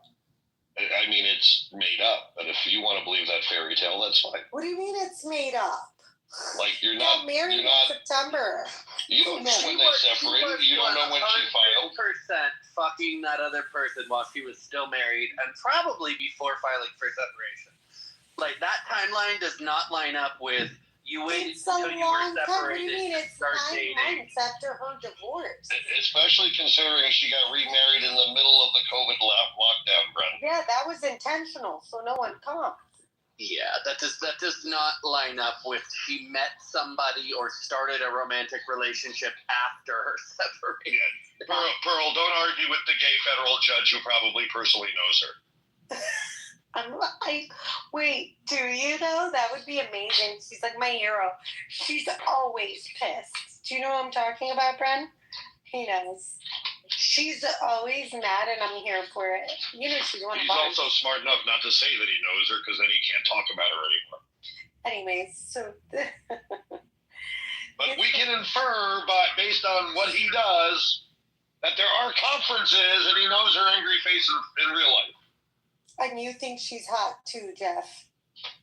I think she's incredibly hot. I think she looks older than she is because of the work she's had done. But I do think she's incredibly good looking. Men are just. Hey, Brent, if you had to go straight again, is she good looking enough for you? She's pretty. She's pretty. She's pretty. I'm sure she's prettier in real life. By the way, Pearl, if you were paying attention, we just tacitly got an acknowledgement he does know her. You see how I did that? I'm so manipulative. Not necessarily, but tacitly. Maybe. Maybe not. Well done. Well done. Well done. Oh. What's going on, Bran? What's keeping you busy? Who are you deporting today? I'm just walking Oliver. I had an infusion and some doctor's appointments today, so Ollie and I are out walking, and it finally stopped fucking raining here, so, you know. Finally? Oh my God. Finally, we had 4 whole days of rain, Jeff. What is that bullshit? I hate that shit. That means you're going to have a lot of fires, Bren. No, well, bottom line, we're already going to have a lot of fire. Like, the thing about Southern California is regardless why the weather is how it is, the weather is how it is. And we have a fuck ton of fires every year now. And we're going to continue to have a fuck ton of fires every year now. Like, that's not going anywhere. And it really... I mean, you could clean the brush. You really could. You could fill your I blame the Democrats. With water. You could have water, maybe. Well, you have to remember, like, a chunk of the fires, especially down here in San Diego, are caused by lightning strikes. So they're not even caused by assholes being idiots and the dumb bit. Like, LA gets those dumbass fires where you get the women who want to go take a pretty Insta thing in the field of flowers and they bring fucking candles with them. Like, if you look at the cause of a majority of the fires in LA County, dumb fucking people bringing shit they shouldn't be bringing into nature. San Diego, it's the fucking thunder strikes we get all summer. Huh. That sets the fires off the Tijuana border and then up in the mountains. Because if you go about an hour and 20 minutes north of San Diego, you're on the ridge line. And it's hot as fuck up there. And even if they've had a great winter, it's still, the lightning's going to catch that shit on fire. It's a different conversation than like the Palisades Pasadena fire. That was straight up negligence, but that's a different conversation. Yeah, but the point is all this water means a lot of vegetation that's then going to dry out and be like kindle for fire. That's what's going to happen. I think all things being even, you prefer more rain than less if you're avoiding fire. Well, and the thing in California is we need to just fucking roll back our environmental nonsense. We dump back most of the fucking rainwater and the snow melt long before it hits Southern California. That shit is dumped back into the ocean to protect stupid fucking fish. It's retarded. Most of the rain and snow melt gets dumped back in north of San Francisco. And it gets dumped right back in to avoid river flooding, which really has nothing to do with the rivers. It has to do with two stupid fish, including the dumbass smelt fish, that doesn't matter for anything, but our dumbass governor thinks it does. So, if they would pull back the environmental nonsense a little bit, we would actually be okay. Also, if they would stop letting fucking Arrowhead and Dasani bottle a third of the water from the spring reservoirs in the northern part of the state, then we could actually let states like fucking Colorado and Arizona and Nevada have their fair share of the water out of the damn river. Like, we waste fucking water in this state. So don't ever feel bad when Californians go, we have no water. We're flushing it back into the fucking ocean. To save those little fucking fish? Yep, and not even any sort of beautiful fish or ecologically useful fish, dumb-ass smelt fish that we have like 50 varieties of. Let one of the varieties die. It's fine. Let it die. It's fine. I think the world will survive. I mean, it's either that or humans at this point. You don't have any water in your fucking fire hydrant. You're embarrassing. Well, that's a different issue. That's the 100-year-old one-way valve system that fills itself north of Pasadena. Again, because of the environment, we are the only coastal city on the West Coast. Well, LA is. Now I'm in San Diego, where this is not true. That doesn't have the ability to suck water in from the ocean to the hydrants. So, like in San Diego, if they were to run short on water, they can go down to the marina, and there's two huge valves that they click on that switch it to sucking the water in from the ocean. And then you would be sucking in salt water from the ocean and have an endless supply of water. Right. San Francisco has it, Monterey has it, every major coastal city but Santa Monica and Los Angeles, because they decided the little smelt fish would be overly saline with the salt. Oh. Literally every bad decision they made, other than putting that GEI fire chief in, which that's its own conversation, but like the planning was stupid because they were more worried about dumbass fish than they were people. Which is why I moved my ass down to a red, at worst, purple county, where at least we have less nonsense. Because it's still California, but San Diego doesn't buy into most of the nonsense, so it's a little bit better. Enough with the nonsense.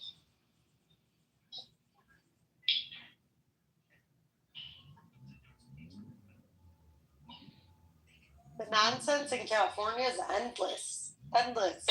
From their homeless population to their water problem. It's absurd issues. Absurd. Dude, at this point, with the amount of money that the state, not even federal grant money, but the amount of money that the state has put into homeless, they could have just bought them all brand new homes. They literally could have bought them $1,000 home because that's how much they spend a year on each homeless person. Could have bought them all home, and then the next year they would have another 900,000 because it's annual. So Brad, are you saying they could have bought each smelt fish their own home? They care more about the smelt fish than the homeless, so probably. But that might have actually gotten approved. No, it would only so like liberal. You would have had a bunch of liberal lesbians blowing glass homes for smelt fish. That would have been approved. Our state assembly would have been like, yes, employ Willow the lesbian to blow glass shelter for smelt fish.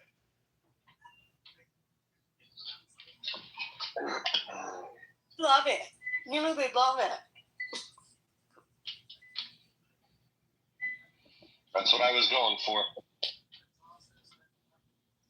You're not going out tonight? Oh, it's so early. 7. Wow, I'm so tired. I'm stumbling around my apartment like it's 2 a.m. It's unbelievable. It's all the drugs you've been doing. Yeah, and giving.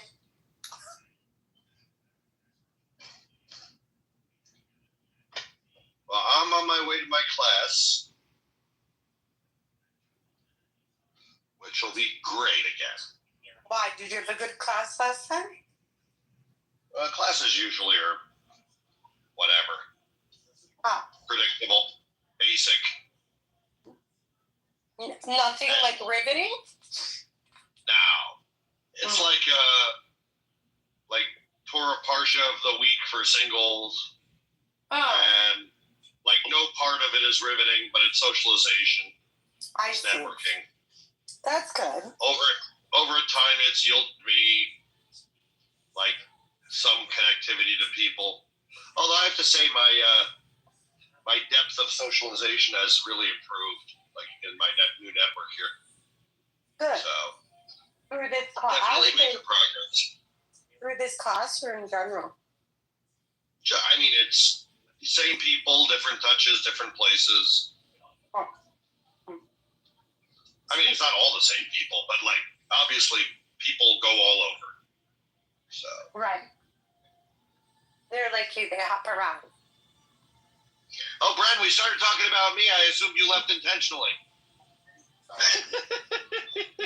Well, I did leave intentionally, but only because I clicked out to check my messages, and then it got all like muted, quiet volume, and I couldn't hear you.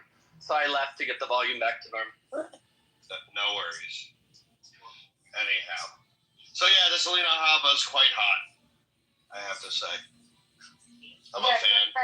We're trying to find a girl at your class that looks like her. Good luck. Yeah, I live in South Florida. I think it's time to start stalking Shakira. She's single at least. She hasn't found her rich Jew yet, so it might be my time. Who do you want to stalk? Shakira.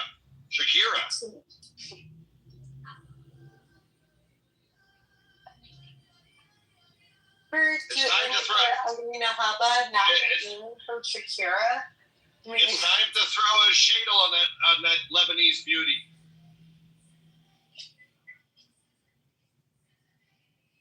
She'd look great in a wig, Pearl, don't you think?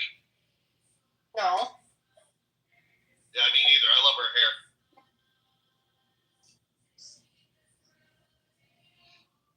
Her hair is epic, and her hips don't lie.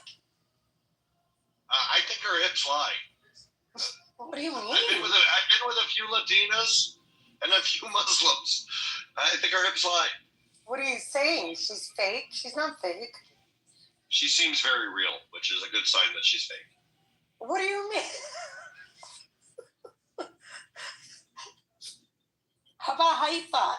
Next thing you're going to tell me Haifa Wahbi is fake. I know I looked her up once. What's her name? Haifa what? Voted the most beautiful woman in the world by Forbes magazine. She doesn't do it for me. I know, because her filler. She was woman of really? Yeah, by Forbes. She's Forbes is getting lazy though. No, but this was like back in 2008 or 9 or something. Oh, okay, got it. I will tell you this. At least the pictures I'm seeing, she actually looks. She like, and it's because she's 49. She looks great. She doesn't look older. She looks probably a little younger than her age, but she's my age. Like, it's an appropriate time for a woman maybe to have some of this work done. Yeah, but Selena Haba is just a little young for it, so it makes her look older. She looks Jewish too. Who? Haifa. She looks Jewish? Kind of, yeah. No, she doesn't. She looks Arab. What do you mean? I mean, how different do we really look, Pearl? Come on. Different. I mean, not all of you guys look different. It's true. Like the Iraqi Jews look Arab. Fuck. They're more Arab than me. True, but I mean, we've already discussed this, and this is because you aspire to be a white woman. That's because I am a white girl. There you go. Yeah. Not really. Okay. I would not confuse this woman. I would not initially think this woman was Jewish. I mean, unless now on the other side of this is if I saw her at my class tonight, I would not assume she wasn't Jewish. Like I would just assumed she was like Syrian or Iraqi or Egyptian Jew. Why would you say she looks Jewish, Conti? Because of her, like, I don't know, something about her eyes and nose, She black has the eyes. Arab side. Oh, I know why. The surgeon who did her rhinoplasty is Jewish. Probably, yeah. Because that is definitely not her natural nose. No. He put his mark in there. The funny thing is, maybe she looks more Jewish if she had a real nose.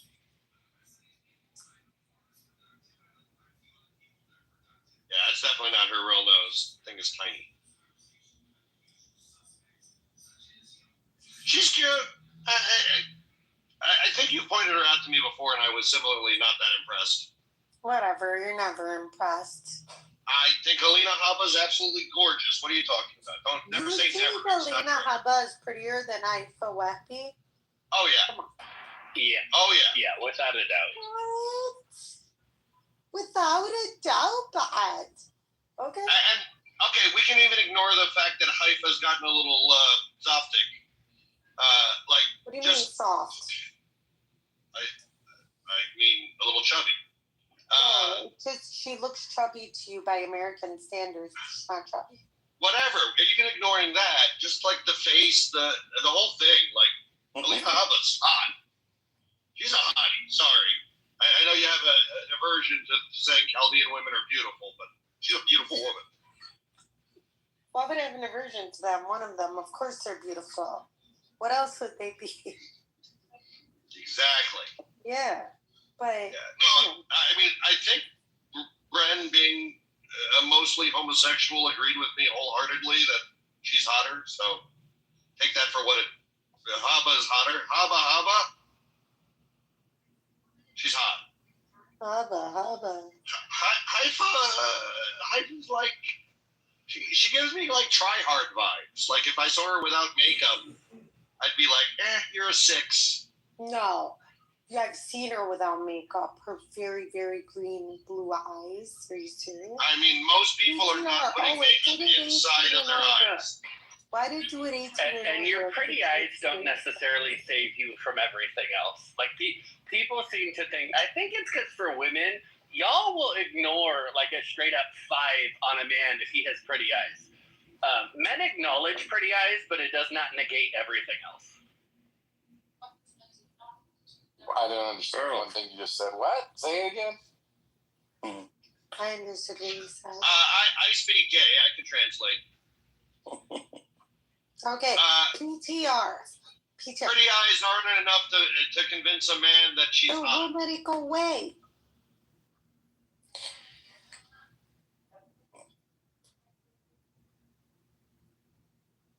Who's in the picture of Sparkles? Look at my picture. Prettier than this girl. This is Haifa. I mean, look, that's the best picture she ever took. This is what she usually looks like. Okay, so first of all, the way she did her eye makeup makes her look like a drag queen. Second of all, my point you're putting this picture up to respond to is she looks like a tryhard, and if I woke up next to her where she wasn't wearing makeup, she'd be a 6. Like that's the vibe I get from her. Without makeup, she's not that cute. Alina Habba, without makeup, she's still beautiful. How do you know? You've never seen her without makeup. Because I'm a man. I do this professionally, honey. I think there's one that looks more beautiful than this. Perla, I don't know if you know Halima Boland. No, I don't know who that is. Halima what? Boland. HALEMA. Sounds like you married a white guy. Okay, this is Haifa without makeup. I mean, this Halima Boland looks like Haifa. On a steroid. Like the same. No, come on. They look different. They look very similar. Although this one looks. Why does this one look Persian? Yeah. She is Kuwaiti. Probably probably she has a little bit of Iranian origin. The Persian lip implants that I hate. Okay, this is Haifa again. Without makeup. Yeah, she looks average fucking pretty. Like, I could walk up to La Jolla right now and go fucking look at the sea lions and see 7 of her. Oh, God, yes. Very average. Serious? And those lips are so overfilled. Like, and the nose is very small. You know? Yeah. Like, she's not. It hasn't been good work. Like, I'm dead on. Like, she's not that cute. Maybe she's a 6.5, but like the lips are terrible.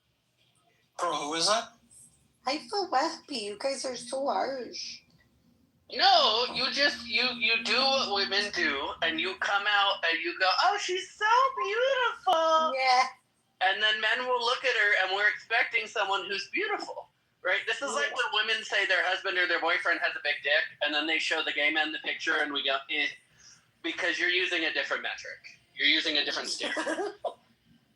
Okay, big is much bigger than hetero big. You know, she's not just like any beautiful girl. You know what I mean? No, she's just like any averagely okay-looking woman. No. Wait, that's your definition of a 6.5, Jeff? I mean, Ren, you should know Haifa Wahbi's reputation. Well, you can know her reputation all day long. That doesn't change her face. Like, you could be a fantastic human with amazing accomplishments and still have a 7 as a face. I mean, Yaakov, I don't even know what to do with the number because based on that last picture without the makeup, I find her to be deformed. I'm still trying to get. I'm sorry, my hearing is off. Who is this person? Some Arab star that Pearl has got her entire self-worth invested in convincing me that she's beautiful. But literally, like I said, she posted a bunch of You're prettier than this chick, Pearl. I posted a bunch of. I guess I wasn't explaining. I posted a bunch of pictures, or she posted a bunch of pictures of her in makeup. I said that sort of makes me think that without the makeup, I would run for fear of my life, and she'd be very average. And once Pearl posted the picture of her without makeup, it is confirmed I would run, and she looks deformed. Like she looks like you remember? Filler, man. It's awful. It's terrible. She looks like like she had some sort of industrial accident. I don't know if deformed is the word I'd use. She looked like your ugly. She looked like your ugly ass white wife with the skinny ass anorexic body, Jeff. Exactly. She looked like a typical Jewish bitch from Israel. Exactly. Skinny, weigh about 80 pounds. You got the words resistance. Now you finally got it after all these years. They don't shave their fucking underarms just like a typical Jewish woman from Israel. No, that's like a French woman. No, it's like a Jew. I know many of them over here. So many Jews over there don't shave their legs. We are talking about an Arab in this place, alhamdulillah. Yes, yeah, but the Arab women, even the red, they're much better looking than those dirty ass Jewish white women. We're talking about an Arab. And most of the Arab women are descended from Jews, so they're no, they're not. No, yes, anyway, this is an Arab girl. Only the lucky ones. Only the only the ugly ass Jew. Nobody wants. Oh, sucked. Okay, so Did he get picked or did he just leave himself? Now that's a very good picture. Is that the same woman? This is the same picture No. that showed me without makeup. wow. Wait, hold on. Very Conti's pretty, picture is the same as Pearl's picture? Yeah. No, this is a different woman. So here's the thing, Pearl. At this point, I'm just declaring witchcraft because that's not the same woman. Well, it's the same girl. It's her without makeup. Oh, it's That's the same a picture. color. I mean, there is makeup there. No, Lots of she's makeup. not wearing any makeup. That is. You think her cheeks are that color naturally? The girl in the car? Yeah, maybe. I don't know. No, that is. I mean, Jeff's there right. is makeup and there is probably a filter. Pearl, I do this to save my life, not just to figure out what's wrong with me. And professionally, guys look at women on a full-time basis. Look at her lips. They're colored. That's not a natural hue. Yaakov, we don't use that term anymore. Okay, whatever. We look at women all the time. racist. You can't call the lips colored. Oh, okay. I thought you meant professional. So I just found my new favorite addiction. What? There's this YouTube channel where this guy like has exploding packages for. Oh, I love that shit. But this one's even better. There's a YouTube video where somebody calls the cops to report the guy about his exploding packages. It's like the most hilarious thing ever, and it's real. Like, it's absolutely real. But like, the emotions of people getting upset when their packages explode is really interesting. Well, that's AI. Come on, you think the cops This are? is not AI. This is real for sure. I mean, some of those exploding packages are assault. I mean, they go beyond confetti. They like gallons of paint are coming out of them. I think. Come on, gallons, like literally, they're entirely defending the actual. No, I am not defending them. I am just saying I think that there's a fine line between, like Mark Rober, the former NASA engineer who started this trend, who built like confetti bombs that would just shoot confetti at. Now people bombs too. Don't forget about that. He added fart. Yeah, fart bomb. Yeah, and he does the squirrel maze and everything. He's a mechanical genius. But now these people, if you believe them, and I'm not sure I do, it looks like 2.5 gallons of paint explodes like in their car, which is destroying property, and B all over them. Wait, you hold on fast. You think there should be limits to this? Well, first of all, I don't think the cops would be like, well, you stole the packages, so therefore he can do whatever he wants. It just begs. It's anything wrong if you're literally going on somebody's property and taking something that's not yours. The ramification, what happens next, is really not on the person. It's not standard. There's no standard ground for packages. I didn't say stand your ground. I just said, like, at the end of the day, like. Bro, you kind of implied that. Well, I mean, like. Stop arguing. It's upsetting me. Okay. I'm surprised you so emphatically are against people doing this. No. I think it's AI. First of all, it's just this one is definitely not AI. The police officer asking these questions is not AI. Yeah, and the lady in Pearl's PTR is not wearing makeup either. Put the link in the chat if you don't mind. I want to see if we're talking about the same person. Is it the woman in pink? So my rule of thumb is that whatever picture looks the worst is usually the closest to a real thing. It's like it's like Occam's razor for looking at women's pictures online. That's all. The most negative answer is the most truthful.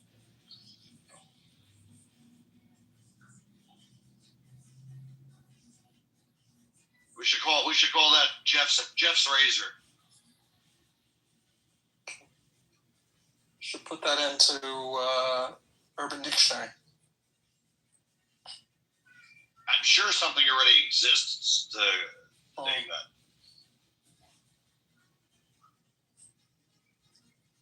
that. Okay, this is a particularly bad picture of her. Recently.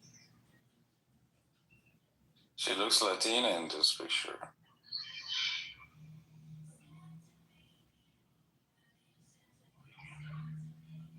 Her face is falling apart. She looks Mexican.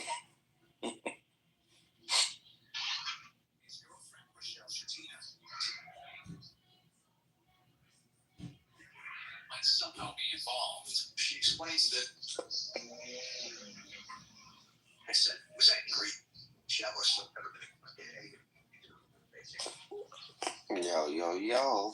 The only one that comes Jeff, the only one that comes close is Filter Fraud. I like that one. Yeah, this picture, I'm not impressed with this woman. I would not even walk up to this woman. Bad picture of her, a really bad picture. Hey, Raph. I mean, I hate to say it, in that picture too, she looks a little deformed. She does. It's a bad picture. Wait, you changed the picture? Look like our worst pictures. Look like our worst pictures. It's not true. Is it true, Rafi? No. What? Don't you look better in person than you do in pictures? I look better in person than in pictures. I'm not photogenic. Mm-hmm. Why does it look like you got Botox to the max in this picture? It's not me. It's Haifa. I don't know. This picture looks very Botoxy to me.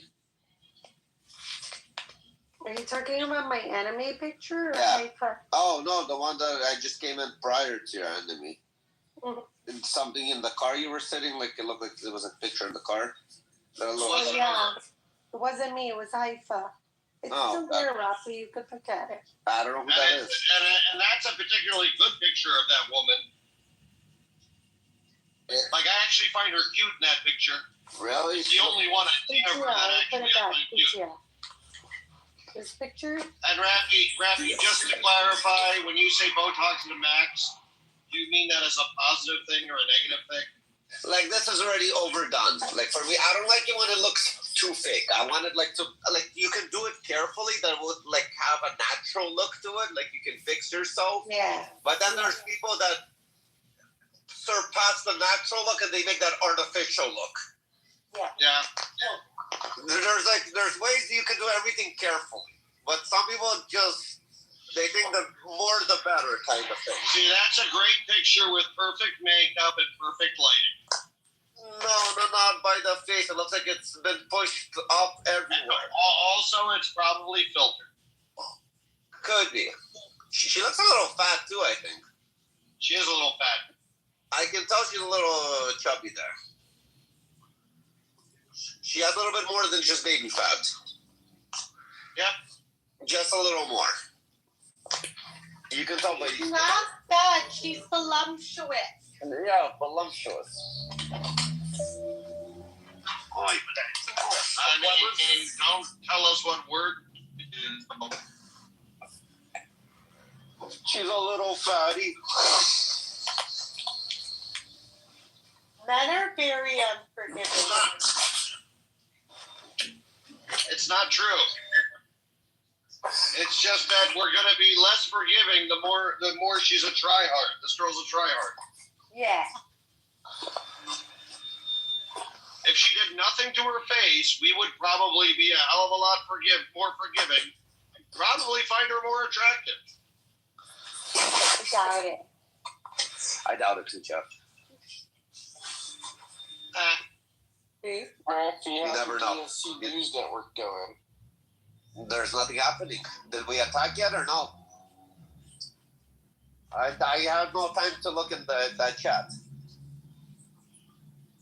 Are you really gonna play? I thought you were the editor. And it's on DNC. It's DCN, okay? Get your fucking DCN. Oh, did you say DCN? My bad then. Yeah. To make sure you get your. You're the editor of the DCN. What are you guys talking about? Dumb Cut Network. Oh. Yo, I'm the original sponsorship of that network, okay? You're not the sponsor, you're the editor. Honestly. You know how long it took me to get this position? He's the correspondent, that's all. Oh. Could I be the face? You want to break the internet?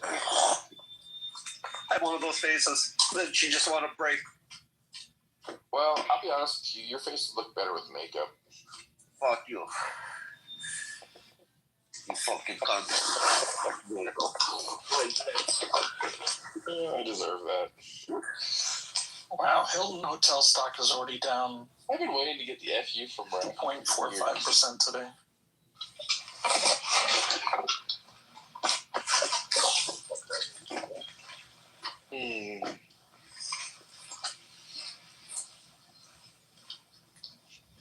Do you have a friend request from some person named Julie, Jakob?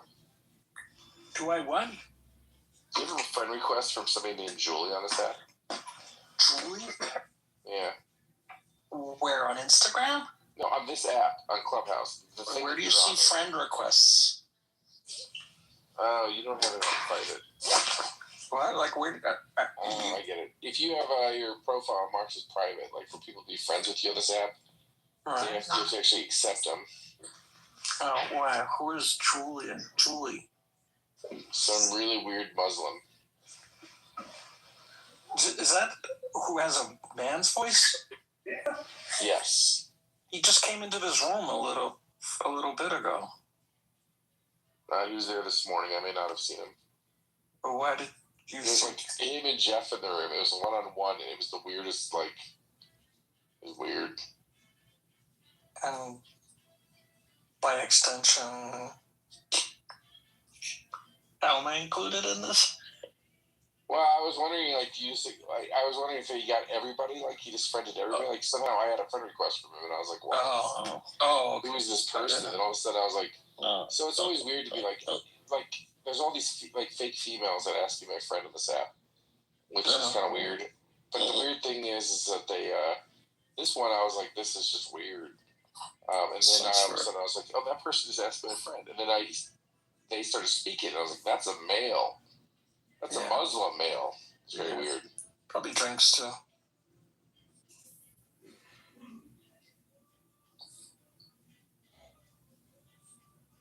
Hey, Seth. I have a lot of. I feel really bad for all these billionaires stuck on St. Bart's.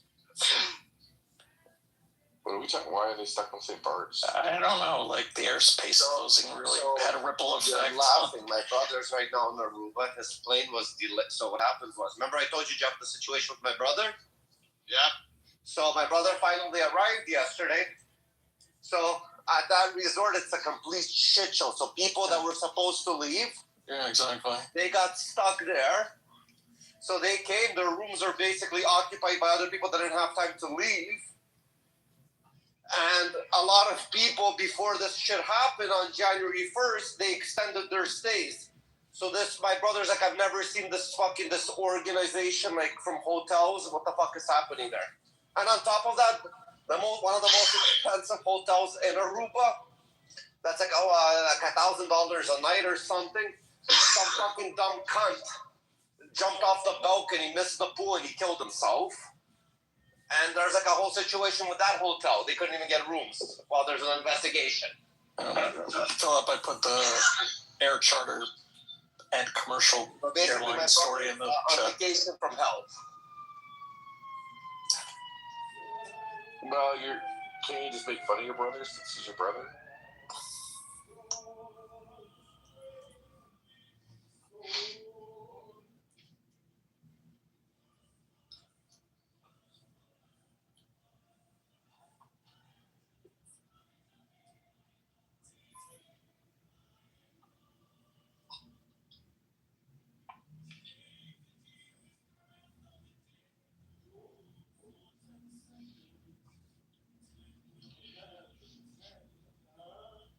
Well, that's unfortunate, Rafi.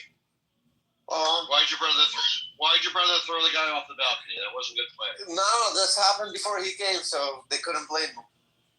He has a timestamp in his passport. It happened before he came, just in case. He has an alibi. Just timing-wise, it doesn't work out. Fuck, where could I put? Where is he, Aruba? Yeah, he's in Aruba. Why doesn't he take a flight to, like, Puerto Rico? Oh, I'm thinking about that. Because the hotel, everything's been already prepaid for the Aruba.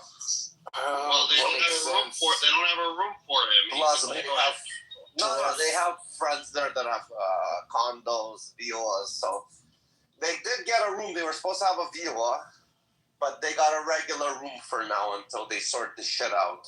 But like, you already guys missed a day. Okay, you're gonna stay in this fucking regular room for the next 2-3 days until they figure out, and you're gonna get a fucking room villa for like the last 2-3 days or something, bullshit like that. Oh, this is so funny. So Did you read this article? It's a shit show. Yeah, I didn't think about the runway lengths. I was thinking, like, what's the issue here? Yeah, the issue is the runway length. The issue is all the runway lengths. So funny. But like, so this guy spent $75,000 to go from St. Martin to Puerto Rico, only to take that's an hour-long flight that usually costs $10,000. Then he'll fly commercial back to New York. God. That's so funny. I had another friend. This could be like easily solved just by getting the right jet on there. And then I was thinking, oh, that's not true at all, actually. I had another friend about a few years back. How is that funny? Somebody paying $10,000 to get off the fucking island. Jesus. Well, it's not just that. You wanna hear something more fucked up? Exactly what you just said is why it's funny. You're angry about it? So my friend, I forgot the Caribbean islands. He went with his whole family. He has younger children, and they were hit by a storm. and they were warning people if they can get out, get the fuck out early. So when they went, all the planes were booked, everything was booked. He had no choice. He found a chartered company that was flying out private, and with another family, they got on a chartered plane. It was a stupid amount of money he had to spend just to get it because his wife was tripping out because they had little kids with them. Like, if there is going to be floods, we have little kids, we're going to carry them on our hands. He paid a stupid amount of money, and he flew out not even to Toronto. The flight was from wherever the Caribbean islands to New York, and then from New York he had to make his way back to Toronto. And Greyhound. Like, Greyhound? No, these people don't take Greyhound. I'm just kidding. He spent, again, stupid amount just for the safety of the family. Well, this is funny. What?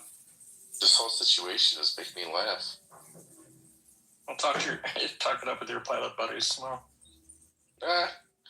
It's funny, I've never actually, I do a bunch of charters, but I've never done charters that direction just because it's a whole issue. I never thought about why. I think it would be helpful, and I hate to engage it this way, but could you explain to us what's funny? Because clearly there's parts where... The biggest issue of this whole thing is that, the type of airplane that needs to get in and out of that airport is not a normal jet, or it would be very simple to solve this. It's literally, there's just not enough assets to get people in and out of there when these things happen. So, the runway length is very, very small. Have you ever seen that, picture with the runway where they go down this hillside and they try to land? Isn't that St. Bart's? Yeah, St. Bart's, yeah. I was asking Jeff if he's ever seen those videos where they aggressively go down and pitch, right next to the hillside where it almost takes people's heads off and stuff. Yeah, kind of like the opposite of Aspen. Yeah, Aspen's a little bit different, but yes, exactly. Well, the issue is you're just not going to get a jet in there because a jet can't make that type of approach. So there's probably a local charter that takes them from there to a different area, but they're backed up now because of all the shit that's going on. So it's just a matter of logistics. They're just not having the type of equipment to get people in and out of there. So all these rich people are regular people, or all of a sudden it doesn't matter how much money they have. They're just on a waiting list. So the runway is 2,100 feet. That's on the size of jets. Most jets need about a 5,000-foot runway just to actually probably make operational sense. You're not going to go to a lot of places where less than a 4,000-foot runway where you don't have issues with it. So 2,100 feet is nothing for a runway.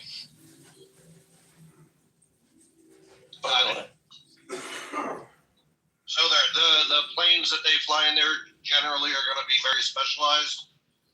Just more drastic turboprops, right? Turboprops, caravans, and turboprops that are just not very fast airplanes, just draggy. I mean, we have caravans all over the place, but they're usually used in Alaska and stuff like that. They have Twin Otters too down there. Yeah, Twin Otter could make it in there, but that's kind of the same plane.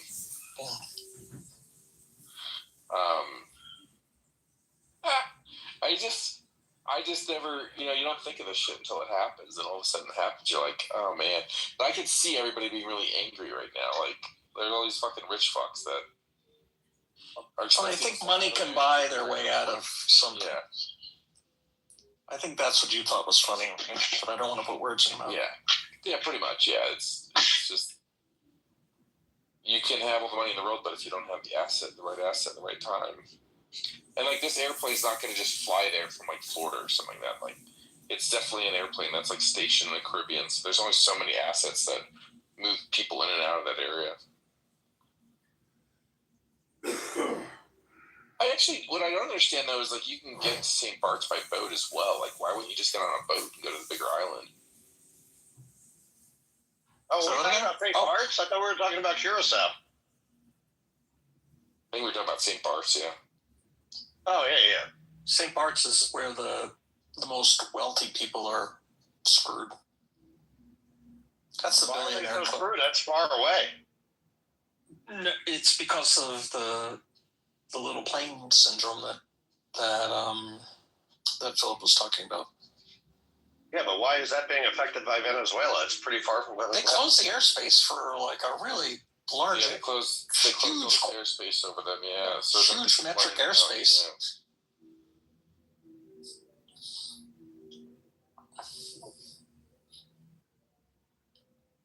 I'm in hell. Said one Poochie clad. It's such a. I'm in hell. One Poochie clad woman was overheard boating at Shell Beach. I'm in hell. That's like the place to go to.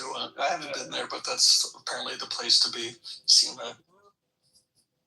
So good. I wish they had a video of her saying that.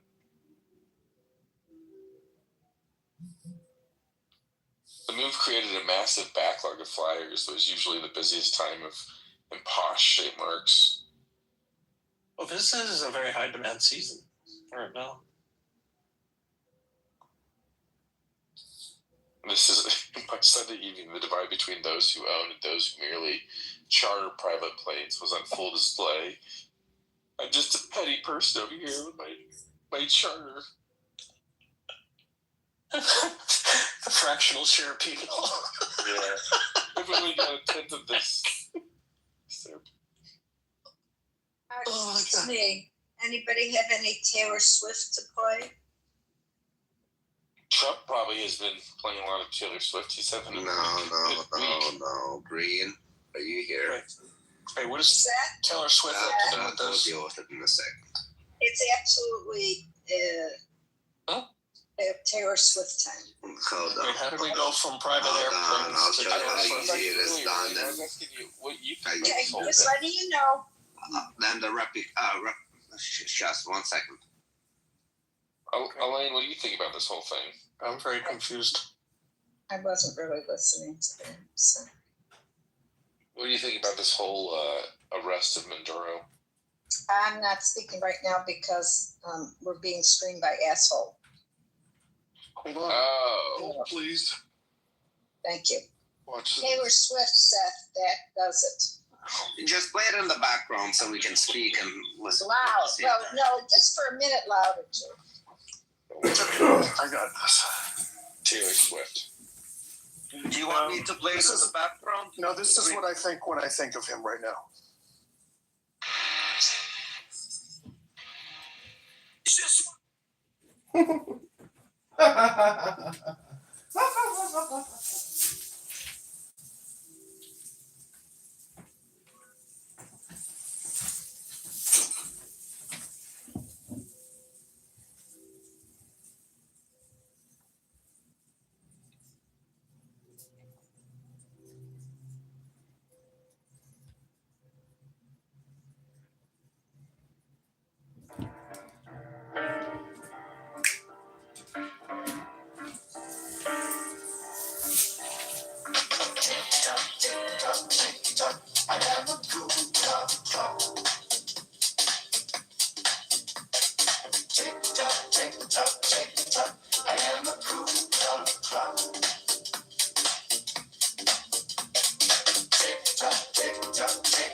I am a cuckoo clock. Tick tock, tick tock, tick tock. I am a cuckoo clock.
You got this. Thank you. Keep that on speed dial, Yeah, okay? yeah. Oh, it's there. It's there. Good. All right, I really like that. Anyways, that's all I got for you. I'm gonna delete my note in the chat which says asshole screaming because no need to quote it anymore. So. Not today. Today. Not today, Satan. But I just wrote a note because they have town hall tomorrow, by the way. Yeah. And I sent them a note on my stupid PTR, right? Because that's driving me crazy. But if you want to talk about him again, you write an email. You tell us, YOUTELLUS @clubhouse.com. That's supposedly for tomorrow with questions, so you can ask, what do we need to do to totally eliminate Kitover and deal with the anonymous people recording? That would be a real good town hall question. Why are they even allowing people that aren't wanted in rooms that they're giving them permission or giving them a bypass to get? Because they get money. They're charging money to those people for that privilege. Money. That's kind of creepy. But we need to get them. We need everybody to write a letter. You know, if they get only one, they're going to think, well, for their town hall, only one person asked about that, right? The anon. And they're going to say it's not a priority. People aren't complaining. So you need to today and tonight get every single person. I'm going to put the address in the chat so you can remember. You tell us at clubhouse.com email. Okay? That's and if they get enough of those, you know, maybe they will just offer the admins the opportunity to remove somebody. So we're getting punished for not paying. Yeah, but if you pay, what's the difference? You can go be a creep. You want to pay to be a creep? Is that what you want to pay for? Right.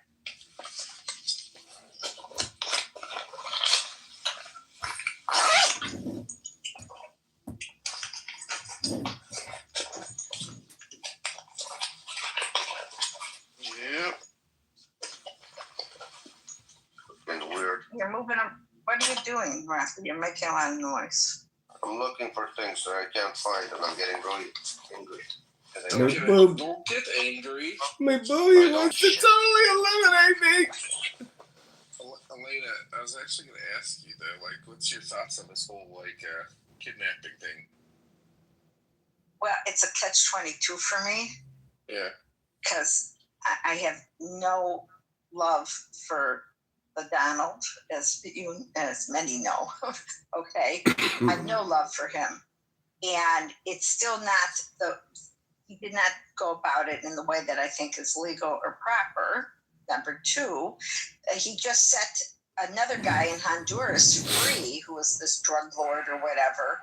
So it's contradictory, and he's trying to distract everybody from the other elephants in the room. That's my opinion. Now, that being said, I understand those people that have been tormented by Chavez and that this gentleman are happy. I get it, but at the expense of us humoring Trump and letting him set his own rules, and that's a problem I have. I don't have a problem with somebody getting there just, you know what I'm saying, a criminal, but I'm just not big on how it was done and why he went and let this other criminal disappear, so that's just it.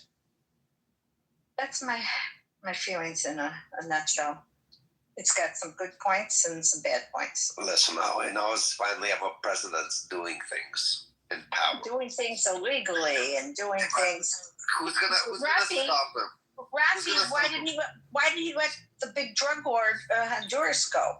Again, I don't know which drug lord you're talking about. Exactly. So when you say that he did all good. But which drug lord are you talking about? We're literally talking about the one in Honduras. Yes. Nobody really understands why he pardoned this guy. It's like he pardoned literally a guy that killed Americans and has been in American jails for a long time. Nothing Elena is actually saying is wrong here. I actually tend to agree with you. I was just curious what you think. Man, you know what they do, Philip, sometimes? They let the criminal back into its wild habitat so they can capture a bigger criminal. Yeah, but this was a bigger criminal. This was somebody had to take over his operation, so maybe they're going for the person that took over his operation now. Don't forget, when they arrest one, doesn't mean that everything stops. There's always. Rafi, you just told me you have no clue what this is all about, and you're giving. But Elena, criminals work. Go into research. Come back with research that you looked this up. I read everything on this. Was there a replacement for El Chapo? Yes, there's always going to be a replacement for El Chapo, or whoever replaced El Chapo. I think you're missing Elaine's point. I think you just. Thank you. I don't think it's worth it. Like, no offense, Rafi, but this one was I think you're just. Nobody knows what he does. He's playing fucking chess while everybody's playing checkers. He knows what he's doing. Trust me. The guy he released was sentenced to 45 years in prison for allowing massive amounts of cocaine into the United States. Okay, and he was. It'd be different had he served, 5-6 years maybe, and you want to do that, fine. It was 2024, and it's so that's just my thing. Anyways, that's my story, Philip. I don't want to argue with Rafi about it because it's not going to work. So no. I don't need you to say anything more. Okay. You answered the question pretty well. Thank you. So it's a yes and a no. I have friends that are tickled because they lost people, right? Sure. But so I get it. But yeah. Two things can be true at the same time. I get what you're saying. Oh, now let me see what's cooking here. Hold on. Yeah. Minnesota, we have the biggest Right. Somali population. I will say it wasn't what I was expecting to wake up for on Saturday. I didn't think I'd read that in the news. Well, I'm done because assholes here again. Okay. Don't you have a garden to tend out your door there, asshole? He's a loser, guys. This is deranged. Oh my God. Elena, you should take it as a compliment. At least if you would have spent some money, got a hooker on this shit, but he's spending money on He thinks he's funny. You think he's spending on funny. fucking still jerking off. It's funny. Listen, I just was at a political event and they're talking about him. He's a comedy. He's a joke. Okay? They were laughing. So, you know. He's a Congress. He thinks he's a performer, and he's not. He thinks he's a politician, he's not. He's somebody who spends 24/7 sitting in his little office recording people.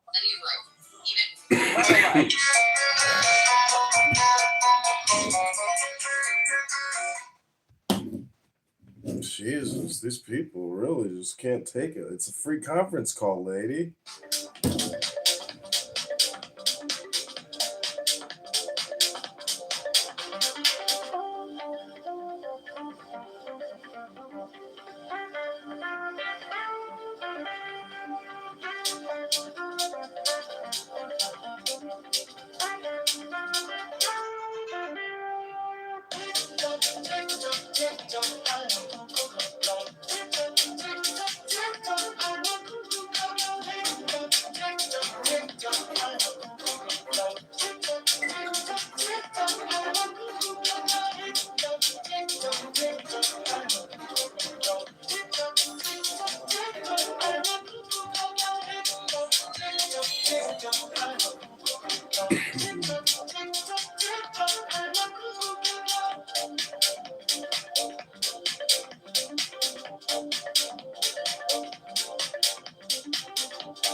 I am a cuckoo clock clock. Tick tock, tick tock, tick tock. I am a cuckoo. 7,900,000 the best offer on the press list on brand new Extra Classics originally crafted by the legendary architect Henry Roth. This is a rare opportunity to experience townhouse style living. Come with them this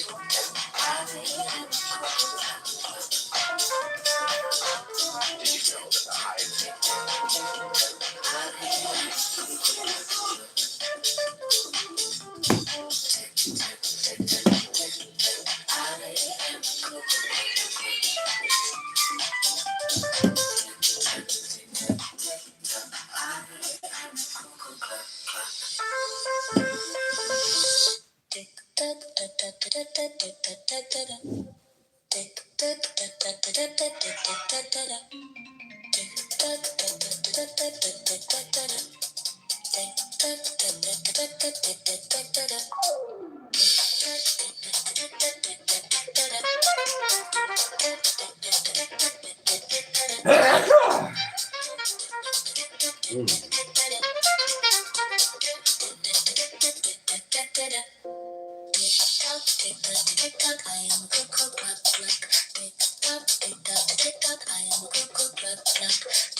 I've watched they replayed it in cinemas, theaters. Top Gun, watching Top Gun on big screen was a different experience. You know, being able to see, actually, there's like, I remember noticing things which I never noticed before, like in the reflection of, there's one scene where they're on the pan, as we would call it, right, when they're walking away from the jets, and you can see something in the reflection of his aviator glasses. I was just like, you could never see that even on just like a normal 50-inch screen. That's why I regret not going to see the whole bloody affair of Kill Bill that was just released last month. I need to rewatch Kill Bill. It's a 4-hour cut. It's the movie he intended to make from the original that Harvey Weinstein forced him to cut into 2 movies. We have this magnificent brain. I like it more as 2 movies. Oh, it also colorizes the fight at the Crazy 88 thing. I thought that was black and white as an artistic choice, was it not? No, it was to not get an X rating. All I know is that I was depressed with Yeah. Wild. Interesting. That would have been too far. I feel like nowadays you see stuff that's like way crazier than that. So you said you saw every Tarantino movie, but technically this is another Tarantino movie because there's extra scenes in it too. Yeah. I guess I haven't seen that. I haven't seen the whole bloody affair. But also, like I've seen basically all of the like classic horror movies. I'm like a big horror movie person. I've seen all the big ones from the 70s and 80s. I've seen some more obscure ones. So maybe it's like I don't really gravitate towards like action blockbusters. Not really my thing.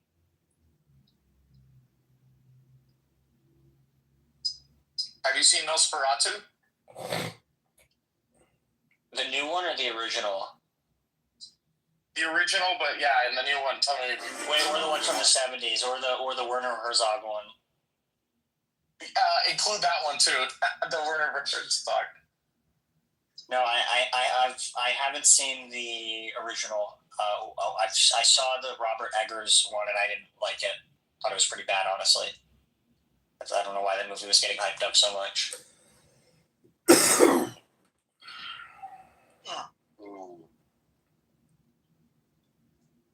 I went to go see The Witch with my parents, and it was a pretty wild experience. Oh, what did they think? What did they think? I rarely go to. They thought it was trash. They didn't like The Witch. Oh, no, fair enough. Yeah. I thought it was a great movie. I showed some of my friends Last House on the Left, and one of them liked it, and the other one hated it. But I don't know if they knew what they were getting into. Like I think they heard 70s not Carpenter, 70s Wes Craven, and I think they thought it was going to be like a campy, silly movie, and it's actually like a very serious, upsetting movie. But I think it's really good.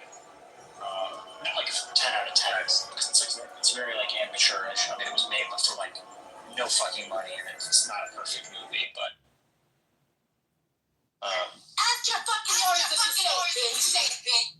And you've seen all of the Evil Dead movies, right?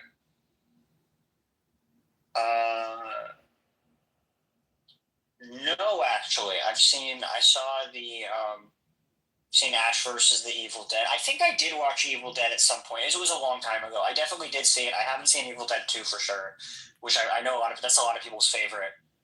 But I saw the 2013 one, and I saw the one that came out more recently. But I recently watched Black Christmas. I don't know if you know that one.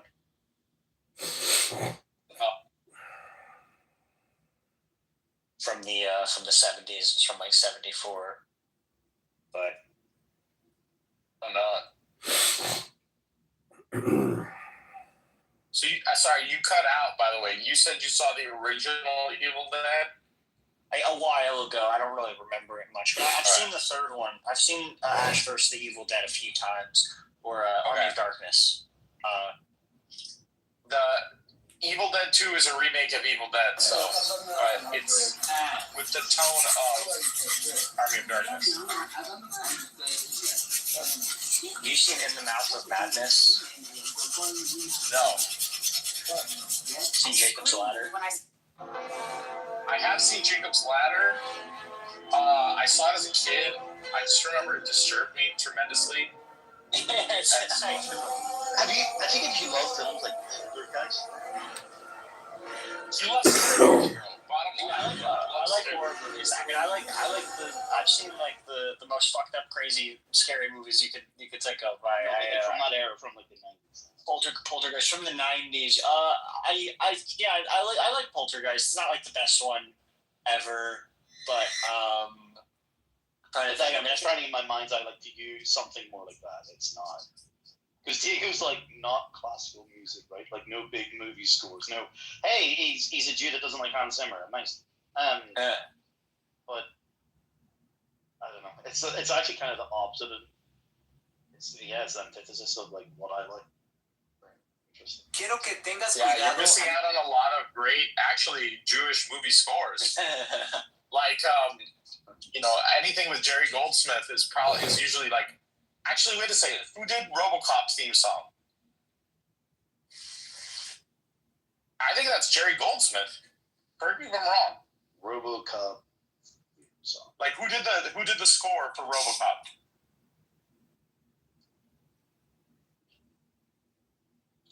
It's somewhat cool. Jonathan Dunn. Okay, my bad. But RoboCop theme song score composed by Basil Poledouris. Yeah, that sounds about right. People say this neighborhood restaurant serves up the best French food in all of Chicago. This is Le Bouchon, a traditional French food confusing. I that has been think Jerry serving Goldsmith the did neighborhood the since score for 1993. The traditional Starship dishes Troopers, in which is the small same dining director as rooms RoboCop. takes you right to Paris. People say this. Starship Troopers. Have you seen that, Evan? No, I want to watch that though. Dude, I mean, I don't know if you've ever seen Triumph of the Will by Lenny Riefenstahl. No. It's a documentary about Hitler by like a really hot blonde hair, blue-eyed supermodel from the 1930s. And it's like pretty much like all the famous epic propaganda, like Dutch angles and stuff, are established in that movie.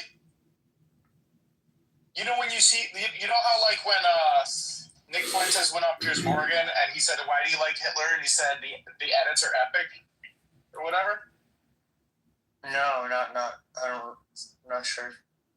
I'm sure you've seen at least one time on X or somewhere. You've seen these like mega Nazi, very cool edits where it's just like a lot of basically testosterone-filled, you know, we are men thing, right? Yeah, I think so, probably. Well, all of that stuff, all of that footage is from this one movie called Triumph of the Will.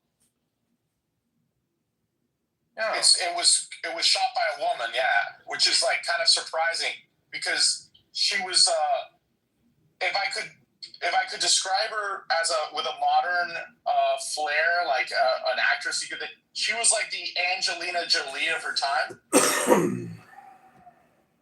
and she made like a really culturally significant, historically significant movie. Anyway.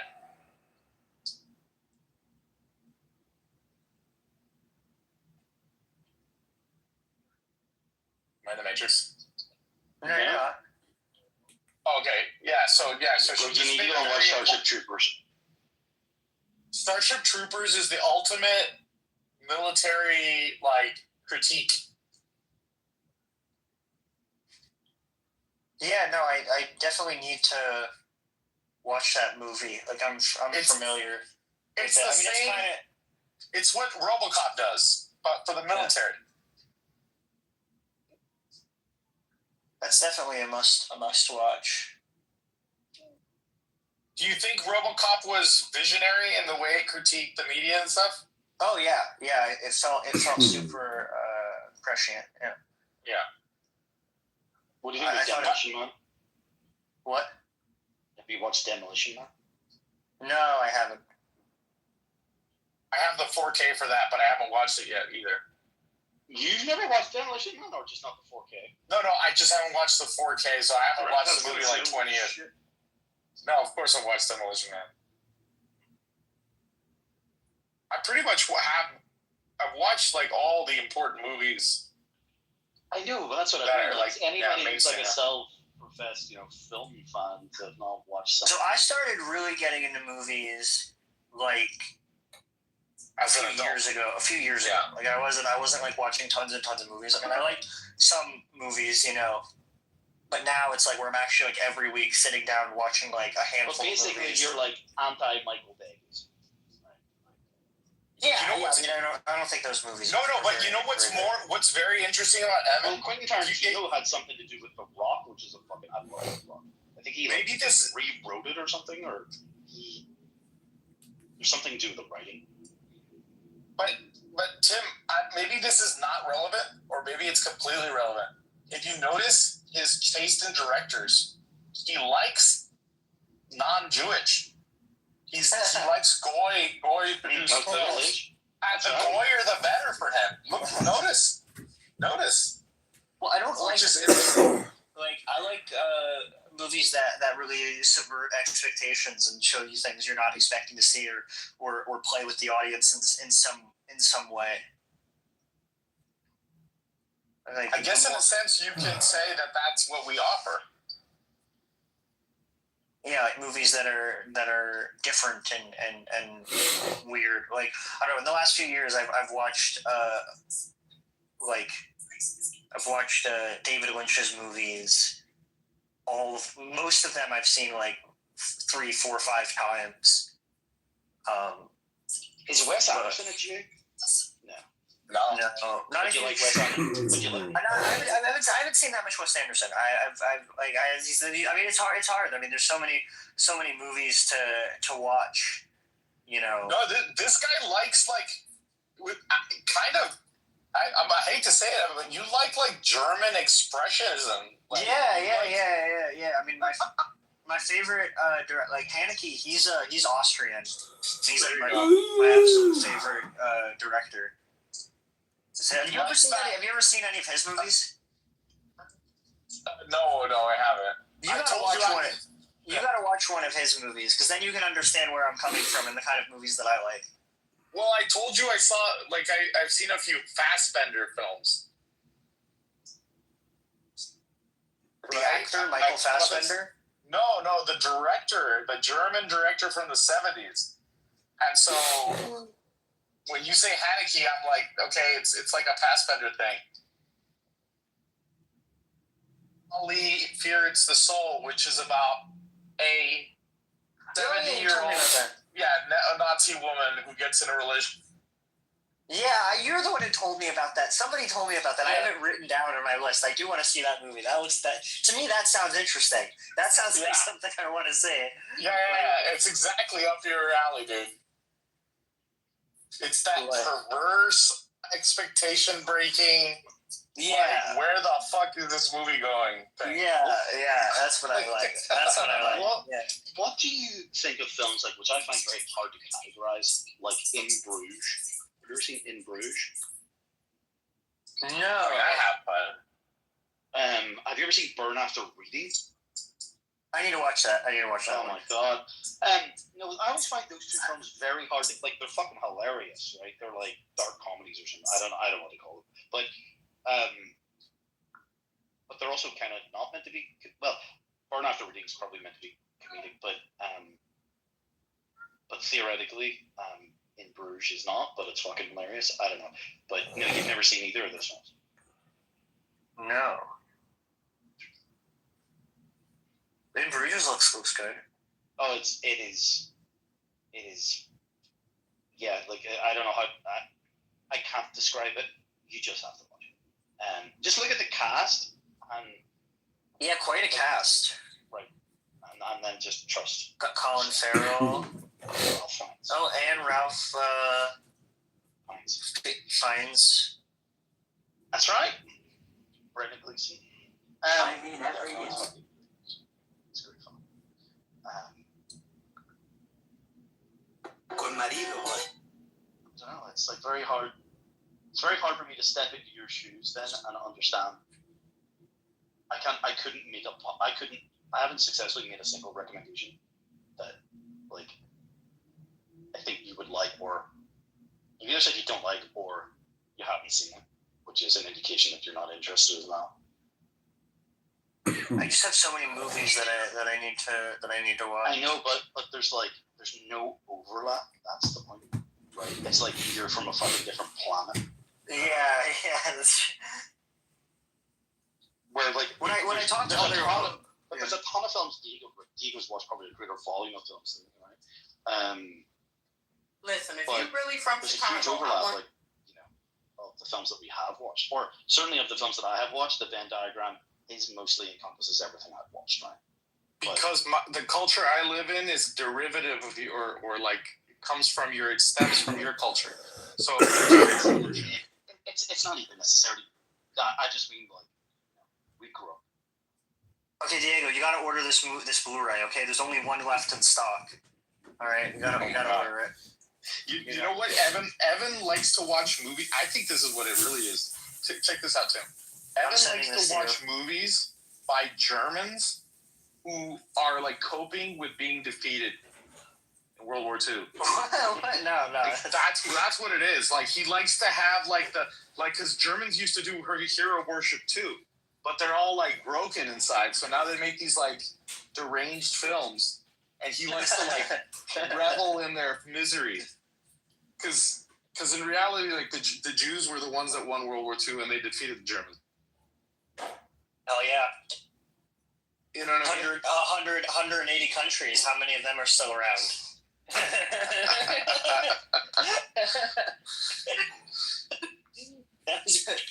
Very interesting. And I couldn't even name a quote-unquote German director by name. Like, I don't know, maybe I'd recognize one, but... Look at the Blu-ray I just sent you on a Telegram. Okay, hang on, because I'm just getting home right now, putting down my bags.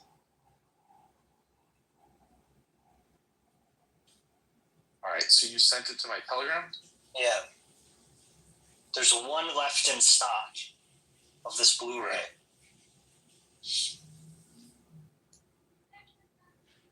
It's so good. I like the Piano Teacher is my favorite. So if you want to add something to your Criterion collection, then you can get the Piano Teacher.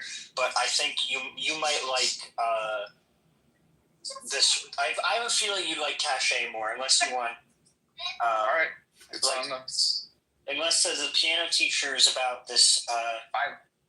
I'm ordering that right now on Amazon, and this book called Entitled: The Rise and Fall of the House of York, because I was just informed that there's a section in there that says that Jeffrey Epstein had sex with Melania a year before Trump. You should also get, you should also get the Piano Teacher. That's my favorite. You should get the Piano Teacher. You should get Cachet. Those are definitely his two best movies. The Piano Teacher sounds sexual. It's very sexual. It's extremely sexual. It's about this. Is this a German film? Yeah. It's about this like middle-aged, she's in her like 40s, a woman who's like a very uptight, strict like piano teacher at the Vienna Conservatory, and there's this young guy. He's probably in his like 20s, and he's like kind of a very cocky like prodigy kind of kid. And he wants to get enrolled in her school, and he kind of becomes infatuated with her and kind of starts like chasing her, but turns out she's like a like sexually degenerate like freak. Like she is like absolutely like off the freak end. I mean, so the relationship follows this really interesting arc that has a lot to do with like power dynamics and these kinds of things, where he's like chasing her, and then she eventually gets into it, and then he's like, oh my god, what the fuck did I get myself into? And then like it's very it's like I'm not like a huge romance fan in movies, but the arc of this relationship is just so enthralling. But if you don't want something that is like overtly sexual, then I would go with Cachet. They're both 10 out. To me, they're both like 10 out of 10s though. They're both. I think they're both perfect. Are these movies. like actually German films, or is it a German director? They're non-English films. Like okay, so I think you have this affinity for like some European feeling films. Yeah, I think. Well, it's funny. So I think the Piano Teacher is. I want to say it's in French, and then the I'm not sure what languages they are. They're either in like French or whatever. I think a lot of these movies are French speaking. Some of them are Austrian. So what about like not an American blockbuster? Well, I suppose it maybe would be, but like I'm thinking of like. It's the equivalent of like watching James Bond instead of Mission Impossible, right? You're gonna more like the James Bond franchise because it's more European. Yeah, I think I tend to like movies that are like more serious, and in my mind, Have you ever watched Women? No. Interesting. Yeah.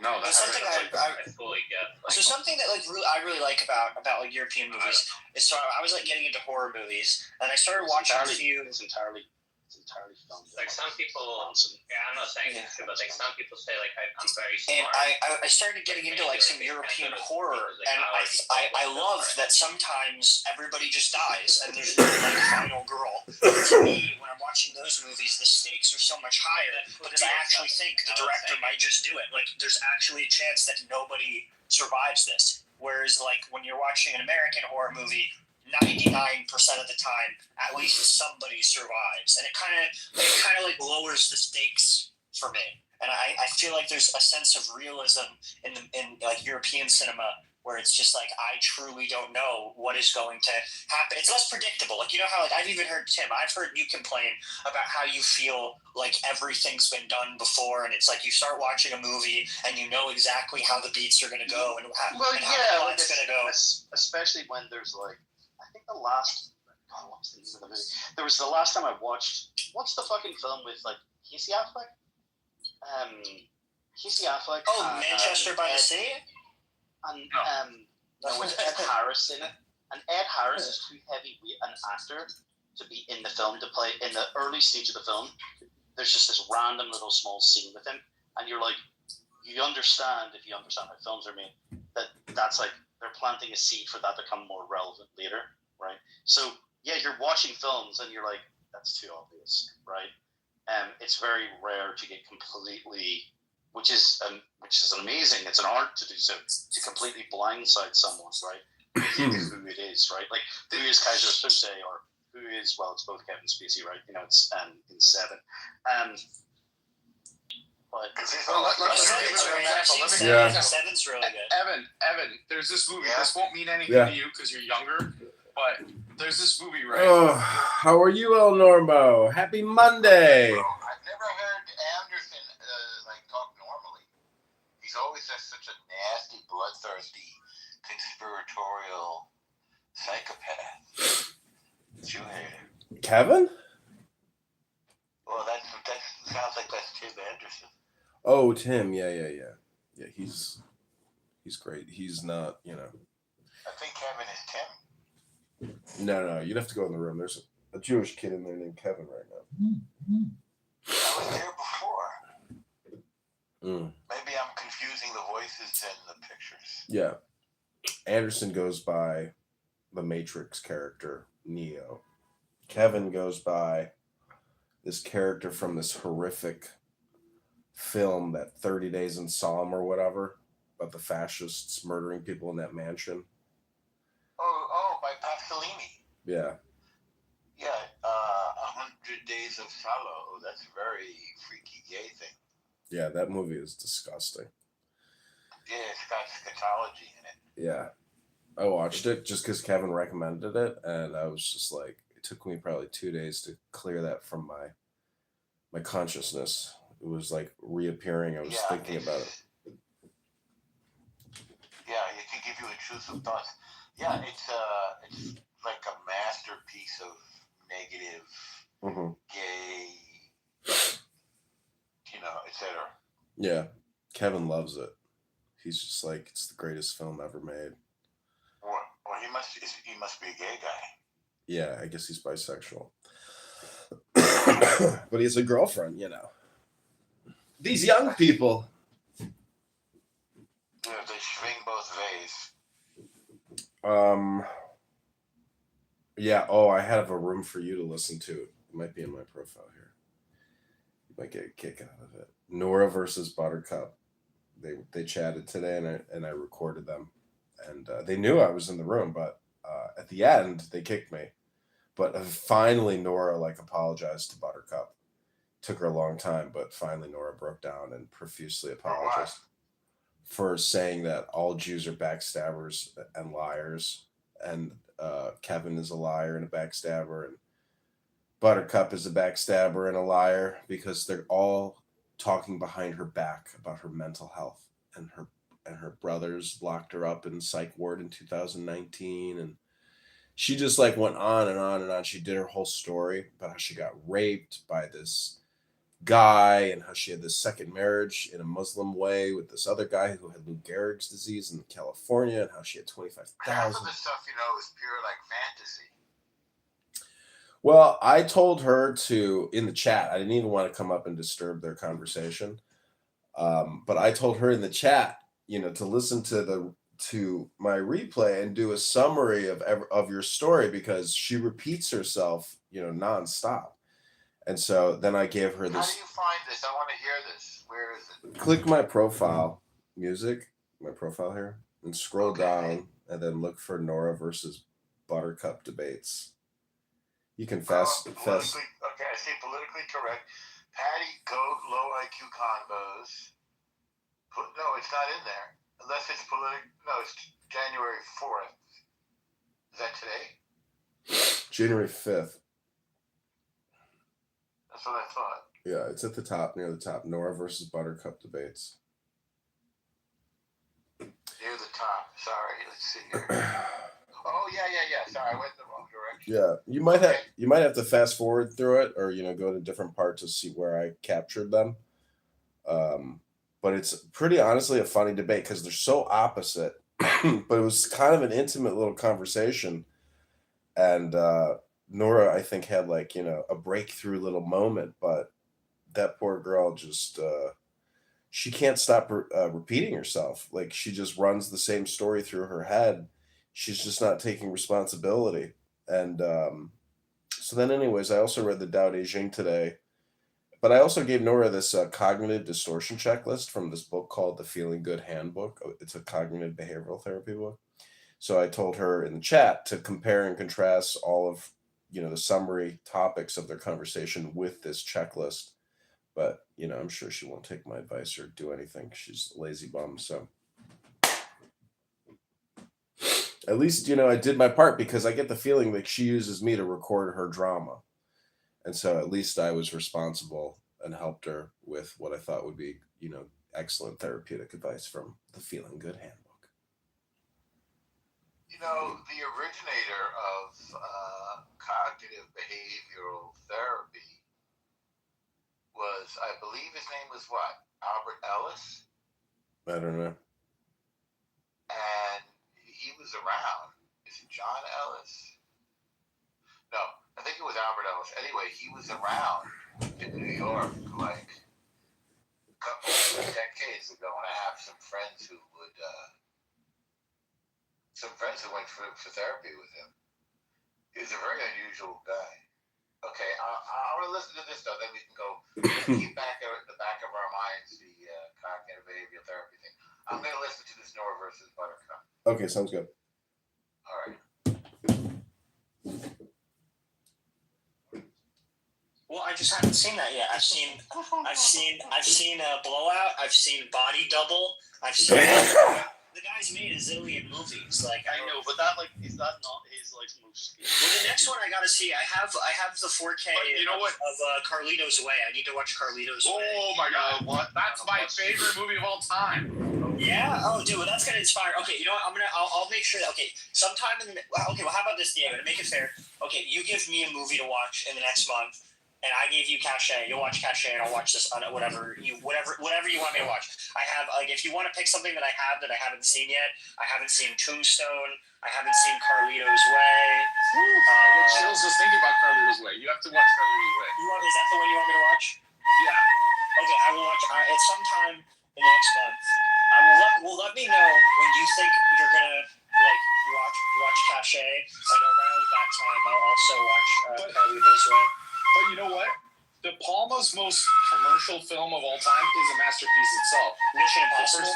The first Mission Impossible. I would totally watch that. Like, I really pride, even if it's not what I always gravitate towards, I feel like I can really appreciate any movie that excels in its respective genre and intent.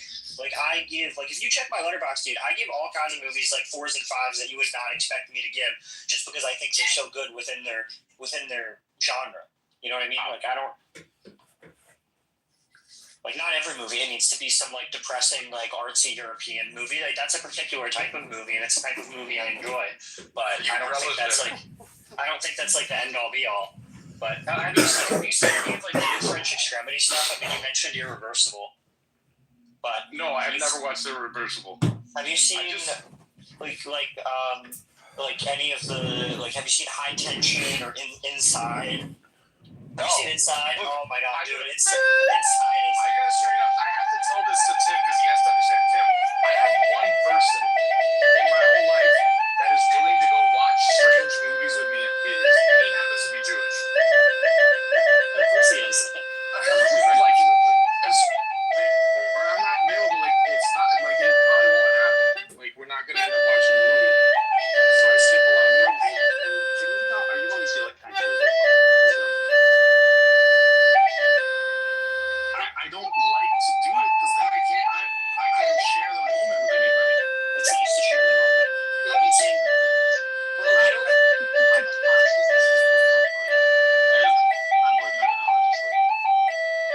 Can you go get a restaurant on your own? Like it definitely sucks, right? But like I've done it. I don't know. It's kind of nice. Let me tell you. You know what I saw in theaters recently? I saw a double feature. I saw Gremlins 1 and Gremlins 2. Oh yeah. The first one's not bad, but the second one's amazing. The second one's better than the first. But here's the thing. Films I'll never Tim, I think we've had this conversation about all the good movies stopped like in 2012. As a younger man, I could do that. I could go to the theaters by myself. In contrast to humanity is not a sinner. Okay, that's a good example. If American Gangster had come out, right? Tim, if American Gangster came out, even if no one wanted to go, I would still go because I would find it a necessary thing to see a Ridley Scott movie in the theater. You understand? Just like the Tarantino movie, I have to watch it in the theater. So if nobody wants to go, I'm gonna go anyway. Not willing to do that. You know what I mean? And I don't think it's for everyone, but for some people, then it's just not going to be feasible. I can get over a lot of things or certain things, and there's other things for me that I'm one and done. But I can't speak for everyone. But I think that I would love for there to be conservative spaces again, because I find those rooms that you guys go into with the others to be insufferable. Like I can last for about 10 minutes or so, and then I have to leave. Plus, I prefer the perspective of the right, or at the very least, that we could have balanced conversations here. So, but I mean, or at least the people. It's actually the people more than just the ideas, right, Thunder? Like they're just like there's just miserable people on that side, you know. It's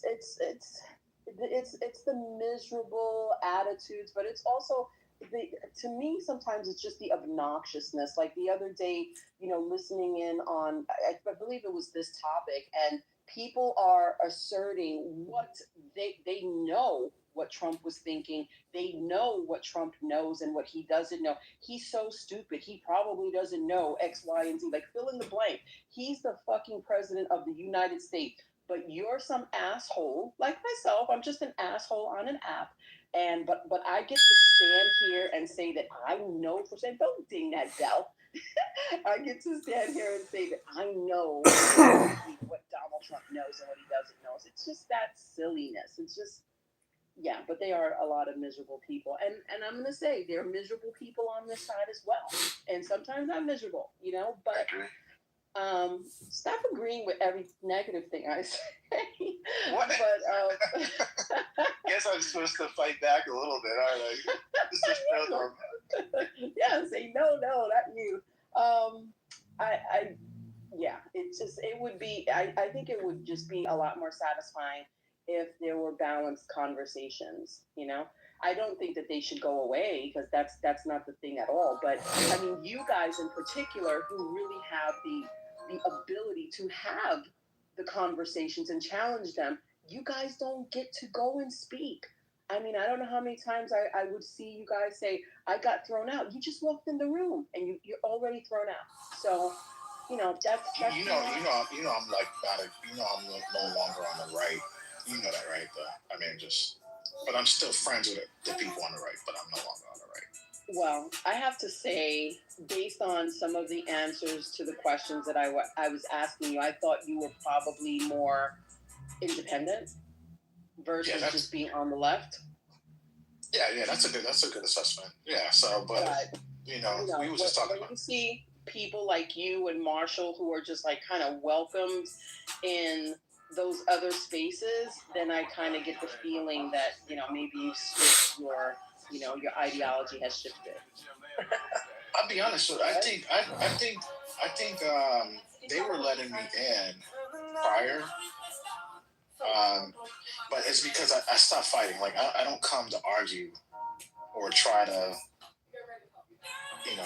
push a point. Like if someone doesn't agree, I'm not going to sit back and have like a full on argument with them. Yeah, those people are unhinged. There's no point to go on stage, and I'm there to laugh and mock. I know you mocked me today. He said, Beaver, what'd you say? You gonna take that? You trying to go to? Oh yeah, but yeah, they were doing you dirty. I just I just ignore it, man. All balls and strikes. We do it. Yeah, we just ignore ignore any personal attacks and just stick to the subject. The thing is, but Thunder's right though. Like we have on our side, as we all know, we've had our little tiffs and what have you, if you want to call them that. We probably will never, reconcile, so to speak, with, and that's just the way it is. So it's like I'm not saying that we're perfect either. I'm not that's just not realistic either. But I'm just saying, this seems like we can have a conversation and it's normal, like we're doing now. And of course, somebody will come up and screw it all up a little bit, but we can do it. That's the point. I don't know if the other side can do that right now. They're unhinged. Not all of them, but some of them are just. Think about how many times they're arguing and yelling and cursing out people, and there's a bigger problem. I think they just. I agree. His mind fucked them. They're in psychosis. And to Thunder's point, why do people think that they know more than Trump? I just started really thinking about that, and I'm like, do you not know? Like he probably has access to so much more stuff and knows so much more stuff, but for some reason, all those we have 30 experts that know more than Trump and can literally play the game of I know more than you if you bring up something different. It's just a weird experience. I don't know. I'm just like, and I don't. But the other part of it, I mean, Clubhouse is trending along with just how politics is going in America in general. Like people aren't having conversations outside either, even with their own families or whatever, So I'm not surprised that we're at this point where we can't have a conversation. I'm not saying that. Like, I don't want to force a conversation. Some people I don't even want to talk to, obviously, too. But I'm just pointing out, like, if we do have conversations, we are the people that will have it. That's just all I'm saying. I don't know. Maybe I'm wrong. I was surprised. I thought right after he was reelected, like, I was excited for the fallout and the crash and the gnashing of teeth. But it was way calmer and somber. And now looking back, I think they were just in shock and disbelief.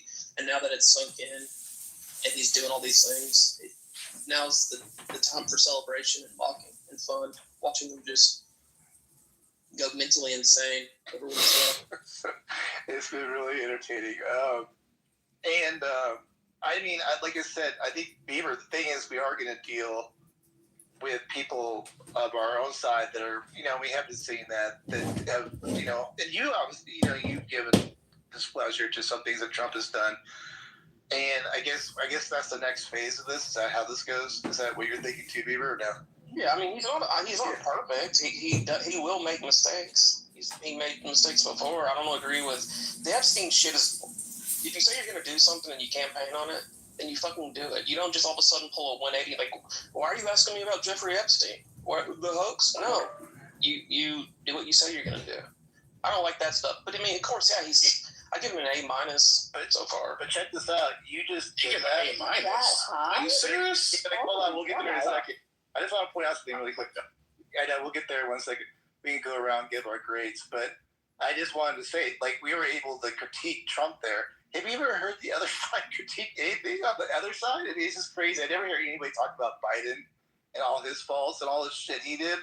Anyway, I just want to point that out real quick, but go ahead. Yeah, criticize Beaver first. So with Beaver, A-. I would say D, at least a D. I can foreign policy. I would say that's the one thing that I felt that he's been at least good on.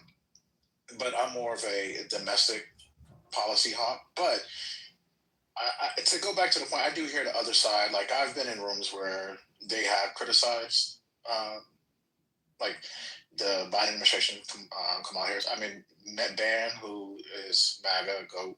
He does. He gave them a lick. No, he's the only one. He's the only. And that's only because we kept holding him accountable.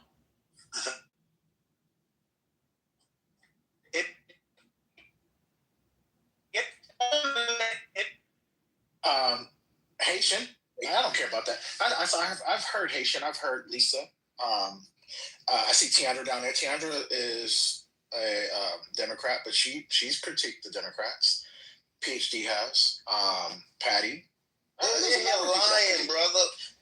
You said you wasn't gonna come. You just probably not in the room. App no more, and you coming in here bold-faced lying for these people.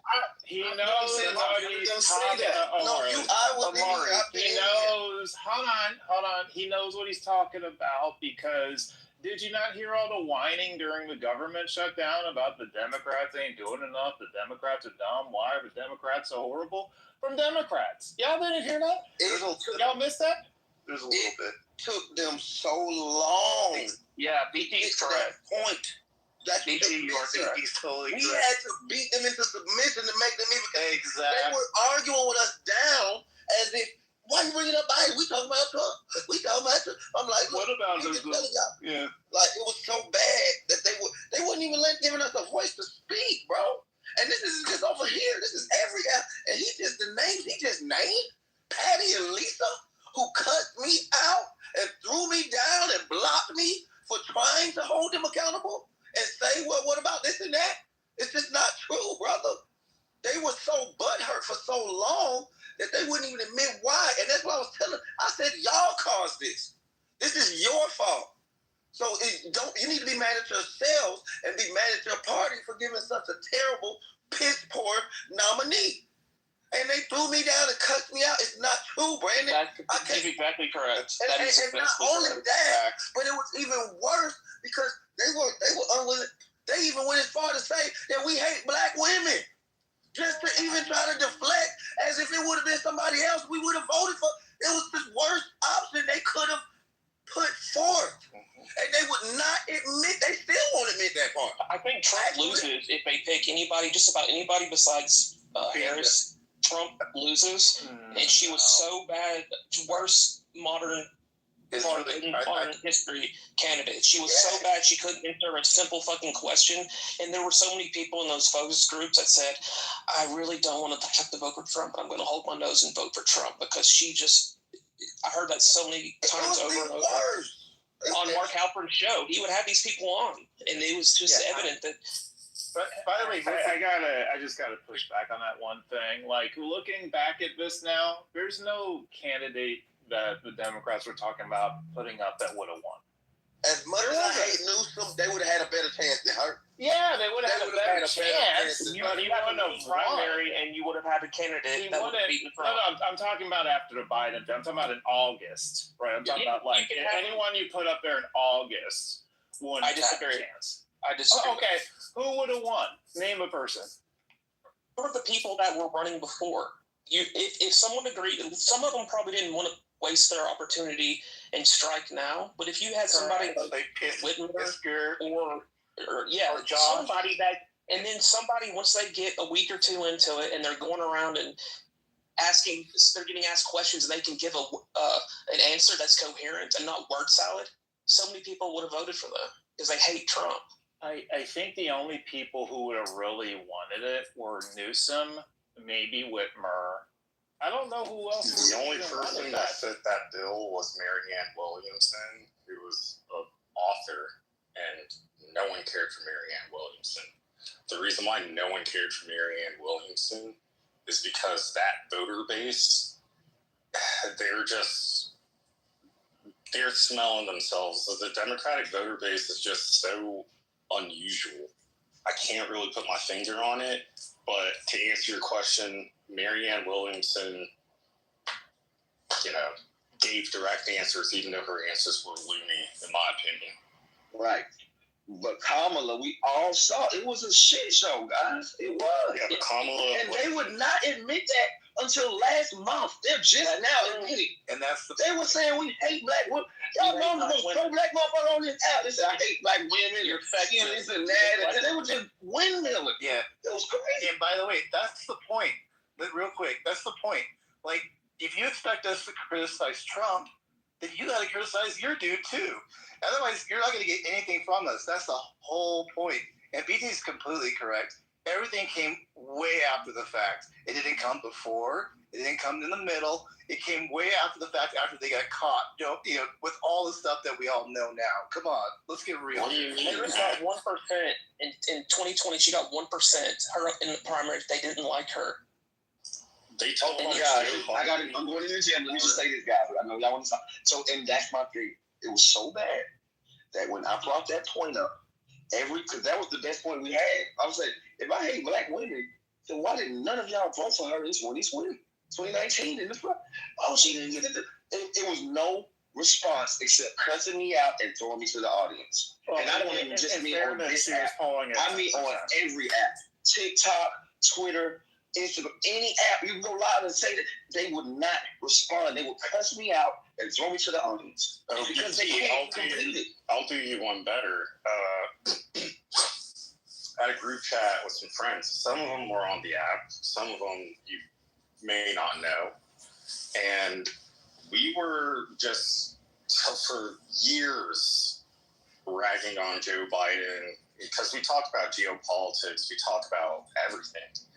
And, one of the dudes just came out of the closet politically and was like, you know what, I'm all in for Vice President Harris. And it's like, well, first of all, good for you in being politically engaged. But secondly, on what ground, what is it about her? And he was not able to articulate, and this is an educated brother, not really able to articulate any policies. It seemed like his support for her came from a disdain from President Trump.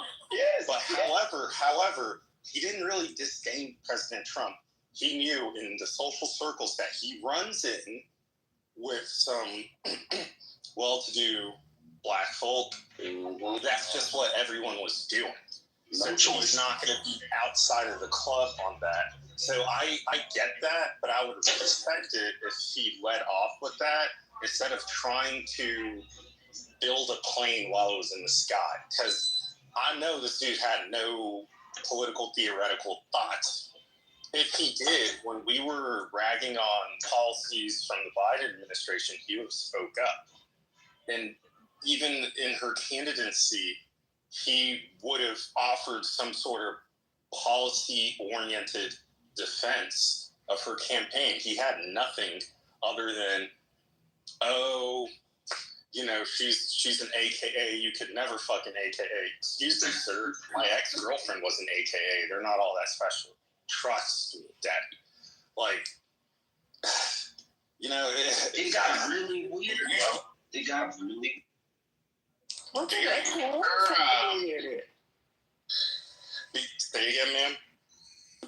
I said, what did the AKAs have to do with it? That's a very good question. He brought them into it.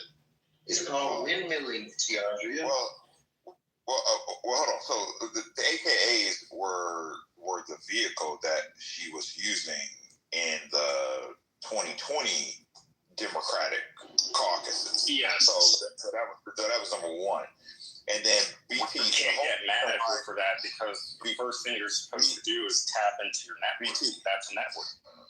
BT, the whole reason why he did not even, or why they so-called didn't vote for her was because she dropped out before the Iowa caucus actually started. That's right. So she took herself out of the running because she knew she was going to get crushed, even though she would have had a certain amount of black women voting for her in various states, especially the question though. Well, I'm not done.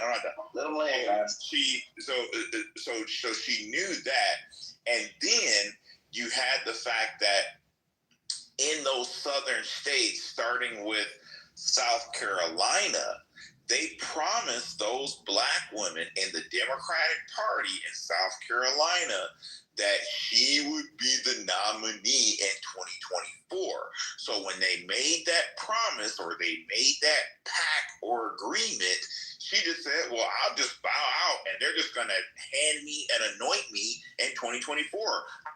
I won't even have to go through a primary process. And so she automatically assumed that when she was anointed as the DNC 2024 nominee without going through a primary or caucus process, that she would get all of these votes, sweeping votes across all the battleground states and even the battleground counties, Fulton County, Gwinnett County, Cobb County, Wayne County, Philadelphia County, Milwaukee County, all of Clark County and Las Vegas, Maricopa County.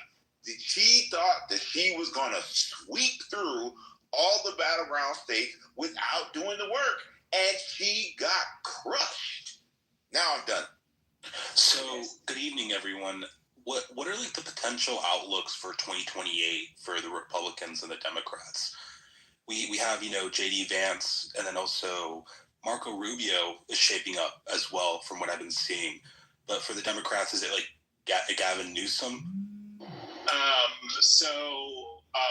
Well, first, Omari, have you been following Laura Loomer lately? Omari? No, I haven't been following her. Okay, so she is essentially endorsed Marco Rubio. She keeps doing tweets about him being the future president and the first lady. So a lot of people are thinking it's a foregone solution that is J.D. Vance. I'm not convinced. In fact, there was a CNN poll that only said like 29% of Republicans want him to be the nominee. So I think the Republicans are going to be wide open. The Democrats and the conventional wisdom right now is that it's going to be Gavin Newsom. AOC is currently polling second. And then Shapiro, I think, will bubble up. So probably one of the three of them. I would put my money on Newsom.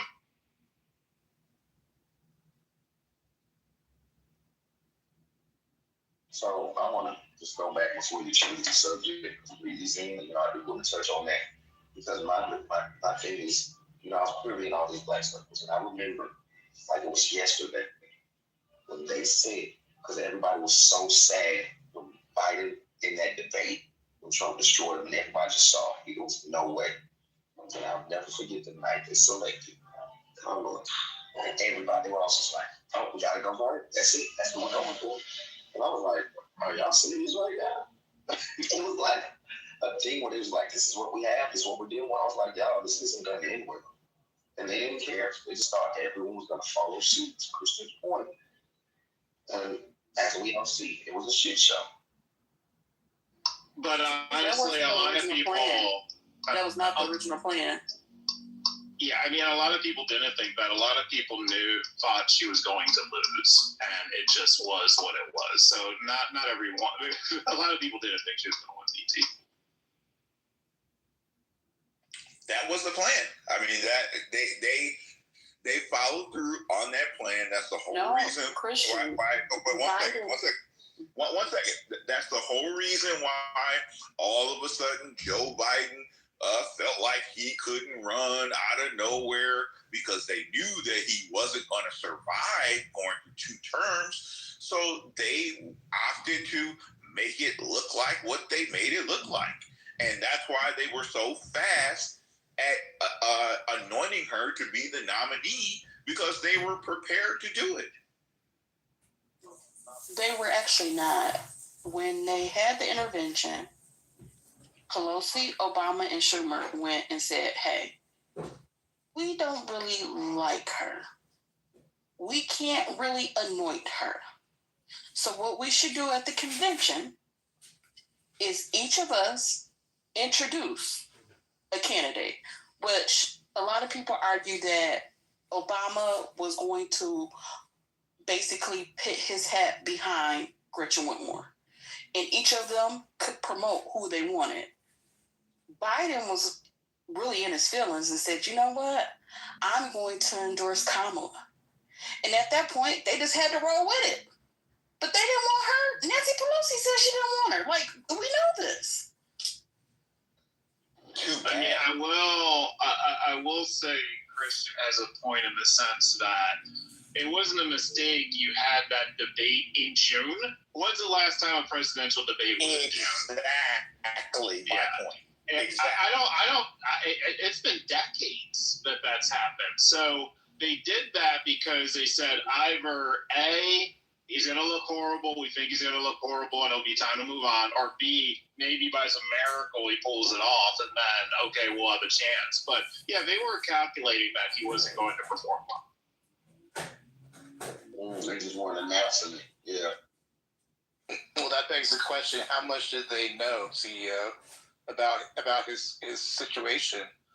I mean, was it a year before that all this, with all his situation that's going on, that they knew, or was it just at that moment, like those 3 months or so, that they knew? Like, what is your take on that part? Well, which they are you talking about? There's a lot of days here. I know, I get it. The Democratic Party is what I'm referring to. Well, but even within the Democratic Party, there's a lot of things, right? I mean, because apparently they shielded Biden a lot in meetings, so it's possible that, like, if you were the Secretary of Energy, you didn't know, because maybe you only saw him on the days that he was at his best, right? Because, I mean, there were moments where he was on it, right? So they created, like, this very curated experience. So other than, like, the chief of staff, his wife, and a couple of aides, I don't know who knew outside of that circle.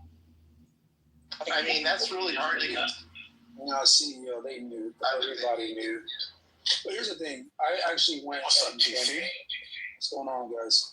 I actually went and campaigned with Biden. Not only that, but I also I was a part of his advance team for some events in Pennsylvania. They actually recruited me to be one of the drivers in their in the entourage. So they all knew. Biden tripped up the stairs at almost every event.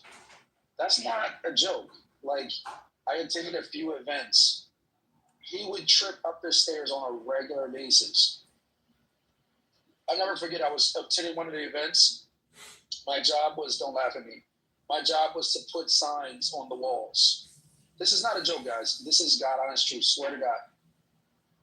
Put signs on the walls, because nobody could really walk in front of the president. So the president had to be the first one walking, and the press would be staged at certain areas where he would walk. We had to tape paper signs on the walls that said, turn left, right, stop here, and smile. God is truth, guys. And he had to walk around this paper. It was a paper factory, and I got a chance to see where the phones were and all that good stuff. That was pretty cool. And I'll never forget it. I just thought to myself, like, there was an entire advance team whose job it was to make sure the arrow signs were taped to the curtains properly, so that he knew where to walk, where he was headed. It couldn't just be like follow the curtains. The arrows were pointing where he needed to walk. And this was a part of the advanced team's directives to make sure that when he was going through this tour, that he knew where to stop and stuff. I'm not saying that there's other advanced teams that don't direct the president on what to do, but this was like every step needed to be coordinated on where he needed to go. Because if he seemed confused, pick up on it. TC, I got one piece of pushback on that now. What we know about Obama and Pelosi not wanting Harris to end up being the nominee, why weren't they up and down screaming back in February and March and the previous year for there to be a primary? If they knew he was in that bad of a shape, then why weren't they more vocal about a primary occurring? Because how do you tell a sitting president, a first-term president, that he can't run for re-election? The same way they did at the end. When Barack Obama told him not to run and not to do it the first time, and then he ran the second time, and he won and blew everybody's mind. I get your point. Yeah, they bullied the hell out of him at the end. Yeah, I get your point. Like, they didn't want him to run, but the fact of the matter is, if he won the first time, you got a sitting president. He's entitled to run a second time. You know, to push back against a guy like that and him to run in the first place, you create more enemies. I just don't see how you can. I don't see how you can viably do that. You have to be giving Republican talking points to do that, CEO, and that's anathema to the Democratic Party. No matter who it is, no matter how bad of a shape he's in, if you're parroting Republican talking points, you are. But you leak them. You just leak them. Yeah, but even still, who do you leak them to? Right? You leak them to the press. Oh, Barack Obama is suggesting that Joe Biden is not fit to run for president, and he's parroting the same talking points as the Republican Party. It was a no-win situation. I mean, there's just nothing you can do about that. They set themselves up to be in a horrible position in 2020. What was it, South Carolina, where Biden all of a sudden became the front runner? If you remember, like, I was literally campaigning for Bloomberg during that, and I remember that exactly. So they didn't do the math. Like, he's already showing signs then. Like, they really put themselves in a box. Yeah, but this is a little bit of a misconception. Before South Carolina, no black people had voted, right? And so that's why Bernie Sanders was winning. So South Carolina was the beginning of black people voting, and black people did not support Bernie Sanders. They didn't support him in 2016. They didn't support him in 2020. So once it got to the black vote, that's when Bernie started losing.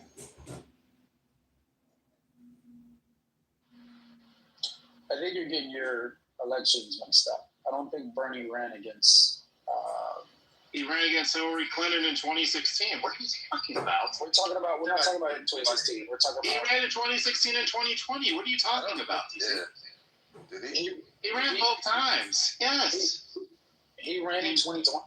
He was winning. He won the first three primaries. What are you doing? He won Iowa and New Hampshire. What are you doing, TC? And I was thinking, like, the signs, don't they, like, clear a path? They want to make sure that you're working on a designated path. Like, I don't know. Here's the bottom line, okay? When the DNC gets to the presidential election, they go to the black committeemen, which are the delegates of the party, to determine who the black churches and the rest of the black vote is going to get behind, and that's who the nominee is going to be. That is how that works. Ironically, there was only one time it didn't work that way. Can you state the year? Probably. I'm thinking it's got to be the year that Obama took it. Yes. Yeah. The black community was behind Hillary at first. Yes. Yeah. It was him winning Iowa, and then he won every of the whitest states, ironically. But you remember, Hillary won California and Texas and New York and Florida and all this and that. That was so ironic. Did she win? What happened to those southern states? Who won? No, he did pretty well. He ended up doing well in the South after he won Iowa. So basically, what ended up happening was, like, the black community. Even my dad, and my dad founded the Urban League of Long Island. He just didn't think a black candidate could win. But then when Obama won Iowa, then black people were like, oh, okay. And then so he started doing better in South Carolina and some of the southern states after that. Well, I mean, Obama is, a former CIA employee backed by the Crown family. It's not like he rose by his own independent success and genius. He was given his positions. I mean, he did have a lot. I mean, honestly, but honestly, in fairness, after Dr. King, he's probably the best award. And okay, so you go Dr. King, you can make a case for JFK and RFK, right? But after that, he's the best orator of the last 100 years. I mean, Really, brother? Because he likes to talk slow? You think his speeches are intelligent? He's a liar. Hold on, go ahead, Nathan. Yeah, so the Democrat leader at the time, I forgot his name, CEO. I forgot. The guy with the glasses, he brought Obama into his office and said, I want to make you president, right? What is that? I think he was the Democrat leader at that time. Slim guy. Barack Obama. Harry Reid? Harry Reid? Yeah, Harry Reid. Yeah, Harry Reid. Yeah, exactly. He pushed behind closed doors. He pushed Barack Obama, shaped and molded that guy. I'm not taking away from his talent, but everybody got talent. I mean, let's be honest, man. A lot of people have talent. This time. So, nah, man. Barack Obama was a masterful. He was like the best hustler. He hustled the shit out of people. He was like, I'm going to make healthcare affordable. Oh my, here's a hustle. If somebody's selling you a 300 pair of Jordans, right? And they're like, you know what? I'm gonna give it to you at a discounted rate. I'm gonna make it affordable for you. And you say, you okay? You support that person. And then he priced the product at $2.95. $5 cheap. You got played. Like Mondami right now. I heard somebody from New York City saying that the bus rates have went up. The fares have went up to $3 now. So what he said is funny, bro.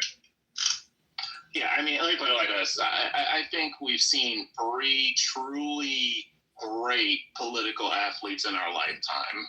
Clinton, Trump, and Obama. Like, the 3 of them, Bill Clinton, obviously, the 3 of them have been absolutely incredible. Yeah, I mean, we got. Well, I said, I mean, so for a lot of us, we weren't that old when Reagan was president, so that's why I didn't include him. Yeah, that's fair.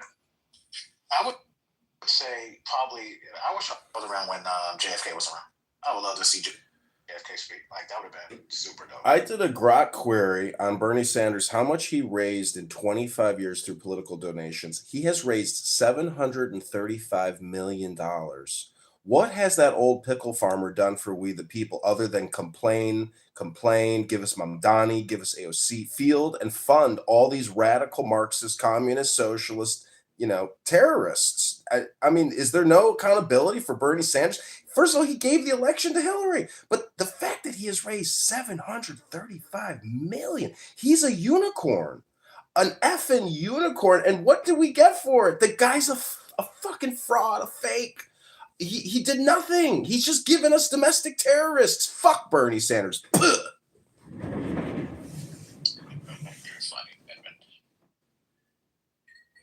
Yeah, Bernie he did F over his supporters and just funneled his supporters right into Hillary, like right into Biden, which was, it's kind of sick that he did it. He did it. He was like, Hillary's my friend. She's my man. You're on a campaign fighting against Hillary, and you talk about, she said all kind of crazy stuff against Bernie, and. Well, that's politics, man. That's politics. I mean, I don't know if that's politics, because that's horrible politics, CEO. If your opponent is saying that you're misogynistic against women, all this type of stuff on the live debate stage, then you're like, well, she's my, I don't know, man. I guess he's a bad politician. Didn't McCain do the same thing with George W. Bush in 2000? That's way back, man. I can't remember. No. They're all on the same team. McCain gave it to Obama at the debates. They are all on the same team. They don't really give a fuck who the president is as long as they're on their team. And Trump is not on these people's teams. Yeah, who was the lady that was passing off the questions to Brazil? ABC.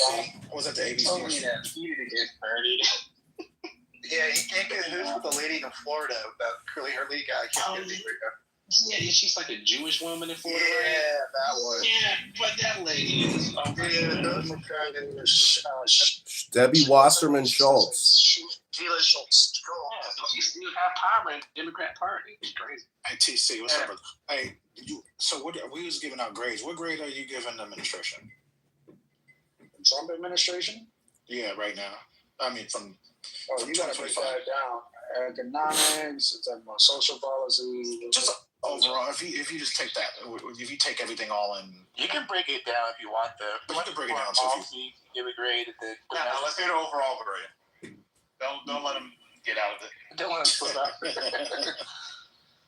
If I'm gonna be, you want me to be honest, or you want me to be like? Of course, honest, man. Honest, bro. Like it's all good. This guy's he gets a C minus. See, I'm right. I did the same one. And thank you. Yeah, I'm sorry, man. I'm being honest. It's a deep loss. He did pass the big beautiful bill, but he dropped the ball with tariffs. It's so disjointed and discombobulated, so schizophrenic. I mean, he can't make a play for America first with what he's doing in Venezuela. I mean, are we going in a second time? Are we not going in a second time? If we are going in a second time, what are we doing about? Like it's just like it's extremely chaotic. Now I understand that he's unpredictable and that helps him with like foreign policy and other players. It helps him to be like unpredictable and it's fine and dandy. But you got to be able to see the genius to the chaos here, and it's like it's hard to see that. And then of course, what you have with just. What type of genius are you looking for, TC? What kind of genius could Trump do that would satisfy you to bring you up to a B minus at least? Well, again, foreign policy will probably be one of his better. I would give him a better grade on foreign policy. I think where he's really suffering the most is just his tariff policy. That tariff policy is horrible. It hurts the farmers. It hurts just imports in general. Everybody's suffering from that. You've got he originally he had tariffs that he had on Italian pasta, and then he lifted that. Like it's just like there's no fucking. TC, you do realize that is like whataboutism. That's a meaningless nothingness. TC, about the border, how's he doing? You might say it's a meaningless nothing, but to the people that live in. Yeah, if you love pasta, maybe that's a problem for you, especially that thin wheat pasta. No, I'm talking about the soy farmers, bro. Like the soy farmers, like it's not good, and then he's doing these bailouts. It's against his messaging as relates to like economic opportunity. You don't want to be bailing out farmers. How about the border? TC, about the border. Where do you feel about that right now? He's doing good on the border, but he's also doing really poorly when it comes to deportations. Like he said, we're going to deport the criminal element, and he's deporting, hardworking people that are here that didn't commit any crimes. And so now he's getting it together with self-deportation. He should have did that shit at the beginning. Wait, if you're here illegally, aren't you by definition committing crime? Hey, whoa, no, he sounds like a fucking liberal. Dude, they are illegal, okay? They're criminals. They're here illegally.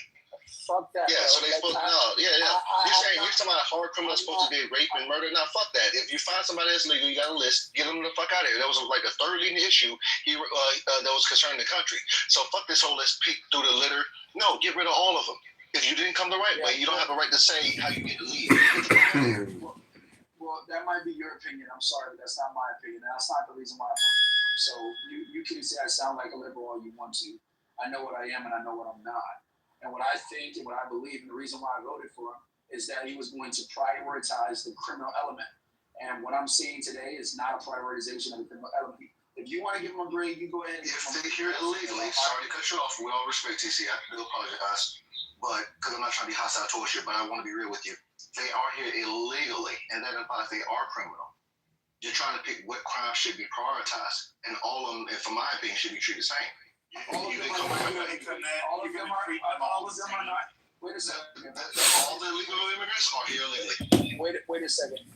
A lot of the people that are being deported are not here illegally. A degree of the people that are here went for asylum, had their asylum claims heard.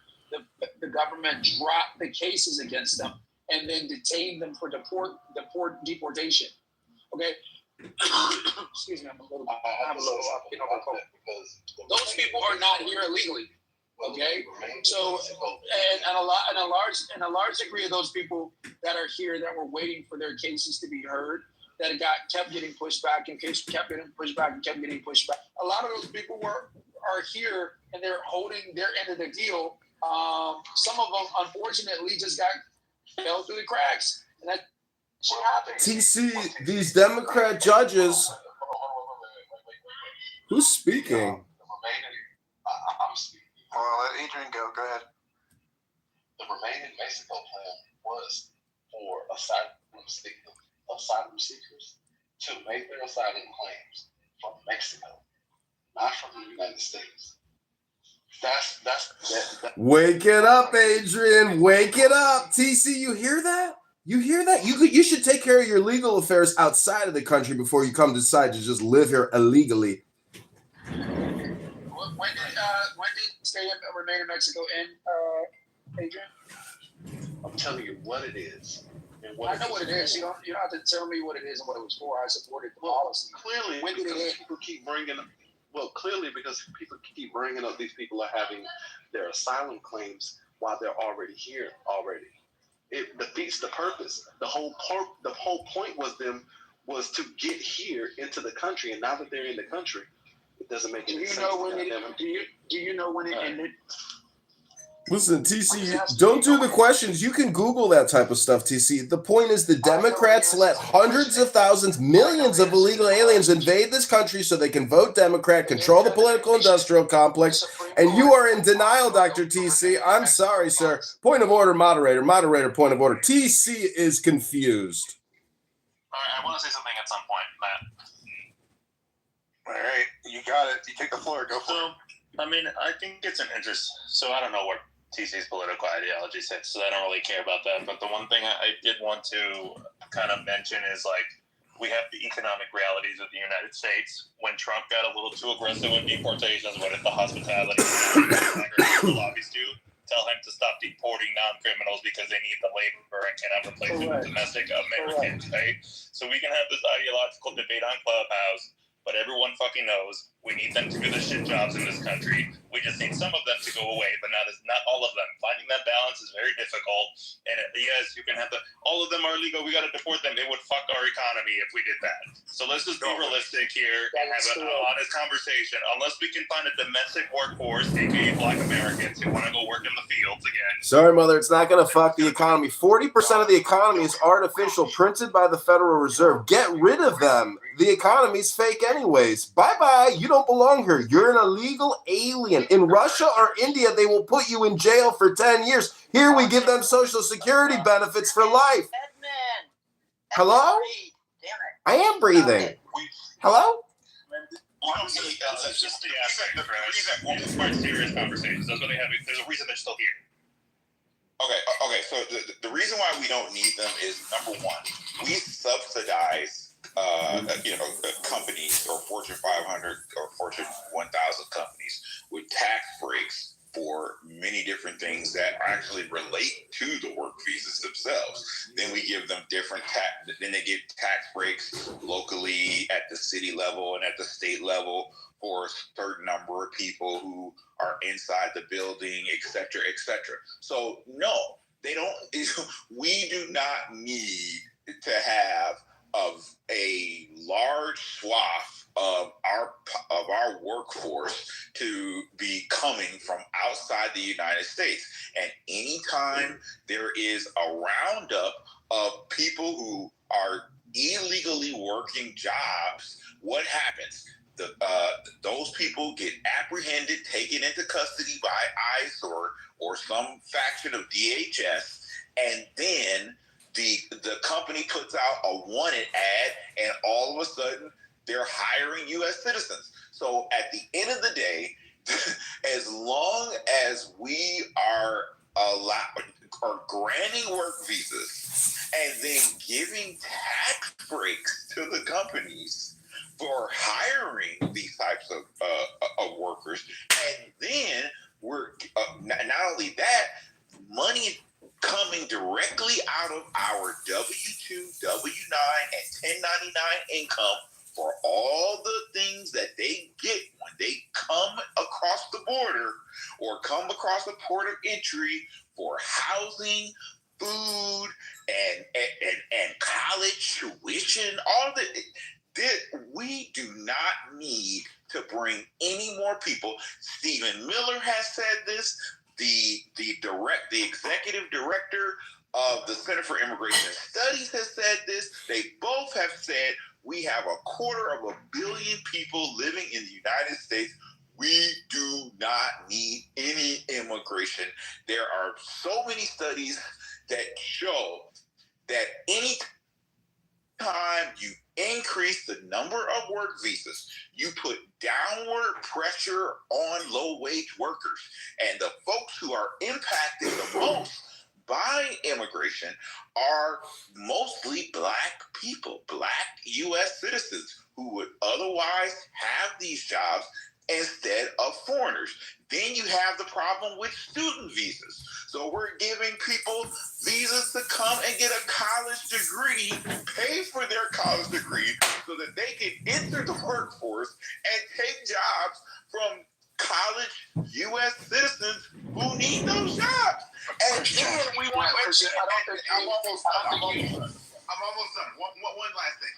Then we want to complain about the cost of living and then complain that there's no good paying jobs available. It is totally backwards. I'm done. I don't know if you were responding to me. I'm not going to presume. I don't think it helps the conversation to be presumptuous. But I just want to restate and reiterate my point. No one, at least not I was not arguing for amnesty. I was arguing for fair treatment of people that have claimed asylum in this country. And what I said was, the people like me who voted for Trump, okay, we voted for him to prioritize and kick out the bad people, not the people that are here claiming asylum under legitimate claims. You have a problem with that, and you have a problem with our immigration laws, and we can talk about addressing those immigration laws and being less lenient on legitimate asylum claims. The people that are here that have legitimate asylum claims under our laws, they should be entitled to a fair hearing, not for the Justice Department to drop the case and then deport them. TC, what percentage of the ones that are actually, I mean, and then I don't know, I'm asking if anybody knows this, what percentage of the people that are claiming asylum are actually legitimate, like you say, under our laws? We have a lot that skipped borders to get here, and that's not how asylum works. So we're getting forced into a lot of asylum claims, and that's what a lot of these people are standing up and outraged about. But they're not fired. Like, he's not bringing in more judges. Listen, I'm asking a simple question. What percentage of them are actually legitimate asylum claims? You know, I think the denial rate's at 60%. 60 or 70% the denial rate's at.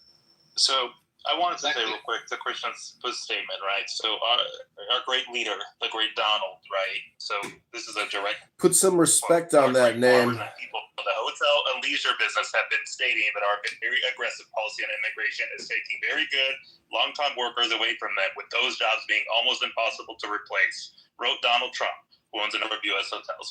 This has been a known fact that has been talked about over and over and over and over and over and over again, that unless we find a replacement for these people, it is damaging to the U.S. economy. Put them all up and get rid of them. And I think, yeah, you should caveat that with "in your opinion, mother." In your opinion. Don't get triggered. The whole stage is triggered. Your own dear leader has acknowledged this. Industry leaders have acknowledged this. You guys can have whatever emotional opinions you want on Columbus. It does not correlate with the economic reality. Stop telling us about our emotions. We're talking about facts here, mother. If you talk about an economic reality, it is if you pay the wages for the job that people will do, that's just the nature of the economy. So pay a fair wage. We want to complain and gripe about it, but then we say, well, we'll let them come across and do it for a lesser wage. Here's the problem. Do you happen to work in a trade? If you don't understand what's been happening, because we're seeing people who've had a career in their trade now being ousted 20, 25 years into their craft and being told, you have no other skills. Go into the job market. You can't, because these people are coming in. They're willing to work sun up to sundown for a much lesser wage, but yet we have everybody still fighting. We want a mandatory minimum, this, and this, right? That forces everything up. Look at how much it is for groceries now. Look at fast food places. When we keep bumping this up, it's the nature of the beast. We're okay to do that. We'll do it for the same thing. Make them pay $20, $25. I don't give a shit if your apples and your oranges and your pineapples start going up in price. That's the nature of the beast of the economy. So then let the nature be that way. But when we run people out of a trade and they're in their 50s and all of a sudden they've got nowhere to go but down to ground zero to try to start again, that's a tough pill to swallow, because we decided we want to let the borders open. And if people are going to try to say that that's not the case, you have no idea what's happening in the trade industry. No questions. No questions. See, what the Democrats like Mother and TC don't like about that statement is the fact. Hold on. Move the mic around. Yeah. Omar, go ahead. You got it. You took it. Go ahead. I would say the Trump administration, even this weekend, and if you are someone who believes that the border should be closed and only America first, you had Kristi Noem on TV saying that they're going to bring back TIPA status for Venezuelans. After you sent them back home, you're going to bring that back. Like, this is crazy. Like, this is not, again, this is why TC and others and people say they're not consistent on the way that they are governing when it comes to the border policies. Are you sure that's not fake news, Amari? You really think that's true? I know you just repeated it, but you probably didn't fully investigate it, let alone do you think they're actually going to do that for the good people at the bad? Omari, it's targeted. We no longer have radical liberal Democrats running clown world. We now have normal people. We've stripped the DEI, communist, socialist Democrats out of the system, Omari. They're not in the know anymore because they're not in charge anymore. All right, let's open up the floor a little bit to a new voice. Let's get a new voice. Anybody else want to step in? Can we hear from a vagina? Can we hear from one of the vaginas on stage? What women have to say? Give me 20 seconds. Oh, you got Nathan? I can go for it, yeah. I'm going to say this really fast. When it breaks. Of course Nathan will go when I say vagina. Yeah, it's a horrible timing. That was that Step right into it. Yeah, but look, people forget, like, AI and things like that. All these CEOs been warning about it. It's going to take jobs, and we're seeing some type of effects from it. So it doesn't make any sense what we should increase the population, import more people when the job market is actually shrinking. You know, exactly. People laid off from AI. I was screaming to everybody, like, in the last 4 years, what the hell are you doing? We don't need to increase our population, have more people on welfare take programs when this AI thing is happening. It is Nathan, people keep warning about AI, but AI is not a problem, Nathan. Yeah, so if you're working at your job, right, and you get laid from AI, whatever you want to call it, I would take it. I would do anything to keep a roof over my head, my family fed. Like, that's what do people remember Dirty Jobs? He used to come on Discovery Channel, that famous guy who did these American Dirty Jobs. It's so these Democrats, man, they so disrespectful and say, oh, you don't want to do these jobs. What? Americans do the most hardest jobs on God's great earth. Like working on the oil rigs and stuff like that. Cutting grass is not the hardest job, to be honest. It's not. So those jobs are hard. We would do the job. We get paid fairly. We get treated properly. We would do it. I land on that. I say this shit all the time, Nathan. Americans are the hardest working people on the planet. It's not even close. Of all the metrics that you use, right? Innovation in fields, any type of metric you want to use, Americans are the hardest working people on the planet. It's not even close. It's like people think that like you got to come home smelly and sweaty to be a hard worker. Like, it's crazy. But also, we have people to work these jobs. And it's not just the farms. Everybody uses the farms as an example. But I mean, these are the illegals. They work construction jobs, roofing jobs. They're doing all kinds of shit, restaurant work. Right? They're doing all kinds of jobs that Americans should be having. But we got prisoners who do the farm jobs. No, I'm talking about lifers. I'm talking about people that have like a 5, 6, 10 or 10-year sentence. You gotta go work the farm, man. Sorry. And you're gonna get paid less than what an illegal would get paid. And you don't get to touch any of the money. You can put it into your illegal, you can either send it to whoever you want to send it to, or when you get out in 6-7 years, you'll have like $10,000-$15,000 that you've been working for and in prison. And you gotta go out 5 hours a day and you gotta go pick fucking fruit, man. That's your job now. Sorry. If you don't like it, don't get arrested. Don't go to prison. We got prisoners to work these jobs, and you can pay them less than the illegals. So the farm jobs are no problem. The construction jobs are an issue. Roofing jobs, fucking people are, these construction people that build these houses, they'll throw up like 50 houses in a week. They'll send a whole team of people in that shit and just start piecing together houses. Building, like, what are those, like, shopping centers, schools, shit like that? The illegals take all those jobs too. There's tons of construction workers out of business. Or out of work, I should say, not out of business. The market would adjust if we deported illegals. 100%. You would see short term, like it would suck for a while. It would adjust. As it always does. It always does. Yep. Yeah, as it always does. It'll adjust for who? For us, the commoners, or for the rich? You're talking about the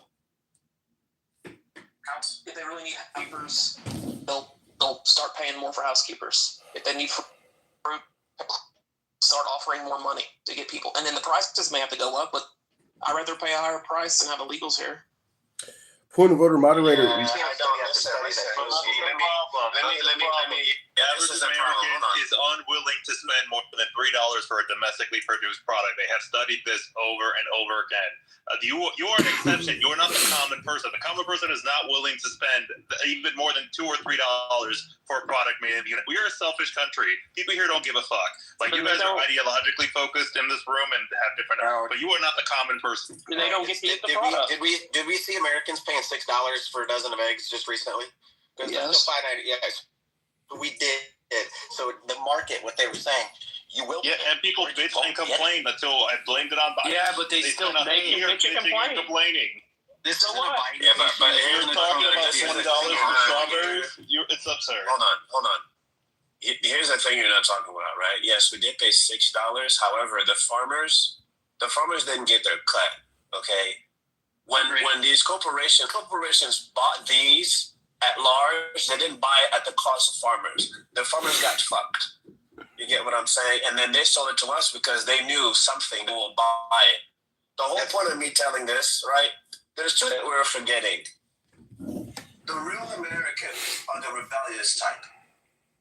This nation was built on rebellion. We didn't want to take school and say fuck you, and then we started our own shit. And then the second thing too, this is a nation of immigrants, whether you like it or not. Now, so the thing with egg prices, you didn't quite understand all the way that works. Probably because I'm probably from the area where it's real heavy, like Iowa. They literally had to kill a hell of a lot of their chickens because of the bird flu, whatever the hell it was. I can't think it was the bird flu. So when that happens, you deplete the available resources, right? So that's one reason everything started to escalate. But what we did as a society is we paid what they asked. Hell, there's places and we don't have to. We don't have to, but when we always want to talk about paying people a fair wage, what happens, one thing that happens when you start to artificially force wages higher, guess what? It's the people at the bottom that suffer the most. You can go look and do the studies and see which specific demographic is most affected by that. And you'll be surprised because it hits the people at the bottom the hardest. Single mothers are one of the hardest hit.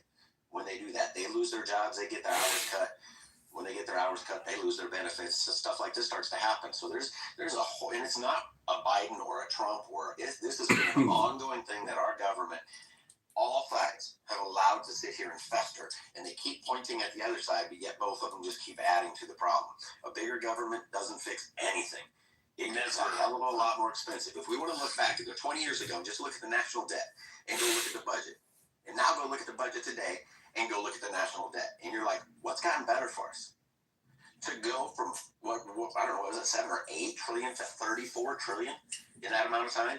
The budget from 4 trillion to now, 7 trillion? It doubled during COVID, and it hasn't gone back down. And it's never going to because they realize it's got to spend it. It's bad business, bro. And you're right. When they raise minimum wage, the first thing that happens is people get fired. That's the first fucking thing that happens. Companies that got like 60 people, they're like, yeah, we could probably do this with like 35 people. Yeah, but my question is That's why my question is this, all right? Like, they know they can do this because we're not doing anything else. Yo, if I find out that my brother got fired, like, listen, I'm not going to work, bro. Like, you'd have to find somebody else. There was a very famous clip. I don't know if you guys seen it. This was in a factory, and of course, it was like, Latin Americans, and I don't want to say like their nationality. I think one person got fired, like unjustly. The whole factory just walked out. We need to be able to do that. Like, we need to be able to live in a society where it's like you can't function without us. Hold on, what happened with the factory? If you look at Mexican worker got fired, and then the whole factory just up and left. No, I'm saying what happened with the factory. I don't know what happened to the factory. I bet they just hired more people. Yeah, but here's the thing, though, right? Your stock fell. So something that you're not equating to the problem 00's automation or robotics and AI, the combination of it. Jobs, basically. When you look at China and we say, hey, why are we pulling out of China? Humans aren't doing jobs in China. They have dark factories, literally. This documentary's about it on YouTube for free from last week and so on. We don't need humans as much as we need them, as what you're talking about. I get what you're saying, right? But my question to you is this, right? The products they're going to make it out of, who are they selling it to? Are they selling it to robots? Or are they selling it to themselves? Who is buying those products? America. Exactly. We stop. That's what I'm trying to tell you. Oh, you want to replace the whole force with robots? Okay, good deal. Don't fucking go to Target. Target is fucked. Who else? I never agree with you, brother. You're right about that. He's right. Self-checkout's already a form of robotization and replacement. The self-checkout terminals. That's what I'm saying. For example, I hate any stores that have robots. I kid you not. I always go to the human beings if I have an option. The stores that have robots, I don't fucking go. Self-checkout, I want to talk to a human being because you're like if the person next door cannot work, how are they going to buy my fucking product? That is what I'm trying to get to you. Yes, they're replacing and you're still supporting. You're going to be, if you're a business owner, you're a business owner and you're selling tacos outside the street and this man works at a factory, at the factory store and he comes to you to get your tacos and you're like, oh shit, like they let him go because of robots. You're going to be out of business too. It's not just going to impact every sector. So what are you going to do? So let me help you explain a little bit better for you, right? So there's a reason why you see all these EVs and Chinese cars all of a surplus because robots are making it. So if you don't, I get what you're saying. I understand completely what you're saying, but you have another players involved in it. They found the hack around the sanctions that the European Union is putting. So they perfected their capability of building batteries. That's what happened. So they fuck all those sanctions and they just went around it. So I'm saying is this: we don't need China anymore for labor. That's the end game I'm trying to explain to you. We don't need China anymore for labor. We don't need a hot. Are you kidding me, Nathan? Every single person is on a cell phone made by Chinese fingers, Nathan. That's the truth of the earth, Nathan. Not one cell phone. Nathan, you get it, brother? We're literally less than, 10, 12% of the world population. You get what I'm trying to say, right? Yeah, but we were still worldwide. I get everything is becoming... I get everything is becoming automized, but they're automating these products for who? They're not going to sell it to robots, right? Who are they going to sell it to? We have to buy it, right? I don't understand your point. What's your point? My whole point is this, right? We are still in control. Exactly. And we need to do things to make them know that we're in control. If we don't want them to have robots, we can impact that. You're not going to ever stop AI taking over if that's what you're getting at. Let me ask you a question. Who gave life to AI? You're past the point where AI did not become itself. We gave life to AI. It's not life, it's created. Well, you're okay. It's creating more jobs too, guys. So it's not eliminating them. It's going to create a lot of jobs as well. One thing we forget is that most people think of manufacturing as large scale. They're thinking car manufacturers. They're thinking things like that. The fact is, in America, 75%, I believe, is the number of manufacturing facilities. I think it's under 19, at least 20. I think it was under. They put it at 19 and under employees. And I think the number was like 93% of those employers give insurance to their employee. When we start thinking about bringing jobs back, people say we don't need that. That's where these jobs are used, because in this manufacturing stuff, we still have a lot of hands-on in the manufacturing process, and we will for a long time. I ran a manufacturing facility, and as much as we want to strategically in our head automate things, it's damn near impossible right now in some aspects. There's going to be things, welding, CNCs, all that. That's a different story. But the hands-on effect for a lot of these things is still always going to be there. That's why we need these manufacturing jobs back. What I loved is when China went to Europe and said, hey, we want to start selling to you. And Europe said, get the hell out of here. And there's a reason Europe did that. Europe is very real about what it thinks. And when it says, hey, we're going to make these moves because of, let's just say, climate change, right? So, no, we're not going to buy the stuff from you who's dumping all the pollutants in the air. No, and that's the problem with America. We do everything about what China does is against what we do, but yet we'll buy it. And then we don't want to tariff them, but we'll tariff the hell out of a company here in America because we learned, the Supreme Court said it, MSNBC, I was watching it, they came out real proud to say tariffs are taxes. Great, I agree, and I've always agreed. But that also means that taxes are tariffs. And we will keep talking about tariffing our own companies here in America. We want to charge more taxes. We want them to pay their fair share. Well, I can tell you right now, when you look at an employee's wage, at a minimum 25% to 35% higher than what they're making is what the company is paying because of all the costs that go into that, having that employee there. So there's more there. They're doing employee match. They're doing a lot of things, right? But right now, we just don't want to have these jobs. And we're going to say automation is going to take everything. No, it's not. Get manufacturing back here because there's a ton of people that don't want to do certain jobs, but they'll take a manufacturing job, and the proof is in the pudding. BMW America is the largest BMW manufacturing facility in the world. And they're going to move their transmissions here, it sounds like. Their chip plant is here, and they're looking at expanding it more. And guess what? There's droves of people trying to get into that place. I hope because it's a damn good job. Engine and transmissions made in America suck. They do. Everything BMW makes is engineered, and actually most of their managers are all German. So it doesn't matter. Yeah, but their engine and transmissions are still built in Germany. Yes, but that's what I said. They are looking at bringing them here. They're looking at bringing them here. With their cars, how many BMWs are on the road? I can tell you this, it was March of a year, one of the managers, I was at his house, they set the record for most pre-sold BMWs in the history of the company, and that was in March. That place is blowing it up. Transmissions are still made in Germany. It comes over here.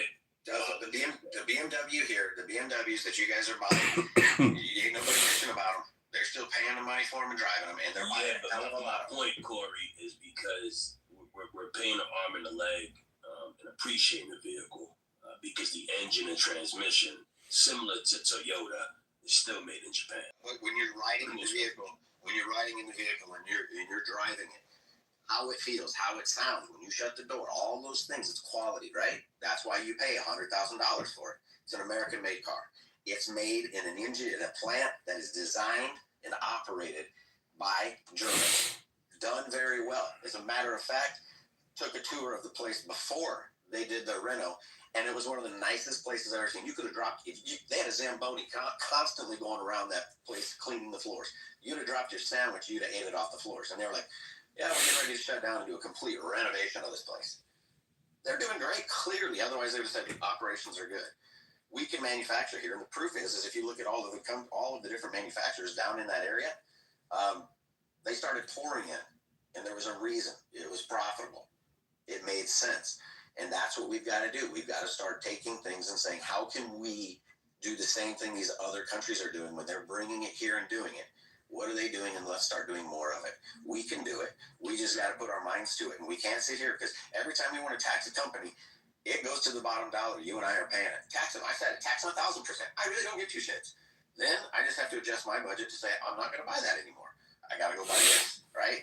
taxing to the hilt. I don't give a fuck. At the end, every single thing we get taxed, every time you tax a business, it's coming down to you and I. And so we got to just get more jobs back here. And that just because people think big time manufacturing, it's not all automation. You know, I agree with some of that. However, I mean, I think if we minimize the amount of money that we're giving to other countries, I think we'll do just fine. I agree. Where Americans could benefit. Fuck it, we're giving all these fucking countries all these billions of dollars. Let's give that to America. So you're kind of correct, though. I heard you said that like it's because of all the money that we're giving to other countries. Now, if I want to look at, I'm just going to be flat out here. We know that I'm not very politically correct, but if we look at the hundreds of billions we spend on fucking low class, uneducated Negroes here in the United States. Which is like it's dumping money into a budget. Well, no, you guys take out way more from the system than you end up paying in. So no, I mean, in all reality, we're probably the money that gets sent to others that for these strategical alliances that we have probably better served than pumping a bunch of money into a bunch of fucking ingrates that bitch and say, "Spend my money, spend your money on me." Why you giving it to them, master? It's because you dumb Negroes don't. What the fuck are you getting out of it? You guys just bitch and you guys don't accomplish shit. No, so I guess what he's saying. No, I guess what he's saying. In a nutshell is. How did that work out in Somalia? Hold on. I guess what he's saying is all those degenerates in places like Ukraine. That are partying and wasting our fucking money. No, they're fighting for their fucking country. They're like actual fucking men. What are you Negroes doing besides shooting each other? Hold on. Listen, I know you probably have an appointment to fuck your sister later, but I'm speaking. Listen, I'm gonna fuck your mom and you're gonna be my fucking stepson. That's weird. Shut the fuck up. I'm gonna give you a spanking and you're